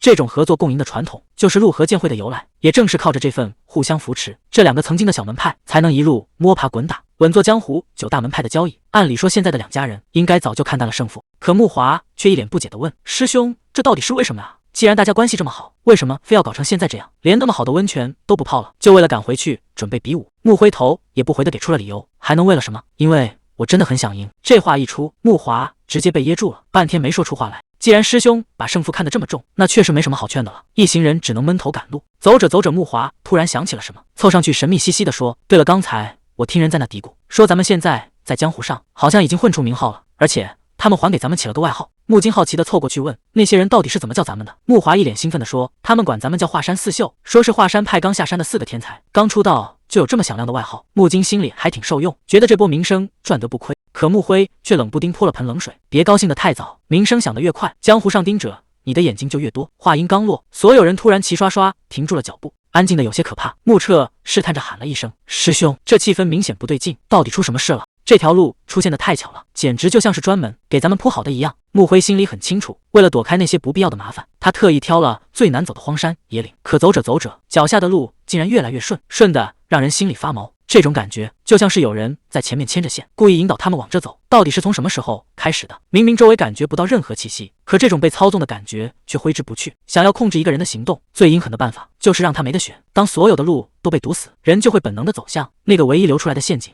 现在只有两种可能，要么是自己想多了，要么咱们已经彻底钻进别人的套路里了。这种顺利绝对不是巧合，背后肯定有高人在操盘。穆辉想起上次差点丢命的教训，决定这次绝不冒险。既然感觉不对劲，那就只能加倍小心了。他突然停下脚步，宣布：“咱们绕路走。”穆华这下彻底懵了，刚才还急着回去训练，怎么说变卦就变卦了？他甚至开始怀疑，是不是师兄受了重伤，才故意找借口拖延时间。穆辉没多解释，只是抬头看了看天色，离太阳落山没多久了，要绕路就要抓紧时间。看着还在发愣的穆华，穆辉没好气地催了一句：“赶紧跟上，反正留在这你也帮不上忙。”虽然心里1万个不乐意，但看着师兄严肃的样子，穆华也只能乖乖闭嘴跟了上去。穆华叹了口气，师兄这脾气一旦上来，谁劝都没用。穆辉倒是听得真切，随口回了一句：“行了，你们这么快认命，倒也省了我的麻烦。”夜幕降临，几个人在林子里升起火堆，打算先凑合一晚。周围静得有些过头，只有木柴燃烧的噼啪声在林子里回荡。同伴们都已经睡熟，穆辉独自坐在火堆旁，闭着眼守夜。就在这时，草丛里突然传出一声极其细微的动静。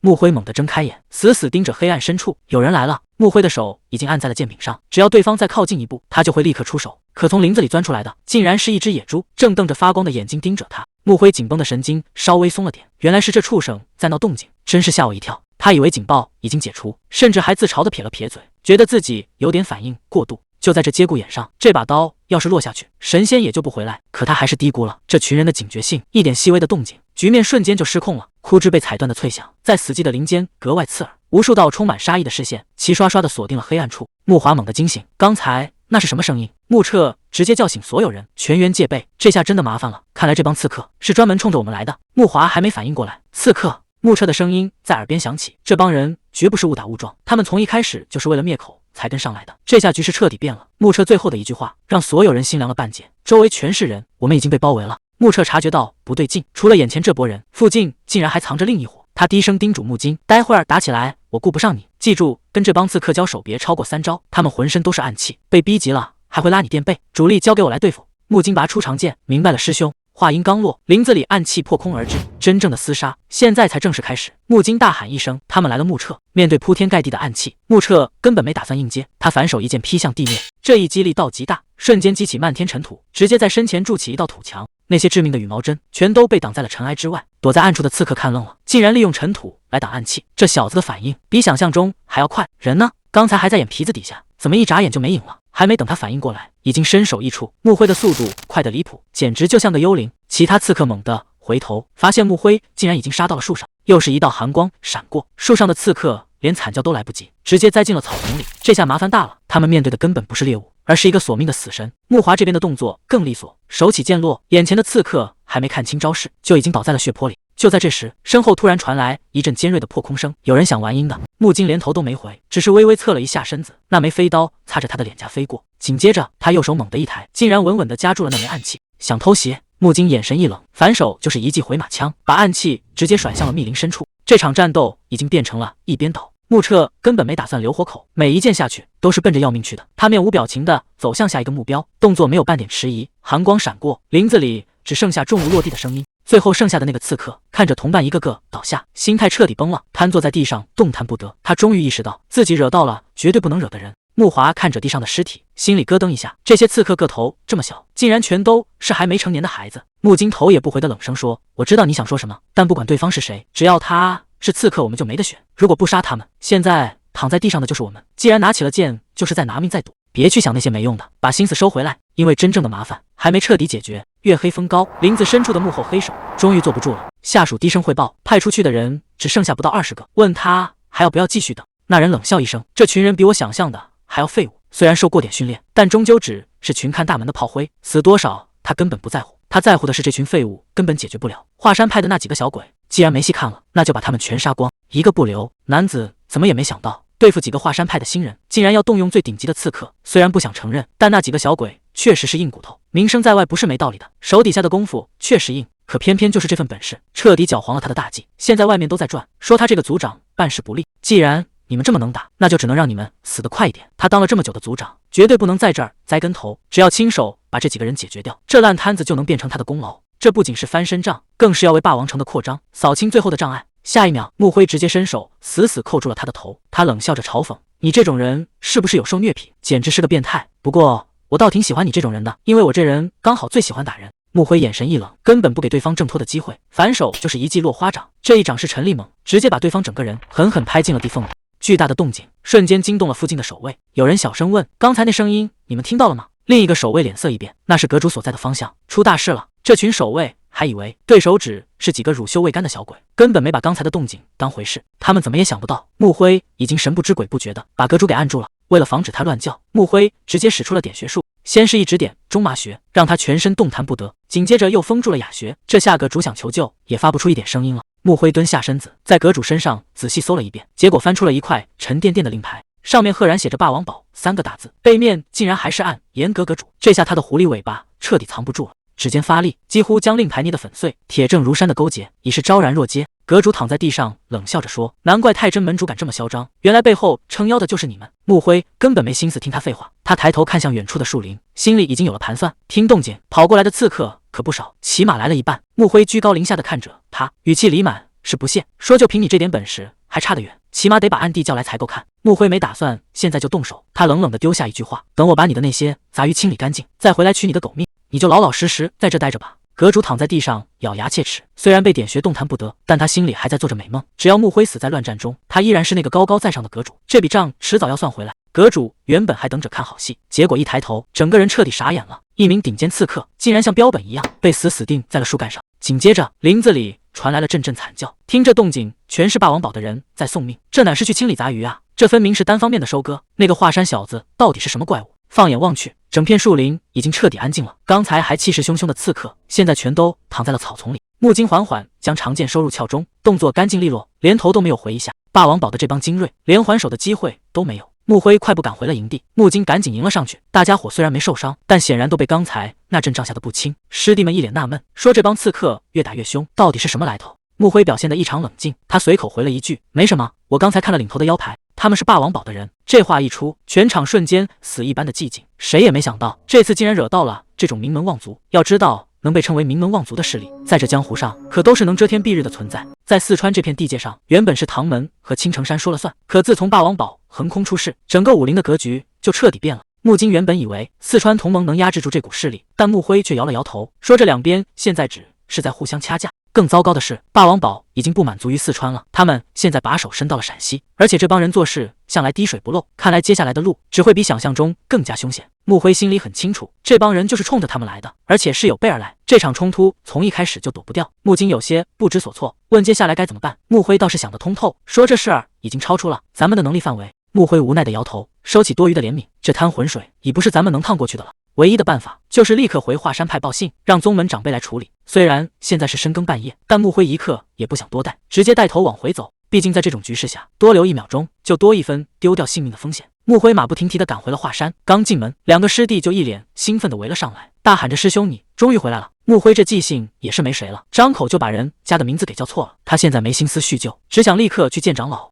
白山正悠闲地端着茶杯，看起来已经等候多时了。他说这一路上收到了不少消息，对穆辉的表现非常满意。作为长辈，他确实为穆辉感到骄傲。可紧接着白山的话锋突然一转，他说：“我是挺骄傲的，但是这一个但是听得人心里直发毛。看来霸王堡带来的麻烦远比想象中还要棘手。”白山盯着眼前的几个弟子，总觉得穆辉这次回来，整个人都变得不太一样了。看着他们破破烂烂的衣服，还有那把满是痕迹的巨剑，白山心里很清楚，这帮孩子在外面肯定是遭了不少罪。他试探着问了一句：“这一路上还算顺利吧？”穆辉倒是回答的轻描淡写，说人倒是没什么大事。可紧接着他抛出了一个重磅炸弹，他说在回来的路上刚好撞见了霸王堡的人。刚才还一脸淡定的白山，这下彻底坐不住了，一口茶水直接喷了出来。他怎么也没想到，这帮年轻人竟然已经跟那群疯子交过手了。白山听完汇报，总算弄清楚了事情的来龙去脉。他让大家放宽心，霸王堡的麻烦他会亲自处理。就在这时，他提到了一个重磅消息，滑铁房那边已经开始打造梅花剑了。这意味着种花大典马上就要开始。这把象征华山剑客最高荣誉的宝剑，到底会花落谁家？规矩大家都懂，想要拿剑就要看接下来的表现了。想要拿到梅花剑，规矩其实很简单，只要在中花市上得到华山第一剑的认可就行。说白了，这就是一场全派弟子的年终大考，表现好的重赏，差的就要接受指点。穆辉心里很清楚，虽然现在的第一剑变成了白山，但规矩从来没变过。他一眼就看穿了，白山今天特意找他谈话，其实是担心穆彻会出问题。白山最后语重心长地说：“我相信你这么做一定有你自己的理由，信任归信任，但有些话我必须得提醒你。华山派的历史上从来没有人练过重剑，你这是在走一条没人走过的死路。这不是简单的难，而是稍有不慎就没法回头。你真的想清楚了吗？还是说你只是凭着年轻人的那股冲动就随便做了决定？”穆彻沉默了片刻，语气坚定地回答：“是的，掌门。”白山欣慰地笑了，他说在穆彻的声音里听不到一丝犹豫。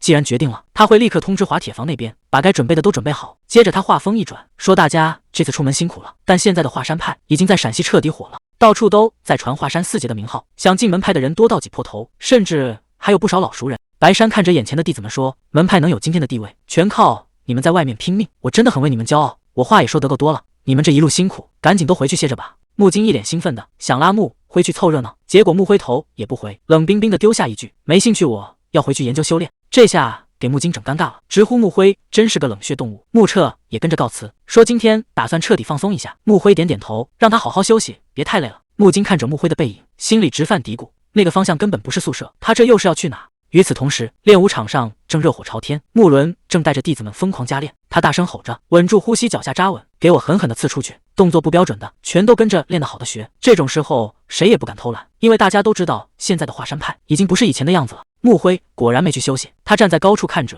练武场，发现2代弟子们竟然都在那心安理得的当教官。看着那些拼命练习的孩子，再看看这帮只说不练的师弟，穆辉心里已经有数了。他在外面拿命在拼，这帮人倒好，多半是在家里混日子。眼看大仗就要来了，这种状态绝对不行。穆辉转过头，语气冷得让人发毛。他让穆彻去通知所有人，明天的早操提前开始，谁也别想睡懒觉。穆彻看着师兄的表情，心里直打鼓，只能默默祈祷，明天千万别出人命。天刚蒙蒙亮，穆辉就出现在了练武场，二代弟子们齐刷刷的行礼，那阵仗隔着屏幕都能感觉到压力。穆辉先是客气地问了一句：“好久不见，大家过得怎么样？”弟子们还傻呵呵地回答：“托师兄的福，一切都好。”结果穆辉冷笑一声，直接开始翻昨天的旧账。他说：“昨天我可是在远处把你们的一举一动都看清了，除了在那叫新人的，你们剩下这帮人竟然一个练功的都没有。”还没等大家反应过来，穆辉又抛出了一个重磅消息：掌门已经亲口说了，接下来你们所有人都要轮流下山去闯荡江湖了。穆辉盯着眼前的师弟们问：“你们知道下山意味着什么吗？”大家面面相觑，谁也答不上来。穆辉语气沉重地说：“这意味着留给我们的时间不多了。”穆金私下找到了穆辉白山掌门，他坦白说，昨天师兄去休息后，自己一个人想了很久，尤其是穆辉之前提到要为火鬼那件事负责，甚至想辞掉大师兄的位子。穆金承认他当时确实动了心思，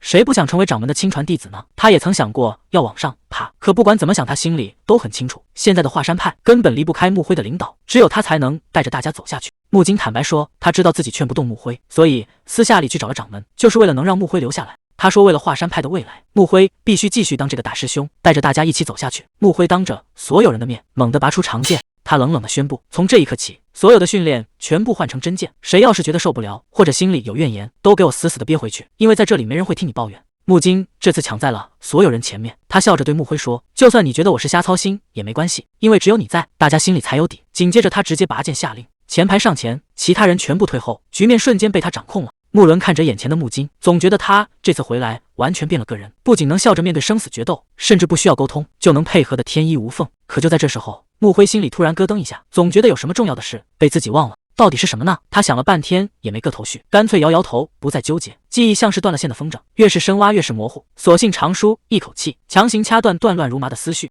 反正真要是大事，自己肯定不会忘得这么干净，还是先盯着这帮人训练吧。生死博弈从无规则可言，卑微的求生本能远比华而不实的剑招更有杀伤力。只要能活下去，尊严和体面根本一文不值。那些名门正派总觉得像懒驴打滚这种招式太丢人，宁可死也不愿意用。但在穆辉眼里，这种所谓的自尊心才是战场上最致命的累赘。什么名誉不名誉的，在生死关头全是屁话，那点自尊心根本救不了你的命。为了能活下去，木山每天都在这种非人的折磨里拼了命地挣扎。日子一天天过去，山上的红叶早就落干净了，取而代之的是漫山遍野的大雪。三代弟子的入门仪式都结束了，时间过得比想象中还要快。木山心里突然冒出一个念头，我们现在做的这些真的全都是对的吗？说实话，穆辉没以前那么吓人了，这种玩命的训练我现在也慢慢习惯了，可他心里反而越来越发虚。练了这么久，拿的也是真家伙，结果到现在他还是只能被动挨打。他真正害怕的不是穆辉，而是那种拼尽全力却发现自己已经到头了的绝望感。万一这辈子就只能到这儿了呢？万一再怎么练也白搭呢？这种念头一旦冒出来，手里的剑好像突然变得沉重了。穆辉的攻势越来越猛，木山被逼得连头都抬不起来，每一次狼狈的翻滚都伴随着骨头撞击地面的闷响，尊严在泥泞中被碾得粉碎。这种窝囊废一样的日子，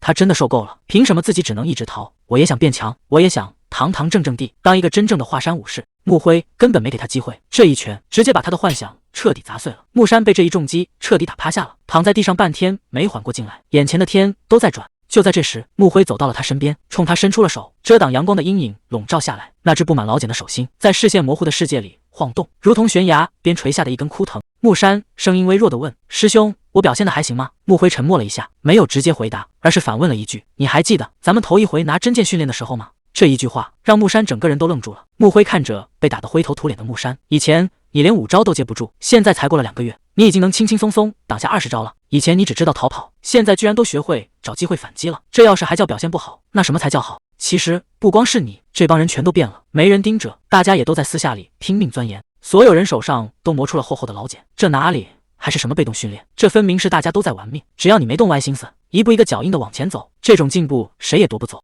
永远不要怀疑你付出的努力，哪怕你现在还没法向谁证明，但你手上的每一块老茧都记着你流过的汗和熬过的时间。穆辉的话声音不大，却让木山心里一下子踏实了。之前那些纠结和痛苦，现在看来简直就像个笑话。既然还在路上，为什么要急着去谈什么终点？打铁的匠人难道会抱怨锤子挥了多少次吗？这就是华山派练剑的方式，枯燥重复没完没了，但这才是变强的唯一出路。想通了这一点，手里的剑好像突然变轻了。说实话，有时候还是觉得挺难熬的，心里也难免会犯嘀咕。但我现在总算想通了，变强这件事根本没有终点，只有不停地往前走。现在的每一分痛苦，其实都在让我变得更有底气。想到这，木山撑着地站了起来，虽然腿还有点发软，但他心里已经不慌了。他冲着对面的木辉大喊：“师兄再来！”白山开口说道：“这日子过得可真快啊！谁也没想到，这段没日没夜的特训，竟然真的要变天了。你们这段时间吃了多少苦，流了多少汗，我不说，心里也都清清楚楚。现在把你们藏在手里的本事，全都毫无保留的使出来吧！希望今天过后，你们能脱胎换骨，成为真正的华山剑客。那么，从这一刻起，种华大典正式开始。”白山笑着感叹，这次的宗华大典总算能热闹一回了。毕竟门派冷清了太久，太需要新鲜血液了。看来接下来的局面真的要变天了。最关心的是那把梅花剑最后会归谁？回来这么久，怎么不去见见孩子？对方只是沉默了一下，说在远处看一眼就够了。如果不狠下心来，这梅花剑根本练不成。就在这时，一人大喊一声，所有人立刻列阵。三代弟子的演示结束后，就该轮到实战对练了。木华特意问木辉，接下来的演示要不要看？结果木辉头也不回，直接拒绝了。这态度确实有点不近人情，连木华都忍不住吐槽，他这性格实在是太冷了。但木金心里清楚，有些事情根本不需要说出口，言语不过是多余的掩饰，真相早就藏在细节里。无声的博弈已经开始，木辉已经在暗处观察了很久。他发现桑哈这孩子大局观确实不错，而且下盘极稳，比预想中要强得多。想想自己当年还在为了活命翻垃圾桶，跟这孩子完全是两个世界。虽然他见过无数名门阵法，少林的、南宫家的，甚至更厉害的，但真正实战起来，这些所谓的阵法他一个都没用过。以前没对手的时候，根本瞧不上什么阵法，但现在他想法变了，既然要以少打多，阵法确实是最好的帮手。他甚至开始好奇华山派到底有没有压箱底的绝活。就在这时，第二组演示结束，轮到第三组上场了。木金特意打听这组里是不是有木彻带的孩子，他笑了笑没直说，只说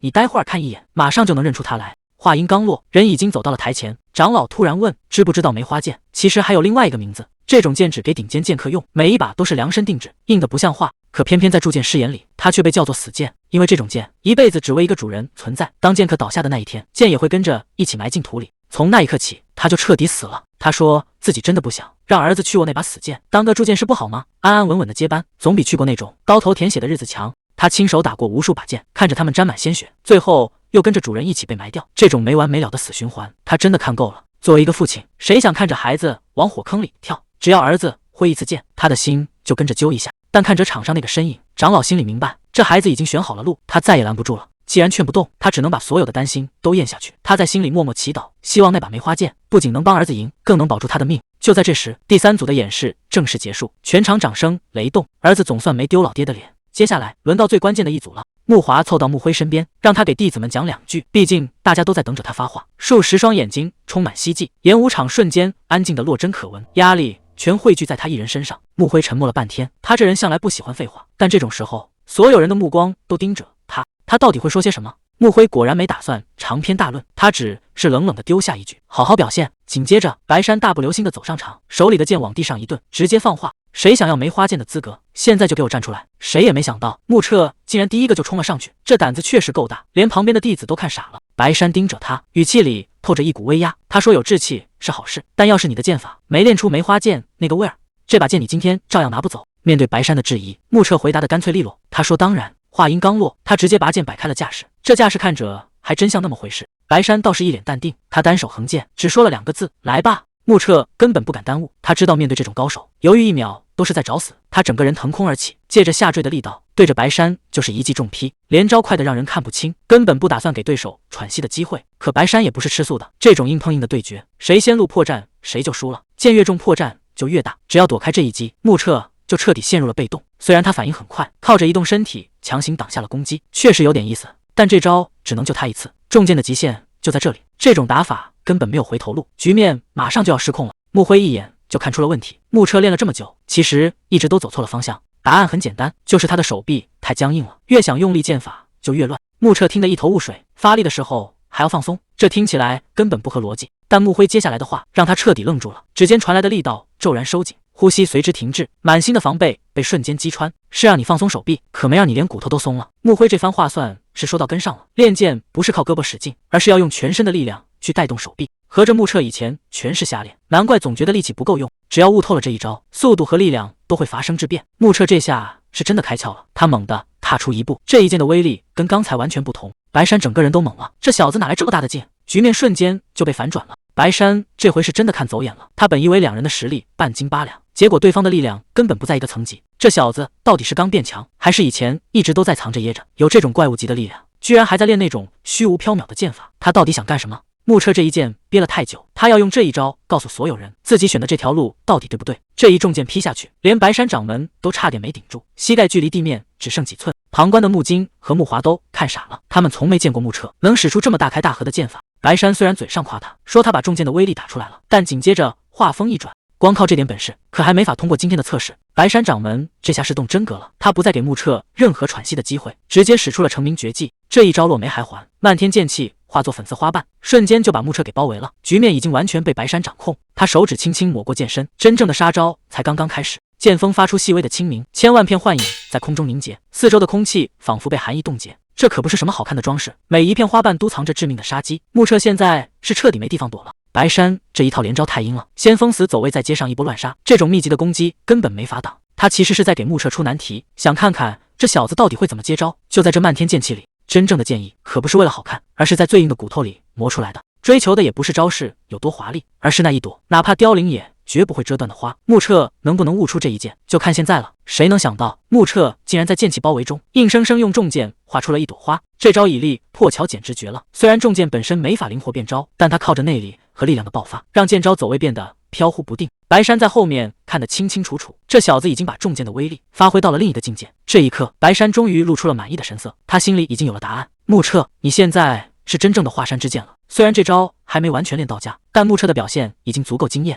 就在大家还在台下八卦这重剑武功是不是老祖宗传下来的时候，白山突然扯开了嗓门，他开始一个个点名，穆华、穆金、穆山，这些名字被喊出来的瞬间，意味着他们不再是普通的弟子，而是被正式认可的华山之剑。这下子整个场子的气氛彻底炸了，属于他们的时代要开始了。随着白山掌门一声令下，终于轮到穆辉登场了。他稳稳踏出这一步，双手横握长剑，这架势一看就是要动真格的。场上的气氛瞬间变了，大家都想看看这个一直沉稳的年轻人到底藏了多少真本事。真正的较量现在才要开始。作为二代弟子中的最强者，穆辉的真正实力一直是个解不开的谜。看台上的长老们都在盯着白山，甚至在想，对付这种级别的对手，自己是不是该收着点打。可谁也没想到，穆辉一开口就语惊四座，他要展示的是师傅自创的绝学梅花散手。这下全场都坐不住了。白山根本不信所谓的梅花散手真的能有什么名堂，多说无益，有本事就直接攻过来。穆辉没有半点犹豫，拔剑的一瞬间，整个人已经冲到了跟前，两柄长剑硬碰硬撞在一起，火花还没散去，白山已经反手一记落花掌直取穆辉的胸口。就在这节骨眼上，穆辉的招式突然变了，这就是传说中的梅花散手，胜负就在这一秒。白山这下终于反应过来了，自己刚才被击退，根本不是因为力气不如人，更不是因为没看清动作，全是因为穆辉用的这套招式实在是太诡异了。所谓的梅花散手，名字听着挺斯文，实际上完全不是一回事。这根本不是给剑法打下手的副手，而是真正的杀招。穆辉最恐怖的地方在于，他的双手能同时做出完全不同的致命动作。这种左右开弓的打法，让白山彻底陷入了被动，局面已经完全失控了。为了练成这一招，穆辉到底吃了多少苦，恐怕只有他自己知道。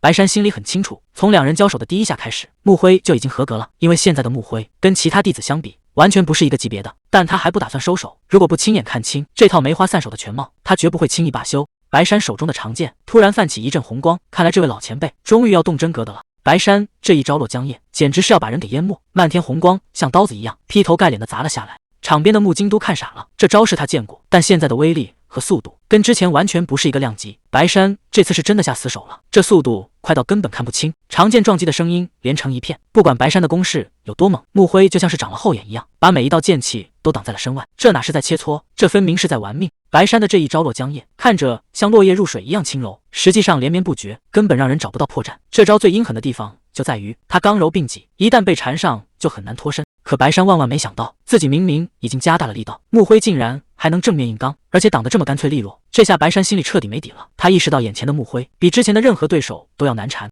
看来想靠这几招拿下穆辉，简直是痴人说梦。他必须得拿出压箱底的本事了。就在白山犹豫的一瞬间，穆辉周身的剑气突然炸裂，红光瞬间吞噬了视线，局面要反转了。红色的剑气像海浪一样，一波接着一波，两人现在的速度快到肉眼已经跟不上了，脚下的地面被震得粉碎，每一步踏出都是在生死边缘试探。这种强度的对撞，只要稍微分心一点，下场就是万劫不复。到底谁会先撑不住？胜负就在这一瞬间，白山整个人都僵在了原地。他亲眼看着那把剑横在面前，华山的剑法已经不需要任何证明了。白山喃喃自语，眼前的穆辉简直跟变了个人一样。穆辉倒是很淡定，他收起长剑，客气地回了一句：“多谢夸奖，这只是我的成长而已。”看着穆辉离去的背影，白山心里只剩下恐惧。这哪里是什么成长？什么样的成长能把一个人变成这种怪物？这下麻烦了，穆辉的实力已经超出了所有人的想象。看着桌上这些精致的长剑，白净露出了满意的笑容。他说：“这次宗华大典真的让他非常欣慰，尤其是青梅殿的2代弟子，在没人盯着的情况下，竟然能成长到这种地步，确实超出了所有人的预期。”不过白净话锋一转，说：“虽然大家都表现得不错，但遗憾的是，并不是每个人都能得到宝剑。”这话一出，台下的弟子们全懵了。刚才白山掌门不是都确认了吗？难道还有什么变数？就在大家心惊胆战的时候，白净终于宣布了名单：穆辉、穆金、穆彻、穆华，你们4个出列。真正的奖励终于要交到他们手里了。白净语气里满是欣慰，他说大家这段时间练得很刻苦，成果也是有目共睹。不过他还是叮嘱了一句：进步快是好事，但一定要稳扎稳打，千万别因为走得太快而摔跟头。穆辉双手接过长剑，恭敬地回了一句：多谢掌门。白净看着这几位少年说：拿到这把剑，你们就是华山真正的剑客了，以后华山的门面就靠你们来撑了。紧接着白净一声令下，让大家当众拔剑。4个人动作整齐划一，长剑出鞘的声音清脆悦耳，这牌面瞬间拉满了，剑锋交错，倒映出4人坚毅的眉眼，寒芒在空中连成一线，肃杀之气震慑全场。这一刻，属于他们的时代才刚刚开始。周围的师弟师妹们赶紧围上来道喜，咱们这辈弟子里终于有人能配上梅花剑了，这可是实力的象征。可还没等高兴太久，大家脸上的笑容就有点挂不住了。有人小声嘀咕，之前还说要是大家都拿不到，日子还能混过去，结果现在穆辉他们拿了剑，这下压力全给到剩下的人了，大家心里都在哀嚎，彻底完蛋了。看来接下来的日子谁也别想偷懒了。穆辉直接放话，除了吃饭睡觉，所有人必须没日没夜的练。看着大家不情愿，他竟然直接拔出了剑，冷冰冰的问了一句：你是想死还是想让我死？这下全场都安静了，众人心里直打鼓。大师兄今天怎么这么反常？等会儿会议一结束，大家是不是都要倒霉了？本来大家都盼着穆辉能把这事儿给忘了，结果穆华这个愣头青，偏偏哪壶不开提哪壶。他当众问起，既然白山掌门说大家都是华山剑，为什么最后拿到梅花剑的却只有他们几个？这问题一出来，众人活儿都要吓飞了，这不是存心找麻烦吗？没想到穆辉不仅没生气，反而顺着话头接了过去，说他也觉得这事儿挺奇怪。但其实穆辉心里比谁都清楚，因为他那天在门外早就听到了白山掌门的秘密。穆辉接下来的话让所有人都傻眼了，他说没拿到梅花剑不是因为大家没本事，纯粹是剑不够分。他甚至安慰大家别担心会死在他手里，因为在他眼里所有人其实都已经合格了。这太阳真是打西边出来了。众人面面相觑，大师兄突然变得这么温柔，反而让他们心里更没底了。但穆辉心里想的却是另一回事，他不能一直陪这帮人过家家，他必须尽快提升实力。仪式总算结束了，师弟赶紧凑到跟前拍马屁，说大师兄刚才简直帅呆了。穆辉一眼就看穿了他的心思，师弟倒也坦白，说为了保命要紧，必须得让师兄心情舒畅才行。穆辉没心思听这些废话，打发大家先回去休息，准备参加晚上的宴会。可就在他转身的时候，一个不速之客出现在视线里，那是少林寺的供给。穆辉心里泛起了嘀咕，这种时候少林的人跑来干什么？白山在屋里接见了供给，两人先是客客气气的喝了口茶。白山心里清楚，少林的人绝不会无事不登三宝殿。他主动开口试探，说华山这地方山高路远，大师大老远跑来，到底是有什么要紧事？供给也没绕弯子，直接说明了来意，他是为了正道大会而来的。听到这4个字，白山脸上的笑意瞬间消失了，看来江湖上又要出大事了。所谓的正道大会，就是江湖上各大门派每5年聚在一起商量大事。按理说下一届该轮到华山派做东了，可供给接下来的话却让白山心里咯噔一下。他说百里家突然跳出来唱反调，坚决反对由华山派主办，还专门带了一封信过来。白山拆开信一看，脸色顿时沉了下去，这帮人明摆着是要给华山派难堪啊。百里家在信里说的冠冕堂皇，非说华山派刚遭了大难，现在根本没本事办好大会，想把主办权抢过去。真正的根源是百里家那位剑王的陈年旧账，当年他挑战华山派，结果惨败在华山剑圣手里，这老家伙一直怀恨在心，现在看华山派元气大伤，就想趁火打劫，把当年的面子找回来。他这是想借着大会的名义，把华山派彻底踩在脚底下。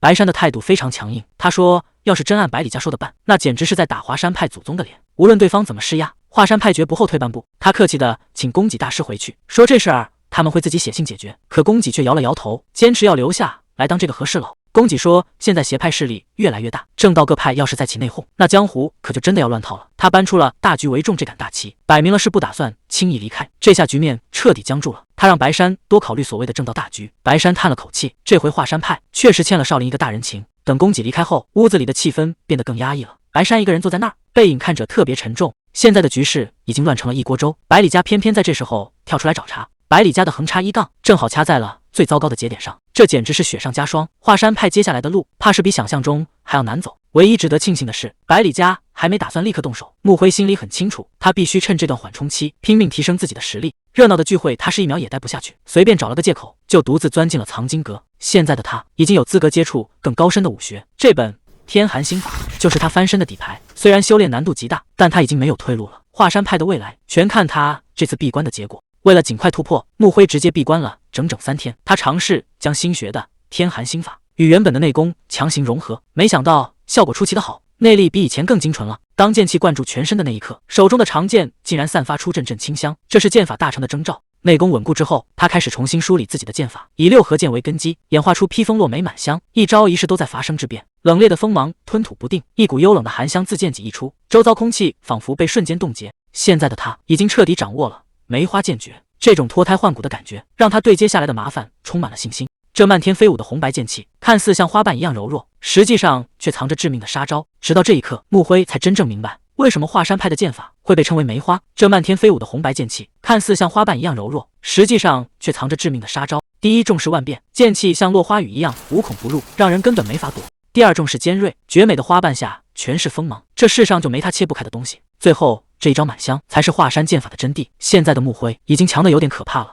随着剑香弥漫开来，华山派的剑气已经无处不在。这种剑法就像寒冬的腊梅，越是环境恶劣，爆发出的威力就越惊人。在这段闭关的日子里，穆辉的等级简直是飞速飙升，丹田扩充了数倍，内力更是强得离谱，甚至连五感都变得敏锐到了极点。就在他感受这种脱胎换骨的力量时，一种似曾相识的感觉突然涌上心头。这种被毒蛇盯上的滋味，他绝对不会记错。有人正躲在屋顶的暗处，死死地盯着他的一举一动。穆辉心里清楚，对方就在屋顶上，既然躲不掉，那就只能先下手为强。他猛地拔剑冲向高处，这一剑就是要逼对方现身。对方的速度快得离谱，穆辉心里清楚，稍微慢一点人就跟丢了。这东西绝对是个硬茬子，但既然被他盯上，就别想轻易脱身。林子里的剑气还没散，说明目标就在前面，他必须在对方消失之前彻底截断他的退路。就在这一瞬间，穆辉看准时机，猛地出手，总算把这滑头给截住了。五指如铁钳般死死扣住，掌心传来挣扎的力道，激烈的追逐战戛然而止。他喘着气说：“抓到了。”可等他把这东西拎到眼前，局面彻底反转了。这费了半天劲追的，居然是一只猴子，毛茸茸的触感极其陌生，对上一双狡黠的兽眼，荒诞的挫败感瞬间涌上心头。谁能想到，这猴子竟然是在扮猪吃老虎？他突然发难，直接挣脱了穆辉的控制。这下麻烦了，他的速度比刚才还要快，穆辉还没反应过来，就被一股怪力狠狠撞飞。这根本不是普通的猴子，事情不对劲，这猴子到底什么来头？他手里拿的竟然是失传已久的梅花剑。还没等穆辉想明白，对方已经带着杀气冲了过来。这下麻烦了，他不仅会用剑，使出的竟然还是正统的梅花剑法。穆辉被逼得连连后退，这局面完全失控了。穆辉这辈子见过不少怪事，但会武功的灵兽还是头一回见。原来从刚才开始，一直躲在暗处盯着他的就是这家伙。既然他想打，那就没什么好客气的了。穆辉稳住身形，冷冷地盯着对面的猴子，周身气劲缓缓沉入丹田，指节捏得咔咔作响，眼中杀意已决。来吧，让我看看你这畜生到底练到了什么地步。这畜生彻底疯了，他从半空中借力劈下，每一剑都奔着要害去。穆辉只能拼命格挡，火花在林子里乱飞，这招式太诡异了，快到根本不给人喘气的机会。就在这一瞬间，双方错身而过，血滴顺着剑尖滑落。穆辉忍不住骂出了声，这辈子没受过这种窝囊气。对面那只疯猴子不仅抢了剑，竟然还当众撅起屁股挑衅，这畜生简直是在玩火。他不仅懂武功，甚至还懂得怎么羞辱人。穆辉死死盯着远处的黑影，看来今天不把这猴子皮给扒了，这事儿是没法收场了。穆辉总算搞清楚了，那只怪猴子居然有个名号叫暗猴。白山叹了口气，这畜生恐怕已经活了快300年，一直跟着历代华山剑圣偷师学艺，难怪他的招式那么霸道，原来是几百年的老怪物了。白山特意叮嘱穆辉，下次要是再撞见他，千万要客气一点，因为这只猴子身上可能藏着连剑圣都眼红的绝学。穆辉嘴上答应着，心里却盘算着下次见面非要给那只疯猴子一点颜色看看。可白山接下来的话却让屋里的气氛瞬间变了。百里家那边已经按捺不住了，虽然有少林在中间和稀泥，但双方迟早要彻底爆发。白山担心剑王会派传人下山，那可是江湖上赫赫有名的狠角色。穆辉却根本没把对手放在眼里，什么剑龙龙的，连他的剑尖都别想碰到。对他来说，眼下最难搞的还是那只猴子。江湖要变天了，可真正的麻烦才刚刚露出苗头。穆辉直接给出了个狂妄的主意，既然百里家想来找茬，那就让他们自己滚上华山来，凭什么要我们去见他？白山听完竟然没生气，反而觉得这小子说的有几分道理。不过眼下最要紧的还是即将开始的6合剑会。白山叮嘱他别分心，穆辉嘴上答应的痛快，心里却觉得这老头子实在是担心的有点过头了。他他独自走在院子里，心里很清楚，有些最重要的东西，白山可能已经看不清了。穆辉心里很清楚，那帮仇家现在按兵不动，全是在等2个月后的6合剑会，到时候各路人马都会盯着华山，想看看咱们到底还有几斤几两。既然对方想来摸底，那就要给他们看点真本事。穆辉盯着眼前的同门师兄弟，心里默默说了句抱歉，谁让你们是最好下手的目标呢？从明天一早开始，这帮人就彻底没好日子过了。为了华山的以后，穆辉准备亲手开启地狱模式。说要开启地狱模式，穆辉这回是真的玩命了，背着小山一样的巨石，单脚站在悬崖尖上，只要稍微晃一下，底下就是万丈深渊。这种非人的折磨，就是他给华山准备的翻身仗。但这仅仅是个开始，更狠的还在后面。这种练法，普通人看一眼估计腿都软了，但这帮弟子不仅没怕，眼神里反而全是狠劲。死过一次的人，果然变得完全不一样了。现在的他们，就像刚出炉的钢材一样硬气。穆辉也没闲着，他亲自带头在悬崖上拼命。这支队伍马上就要脱胎换骨了，绳索勒进掌心，汗水浑着泥土滚落，每一个眼神都变得坚毅如铁。蜕变的契机就在这生死之间。白天带着大家拼命，晚上穆辉还得一个人熬夜。他翻遍了所有的秘籍，想把那些复杂的阵法彻底吃透。可这玩意儿比练功难多了，以前没往心里去，现在练起来就像瞎子摸黑，恨不得一天能有48小时。就在他疯狂提升的时候，树上突然出现了一个影子，这家伙恐怕根本就不是人。盯上他的那个影子，其实是一只野猴。这畜生身法诡异的要命，当初穆辉只能靠本能去硬挡。除了这只猴子，他这一路遇到的狠角色多得数不清，差点死在魔头弟子手里，也跟铁山拳王的人拼过命，甚至还跟丐帮的人通宵拼酒，在深夜里玩命追逐。这些生死边缘的磨练，才是他真正的底牌。这一路走来，烦心事确实比开心的多，但穆辉心里清楚，既然占了这具身体，那这担子就要他来挑。就算被别人笑话，说他像条狗一样在泥潭里挣扎，只要一想到那些嘲笑，他心里这股劲儿反而上来了。他仰头喝干了碗里的酒，不管前面还有多少坑，他都要彻底走到底，看看最后到底谁才是赢家。这种煽情的事，穆辉确实干不来。他放下酒杯，对着墓碑最后交代了几句。虽然他来得晚，但该交代的都已经说完了。接下来他会非常忙，可能很久都不会再回这里。随着他起身离开，这最后的一点牵挂也放下了，因为从这一刻起，华山的天真的要变了。2位江湖上的老面孔，竟然在这种场合碰头了。洪善和白山一见面，话题就没离开过最近的传闻。洪善这次急匆匆赶来，就是想亲眼看看那几个被称为华山4杰的年轻人，顺便替门派还个人情。毕竟他们这种身份的人，随便动一动，江湖上都在盯着。白山最后忍不住问了一句：“既然见到了，你觉得这几个孩子怎么样？”这种气场根本不需要开口问，洪善一眼就看出来了。这群年轻人的眼神像刀子一样快，呼吸稳得让人害怕。他发现不只是穆金和穆彻，整个2代弟子的外功水平都强得有点离谱，这绝对不是随便练就能做到的。洪善忍不住问，是不是有哪位高人在背后指点？结果得到的答案让他半天没回过神来。原来这所有的训练全都是穆辉一个人盯着搞出来的。洪善听完只能感叹，这小子的手段确实高明，真有那种大人物的派头。闹了半天，洪善竟然认错人了。他一直以为那个最出风头的是穆辉，结果白山一句话让他当场愣住。原来真正的穆辉根本不在那堆天才里。他这会儿才刚慢悠悠的晃回来，面对弟弟们的询问，他居然随口编了个理由，说自己只是去方便了，拍掉肩头不经意沾上的草屑，脸上挂着那副玩世不恭的笑，仿佛刚才的消失真的只是一场微不足道的散步。这种关键时刻还能这么淡定？穆金和穆彻赶紧拉着他归位，毕竟陆河剑会马上就要开始了，真正的重头戏现在才要上演。终于对上号了，白山指着台下的穆辉，他就是穆辉。洪善活了大半辈子，什么天才没见过，但这一眼看过去，他还是被镇住了。这种眼神里透着的狠劲，根本不像是一个2代弟子能有的。洪善原本以为他只是有点本事，现在看来，这小子的深浅完全超出了预料。闲聊结束，正戏终于要开场了。洪善打了个招呼，大家都以为他要放什么狠话，结果他却在台上讲起了大道理，说这陆河剑会不是为了争个你死我活，而是为了让大家互相长见识。他强调输了并不可耻，真正丢人的是赢了就目中无人。但这番话在接下来的激战面前，到底能有几分分量，谁也说不准。随着白山一声令下，6合剑会正式拉开大幕。穆辉这会儿根本没心思听什么开幕词，他正琢磨着趁现在没人注意，赶紧去把刚才没办完的急事给办了。结果他刚要抬腿溜号，身后就传来一个温柔的声音，直接叫出了他的名字。回头一看，竟然是中南派的宣珠。他带着双胞胎妹妹主动找上门来，说是仰慕已久，特意过来打个招呼。这还没正式开打呢，麻烦事儿就先找上穆辉了。中南派的这对姐妹花可不是单纯来叙旧的。妹妹善美冷冰冰地报上名号，姐姐宣珠则在一旁笑着打圆场。他们嘴上说着抱歉打扰，其实话里话外都在给穆辉施压，说非常期待他在剑会上的表现。这种赛前问候，摆明了是想先摸摸穆辉的底。宣珠微笑着打完招呼，带着人转身离开。这客气话背后明显藏着不小的火药味。穆金在一旁提醒，这2人可是中南派的招牌，号称陕西地界数1数2的美女，所以才被叫做中南双花。穆辉却觉得有点意外，比起这所谓的名头，他更在意的是这两个女人身上散发出的气息。这回的比武终于要变得有意思了。穆辉的嘴角勾起一抹弧度，视线锁定在躁动的人群中，趁着众人的注意力被吸引，他压低声音靠近身侧。穆辉突然找上木金，说自己有点急事要处理，如果待会儿有人问起，就让木金先帮着打个掩护。这次的六合剑法比武一共要打2天，真正的重头戏全在第2天的2代弟子对决。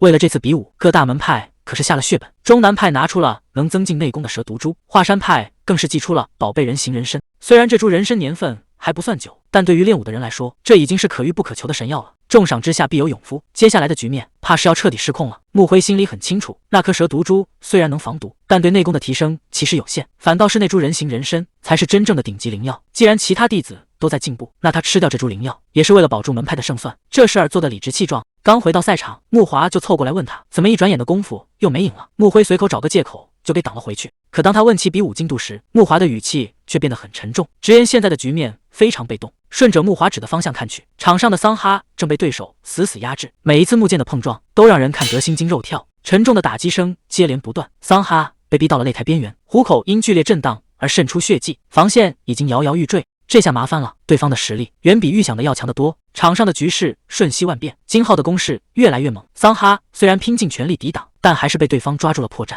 随着裁判的一声令下，胜负彻底尘埃落定，中南派的金浩拿下了这一局，桑哈只能无奈认输。看着自家兄弟输了比赛，穆华心里挺不是滋味，可转头一看穆辉，发现他竟然一脸淡定，好像早就预料到了这个结果。穆华忍不住吐槽，说他这反应也太冷淡了，一点都不像是在看自家比赛。其实穆辉心里有数，这批3代弟子练的都是同一种剑法，招式上根本拉不开差距，真正的硬伤在于时间。华山派招收这批弟子的时间比中南派晚了整整2年，这2年的基本功差距可不是靠拼命就能补回来的。这下麻烦了，起跑线上就输了一截，接下来的比赛怕是还有得熬。可穆华接下来的话让他彻底坐不住了。就在他离开的这一会儿，华山派竟然连输了10场，甚至连被寄予厚望的弟子也刚刚在台上败下阵来。穆辉第一反应是不信，觉得穆华是在跟他开玩笑，可看到对方那副严肃的表情，他才意识到事情大条了。他火冒三丈地质问，到底是谁在负责教这帮弟子，怎么能把人教成这样？结果穆华的一句话直接让他哑口无言。原来是因为穆辉之前下令让所有2代弟子停下杂事，专心修炼，这才导致3代弟子没人管，成了现在这副局面。这下尴尬了，闹了半天，罪魁祸首竟然是他自己。就在穆辉还在反思的时候，掌门突然开口了，因为前面的进度比预期要快，打算直接跳过剩下的环节，提前开始2代弟子的比武。这对华山派来说简直是打瞌睡送枕头。穆辉想都没想就答应了，甚至还露出一丝笑意。他转头告诉木金，这可是个天大的好消息，既然3代弟子输得那么惨，那就由他们这些当师兄的亲手把场子找回来。穆华听得一头雾水，还没反应过来这好在哪，穆辉就已经做好了决定。他觉得与其被动挨打，不如从一开始就彻底碾压。他直接点名穆华，让他代表华山派第一个出战。这一场他们不仅要赢，还要赢个开门红。穆华提剑上场，接下来的局面恐怕要彻底反转了。穆华心里很清楚，只要能拿下这第1场首胜，华山派就能顺势翻盘，一直赢到最后。他等这一天已经很久了，正好借这个机会看看自己这段时间的闭关到底练到了什么程度。对手已经站在了面前，是中南派的宣珠，对方表现得很有礼貌，主动报上了名号。穆华也毫不示弱，大大方方地回了一礼。作为华山4华之一，他代表的就是门派的脸面。别看他是2代弟子里最年轻的，但真要论起实战技术，没人敢小看他。敏锐的战斗直觉，加上快如闪电的出招速度，这才是他真正的底牌。2派的天才少女正面硬刚，这下有看头了。所有人都觉得穆华不仅训练刻苦，还有着丰富的实战经验，绝对是2代弟子里的顶尖高手。可谁能想到，裁判刚喊完开始，局面就瞬间失控了，实在是太快了，快到穆华根本没反应过来，脸上就多了一道血痕。等他回过神的时候，自己已经倒在了地上，而对手宣珠早就已经收招收手了。宣珠轻声问了一句：“你没事吧？”穆华整个人都懵了，他甚至不知道发生了什么，只能下意识的回答：“我没事。”这哪里是比武，这简直就是单方面的秒杀。宣珠主动伸出了手，想要拉起倒在地的穆华，他语气里满是歉意，说是因为穆华的速度太快了，自己一不小心没收住手，才害得穆华受了伤。这话听者是在道歉，可对穆华来说简直是双重打击。自己拼尽全力的一击，在对方眼里竟然只是太快了。宣珠一脸真诚的请求原谅，穆华整个人都愣住了，他还没从刚才被秒杀的阴影里走出来，只能呆呆的应了一声。这一场比武，华山派输得彻彻底底，不仅是招式输了，连气场都被对方完全压制。接下来的比赛，华山派还能拿什么去拼？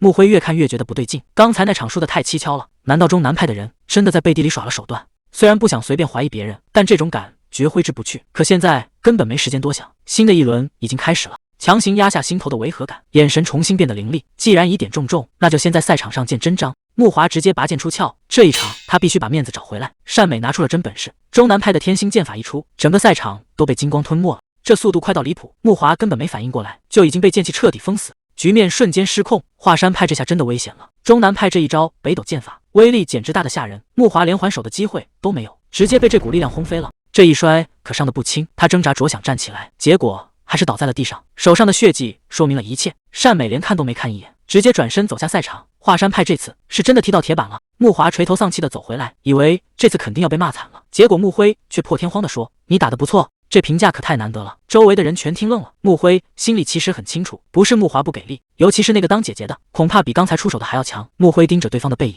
心里已经有了盘算。就在这时，赛场上又飞出去一个，看来接下来的硬仗才刚刚开始。谁能想到木山居然莫名其妙赢了，连他自己都还没反应过来，裁判就宣布了结果。华山派今天算是露脸了，4场比5赢了3场，长老当众宣布今天的对决到此为止。为了庆祝，晚上还专门准备了宴席，不过这顿饭恐怕没那么容易下咽。长老特意打乱了座位，说是为了让大家增进友谊。结果木辉一抬头，对面坐的竟然全是死对头，这哪是吃晚饭啊，这分明是把火药桶全凑到一张桌子上了。这顿饭吃的气氛简直尴尬到了极点。木辉看着身边这帮同门，一个个跟锯了嘴的葫芦一样，半天憋不出一句话。他自顾自的倒了杯酒，闻了一下，发现这酒的品质也一般，看来想靠喝酒解闷是没戏了。再看看隔壁桌，中南派那帮人聊得热火朝天，笑声一阵接一阵，两边对比实在太明显。木辉心里直打鼓，到底要不要主动说点什么？虽然他自己也不是什么社交达人，但他还是深吸一口气，硬着头皮清了清嗓子。这僵局总得有人来打破。木辉终于开口了，结果这开场白硬得离谱，他面无表情的报上名号，把旁边的同门都整懵了，压根没人问你啊。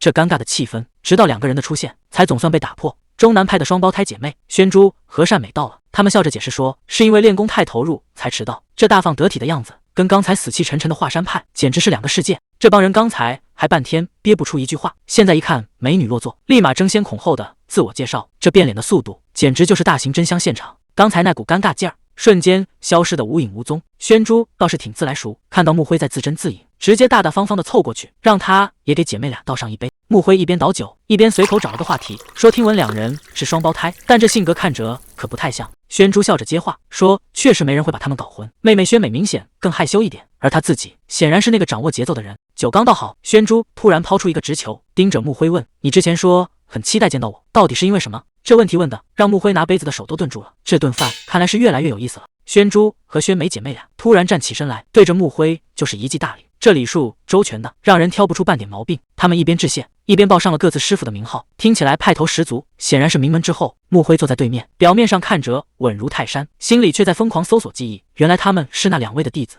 可就在这时，木辉突然发现一个严重的问题，他们刚才提到的那2个名字到底是谁来着？这下尴尬了，名字就在嘴边，可他就是死活想不起来，这记性关键时刻掉链子啊。宣珠和善美2姐妹恭恭敬敬的行大礼，说是要感谢木辉的救命之恩，要不是有他在，这2姐妹现在恐怕还在江湖上到处找人给师傅报仇呢。报仇？听到这2个字，木辉脑子里总算对上号了，原来是那2个家伙的徒弟，这下事情可真是有意思了。他赶紧招呼2人先坐下，看来接下来的话才是真正的重头戏，光靠安慰的话显然没法让他们心里好受点。木辉干脆递过去一杯酒。酒过3巡，宣珠和善美突然聊起了正事，问他怎么看这天下的剑法。2姐妹本想考考他的见识，从钟南山的稳重聊到华山派的变幻莫测，结果木辉的一番话直接把格局给拉满了。他说看风景的人不同，悟出来的东西自然就不一样。这番见解让2姐妹彻底听愣了，明明年纪差不多，这男人的心思怎么深不见底？木辉对自家的训练很有信心，觉得华山弟子赢下决斗没问题，但他唯独把这2姐妹给排除了，直言她们跟别人完全不一样。宣珠和善美倒也坦诚，说这不叫什么成熟，纯粹就是一种钻牛角尖的执念，只要认准一件事就非要钻到底。这种性格的人最可怕，因为他们对武学的痴迷早就超过了身边的所有人。2姐妹笑着说，已经等不及要看明天的决斗了，她们想亲眼见识一下传说中梅花剑法的真面目。最后还不忘给木辉打个预防针，千万别因为她们是女人就放水，否则这场仗可就没意思了。看来对方是想多了，木辉淡淡的回了一句，说那种不成熟的轻敌行为绝对不会发生在他身上。既然话都说到这份上了，那就没什么好保留的了。随着一声令下，整个赛场的气氛瞬间就变了，木辉周身的气场彻底爆发，这可不是在开玩笑，他是真的要动真格了。就在这一秒，双方同时出手，长剑出鞘的声音响彻全场，这速度快到让人看不清，第一招就已经奔着分出胜负去了。木辉一出手就是杀招，这套梅花散手可不只是为了给剑法打掩护，招式快到带起了残影。宣珠勉强稳住身形，心里已经开始发毛了。这招式的威力远远超出了他的预料。他盯着眼前的男人，意识到自己面对的简直就是一个怪物，指尖止不住的颤抖，那股压倒性的气息根本不属于人类的范畴。求生本能正疯狂发出警报，既然热身已经结束了，那就没必要再藏着掖着。他缓缓握住剑柄，这一剑出鞘才是真正的全力以赴。接下来的局面恐怕要彻底失控了。场上的局势瞬间白热化，两柄长剑疯狂碰撞，密集的火花几乎要晃瞎眼。这已经不是普通的切磋了。宣珠越打越觉得心惊，不管他怎么提速，不管他使出多大的力气，对面的木辉竟然都能跟上。更离谱的是，他这边刚一加力，木辉的气势就跟着往上涨，简直就是遇强则强。这种感觉太压抑了，就像是掉进了一个深不见底的坑，无论你怎么挣扎，对方永远都留着后手。他现在脑子里只有一个念头，这个男人到底还藏了多少实力？这场决斗的胜负恐怕从一开始就没那么简单，光靠执念可解释不了这种战力。木辉在心里暗自感叹，200年都没人能拿到的剑后称号，眼前的女人确实配得上，这对手确实够劲。打到这个份上，木辉不仅没退缩，反而露出了兴奋的笑容。他说好久没打得这么痛快了。为了表示敬意，他决定拿出压箱底的本事，让对方见识一下真正的梅花。就在这一瞬间，整个赛场被粉色的光芒吞没，漫天花瓣凭空出现，美得让人窒息，却也带着致命的危险。宣珠整个人都愣住了，这股排山倒海般的气势根本不是普通招式能比的。真正的胜负现在才要见分晓。这招梅影满天一出，整个赛场都被花海淹没，看台上的人眼珠子都要掉出来了，纷纷转头问白油：这小子真的只是个2代弟子吗？要知道，普通人能幻化出一朵梅花就已经算是个中高手了，可木辉现在的表现简直离谱到了极点。宣珠站在花海中心，看着眼前的男人，心里却怎么也高兴不起来。虽然木金是帮他报了失仇的恩人，但这种感觉太复杂了。比起感激，他现在心里更多的是憋屈。他想不通，为什么连师傅都对付不了的仇人，竟然会被这个男人杀掉。这种挫败感让他几乎窒息。明明该由自己亲手完成的复仇，最后却借了别人的手，这种滋味恐怕比输了比赛还要难受。刚才那场比试，白山坐在台下半天没回过神，他怎么都想不到木辉现在的实力竟然已经强到了这种地步。台上倒是客客气气，宣珠抱拳行礼说：多谢指教，这一趟学到了不少。木辉微微躬身，收起先前的凌厉气势，一派少年英气的谦逊模样，说：这是一场精彩的比试。可就在这一片和谐里，事情突然变得不对劲了。木山在旁边越想越纳闷，这到底是怎么回事？刚才那个人明显放水了，他为什么要故意输？这种莫名其妙的人情背后肯定没那么简单。难道是看上咱们师妹了，怕下手太重伤了心上人？就在他胡思乱想的时候，长老站了出来，对着木辉和另一名弟子说：你们2个能被选上，不光是因为武功高，更重要的是你们在比试中懂得尊重对手，没让任何人受重伤，这份武德才是最难得的。为了奖励这份体面，长老直接拿出了仙丹，这下全场都愣住了，谁能想到还有这种好事？可看着手里的宝贝，木辉却在心里偷着乐，什么武德不武德的，其实这一切全都在他的计划之中。长老突然发话，让华山派的几个人站出来，大家心里都在犯嘀咕，这又是要闹哪一出？长老一脸严肃地说：这次把你们叫过来，是为了正式表达谢意。你们不光解决了妖魔，更重要的是，你们帮那些受委屈的弟子彻底出了这口恶气，还保住了中南派的面子。几个弟子在下面小声嘀咕，本以为就是口头表扬几句，谁知道长老话锋一转，说这份人情可不是几句话能还的。他直接递过去一个红盒子，就在盖子掀开的一瞬间，一道红光晃得人睁不开眼，真正的重头戏终于要登场了。长老一出手，直接拿出了中南派的清毒丹。木辉心里直犯嘀咕，这场老是不是疯了？虽说这药不怎么长内力，但配合之前的蛇毒珠，那可是能让人百毒不侵的宝贝。这种级别的赏赐，简直是下了血本。指尖触碰到冰冷的瓷瓶，木辉呼吸微微一滞，这不仅是保命的底牌，更是足以让旁人眼红的重赏。长老倒是大方，笑着让木辉赶紧收下，还说这是他应得的奖励，让他趁着大家都在，赶紧把药服了。木辉也没客气，到了声谢就吞了下去。可紧接着，长老就把其他人都平退了，只留下木辉一个人。这下气氛突然变了，把宝贝给完，又把闲杂人等都赶走。看来接下来的私房话才是真正的重头戏。这股毒气来势汹汹，顺着经脉疯狂扩散，换成别人早就没命了，但木辉却一点都不慌。他直接运起家传功法，打算把这些毒素全部强行炼化成内力。这种小场面他见多了，可就在这关键时刻，他心里却开始打起了小算盘。大门派果然就是阔气，自己什么都没干，宝贝就主动送上门了。一想到那颗清毒丹，木辉兴奋的根本静不下心，结果内力运行出了岔子，气息瞬间变得乱七八糟。白山和红善可全都是老江湖，立马察觉到了不对劲，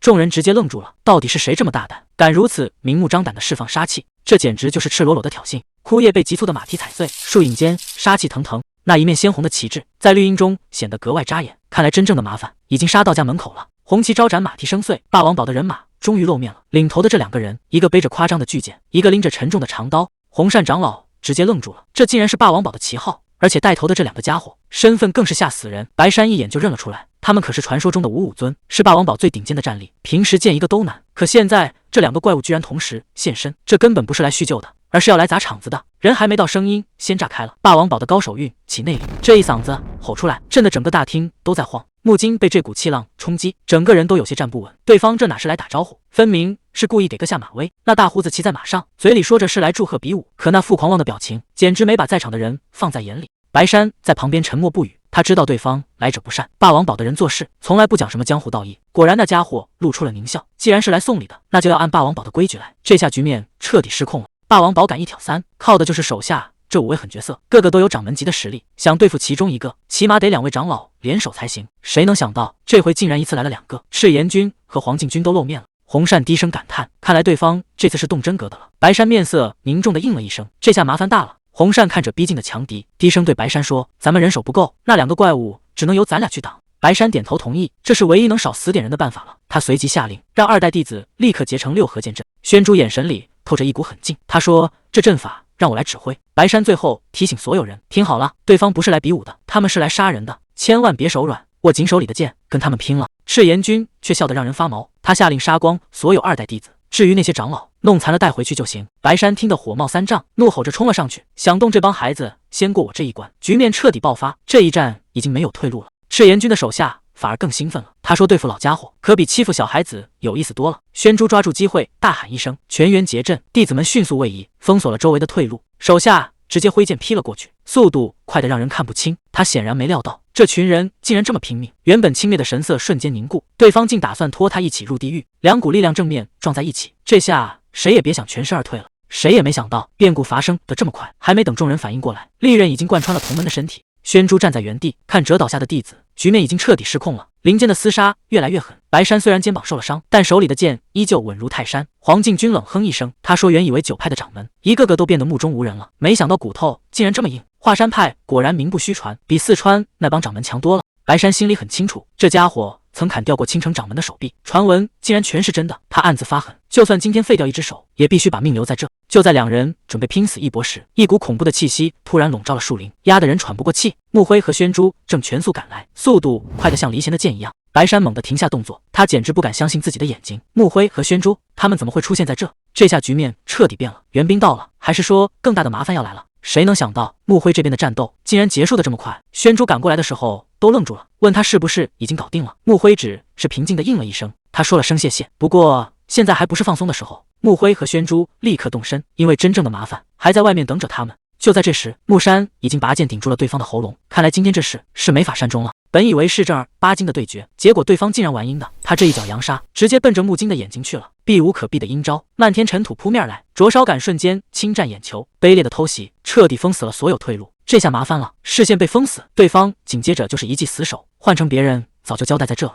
但木山根本没乱，他全凭直觉挡下了这一剑，紧接着一个侧身回旋，不仅躲开了杀招，还顺势拉开了反击的架势。刀刃碰撞出刺眼的火星，身体比大脑更快做出反应，足尖点地，带起一阵凌厉的旋风。猎人与猎物的身份在这一刻彻底调换，局面瞬间反转。这下轮到对方坐不住了，谁也没想到木山这一剑下去，胜负分得这么快。看着到地不起的敌人，连木山自己都懵了，他甚至在怀疑自己什么时候变得这么强了。与此同时，木辉和宣珠正往深处走，虽然2代弟子已经不足为虑，但他能感觉到后方有2股极强的气息正在逼近，分不清是谁，但木辉已经不打算等了。他转头看向宣珠，语气平静的让人害怕。他说，我要去杀了那5个武林至尊，你敢跟我一起去吗？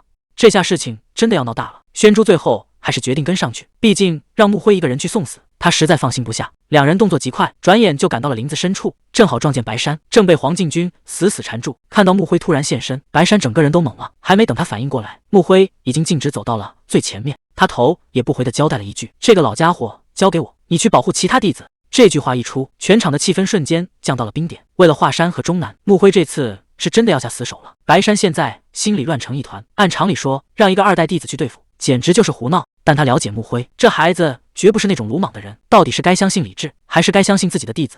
白山最后确认了一遍，你真的有把握吗？木辉只回了4个字，别担心，交给我。黄敬军直接笑出了声，他觉得这帮人肯定是疯了，居然派个毛头小子来送死。他一边嘲讽华山派不靠谱，一边根本没把木辉当回事，甚至觉得这仗打得太掉价。可他还没意识到，这种轻敌的代价马上就要出现了。木辉根本没打算废话，一出手就是杀招，速度快到只能看见残影。黄敬军虽然勉强挡住，但宣珠的配合紧随其后，两人的攻势像浪一样，一波接一波。黄敬军还在那冷笑，嘴里嚷嚷着就凭你们两个还不够格，结果狠话才说了一半，他就再也发不出声音了。穆辉的剑比他的嘴快得多，这一击直接让他付出了代价，局面瞬间反转。这下看他还能怎么狂！鲜血一滴滴砸在土里，赤炎君终于撑不住了，他单膝跪地，只能靠手里的长剑勉强支撑。他长舒了一口气，语气里满是无奈，为了不让别人看见你们丢人，我特意选了这么个没人的地方，结果你们两个打我一个，是不是有点不讲武德了？虽然嘴上还在开玩笑，但谁都看得出来，他已经到了强弩之末。这场战斗的胜负其实已经没有悬念了。白山提议换个清静的地方，他可没心思陪眼前的败将继续开玩笑。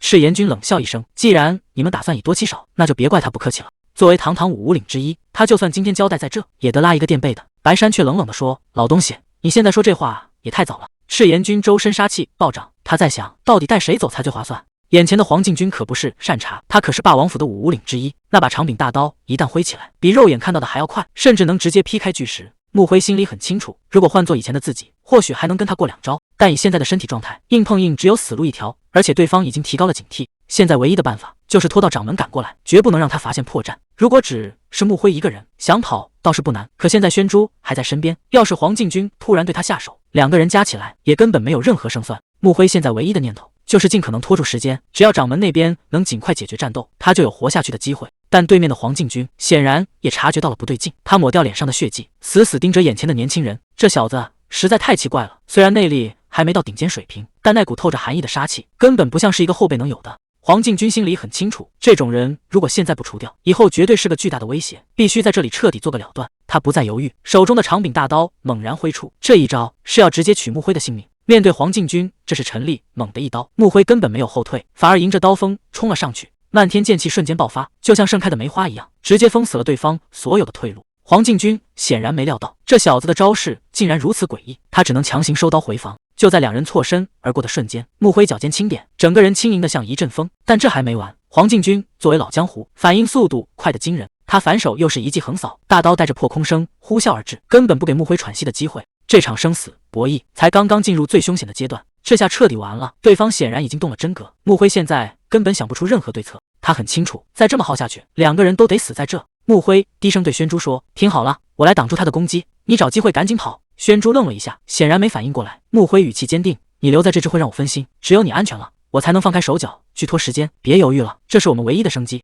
说完，穆辉手中的长剑再次泛起寒芒，他已经做好了拼死一搏的准备。穆辉直接使出了压箱底的招式，漫天剑气像盛开的梅花一样，瞬间把黄敬军死死困在中心。这招眉影满天，虚虚实实，根本让人分不清哪里才是杀着。但黄敬军毕竟是老江湖，他冷哼一声，手中的长刀猛然轮转，这一记逆鳞回流，硬生生在密不透风的剑阵中撕开了一个巨大的缺口。紧接着，他根本不给穆辉喘息的机会，长刀化作一道模糊的残影，像钢鞭一样横扫全场。地面被这一击直接劈裂，狂暴的劲气让周围的一切都化为了齑粉，局面彻底失控了。这两个人现在都已经杀疯了。宣珠看着眼前的局面，心里完全没底，这种时候跑真的有用吗？穆辉咬着牙催促，对方这招虽然威力大，但准头不行，快趁现在赶紧走。可话还没说完，远处的黄敬军已经稳住了身形，手中的长刀开始剧烈颤动，一股令人窒息的杀气瞬间席卷了整片树林，连空气都仿佛凝固了。宣珠站在原地动弹不得，他心里很清楚，这种范围的攻击，就算躲开了也根本活不下来。穆辉也意识到，这下真的麻烦了，对方使出了最强的杀招，现在想跑已经彻底来不及了，这根本就是一个死局。既然已经没退路了，那就只能硬碰硬了。穆辉决定使出自己最强的招式，他大声提醒宣珠：“快躲到我身后！”就在这时，黄敬军手中的长刀彻底爆发，一招青天风暴带着撕碎一切的气势席卷而来。面对这排山倒海般的压力，穆辉手中的长剑突然绽放出耀眼的红光，这是他压箱底的本事——清明梅花剑。天地留香，这股力量太恐怖了，整片森林差点被直接抹平。穆金拼死才挡住这一击，但这仅仅是个开始，他被震退了整整几十米，连站稳都费劲。这下麻烦了，对手的实力完全不是一个量级。黄敬军这次是真的动了杀心，他没想到穆辉竟然能活下来，这种变数让他感到害怕。所以今天穆辉必须死在这里。局面已经到了最绝望的时候，穆辉知道自己没得选了，他要动用那个从未用过的禁术，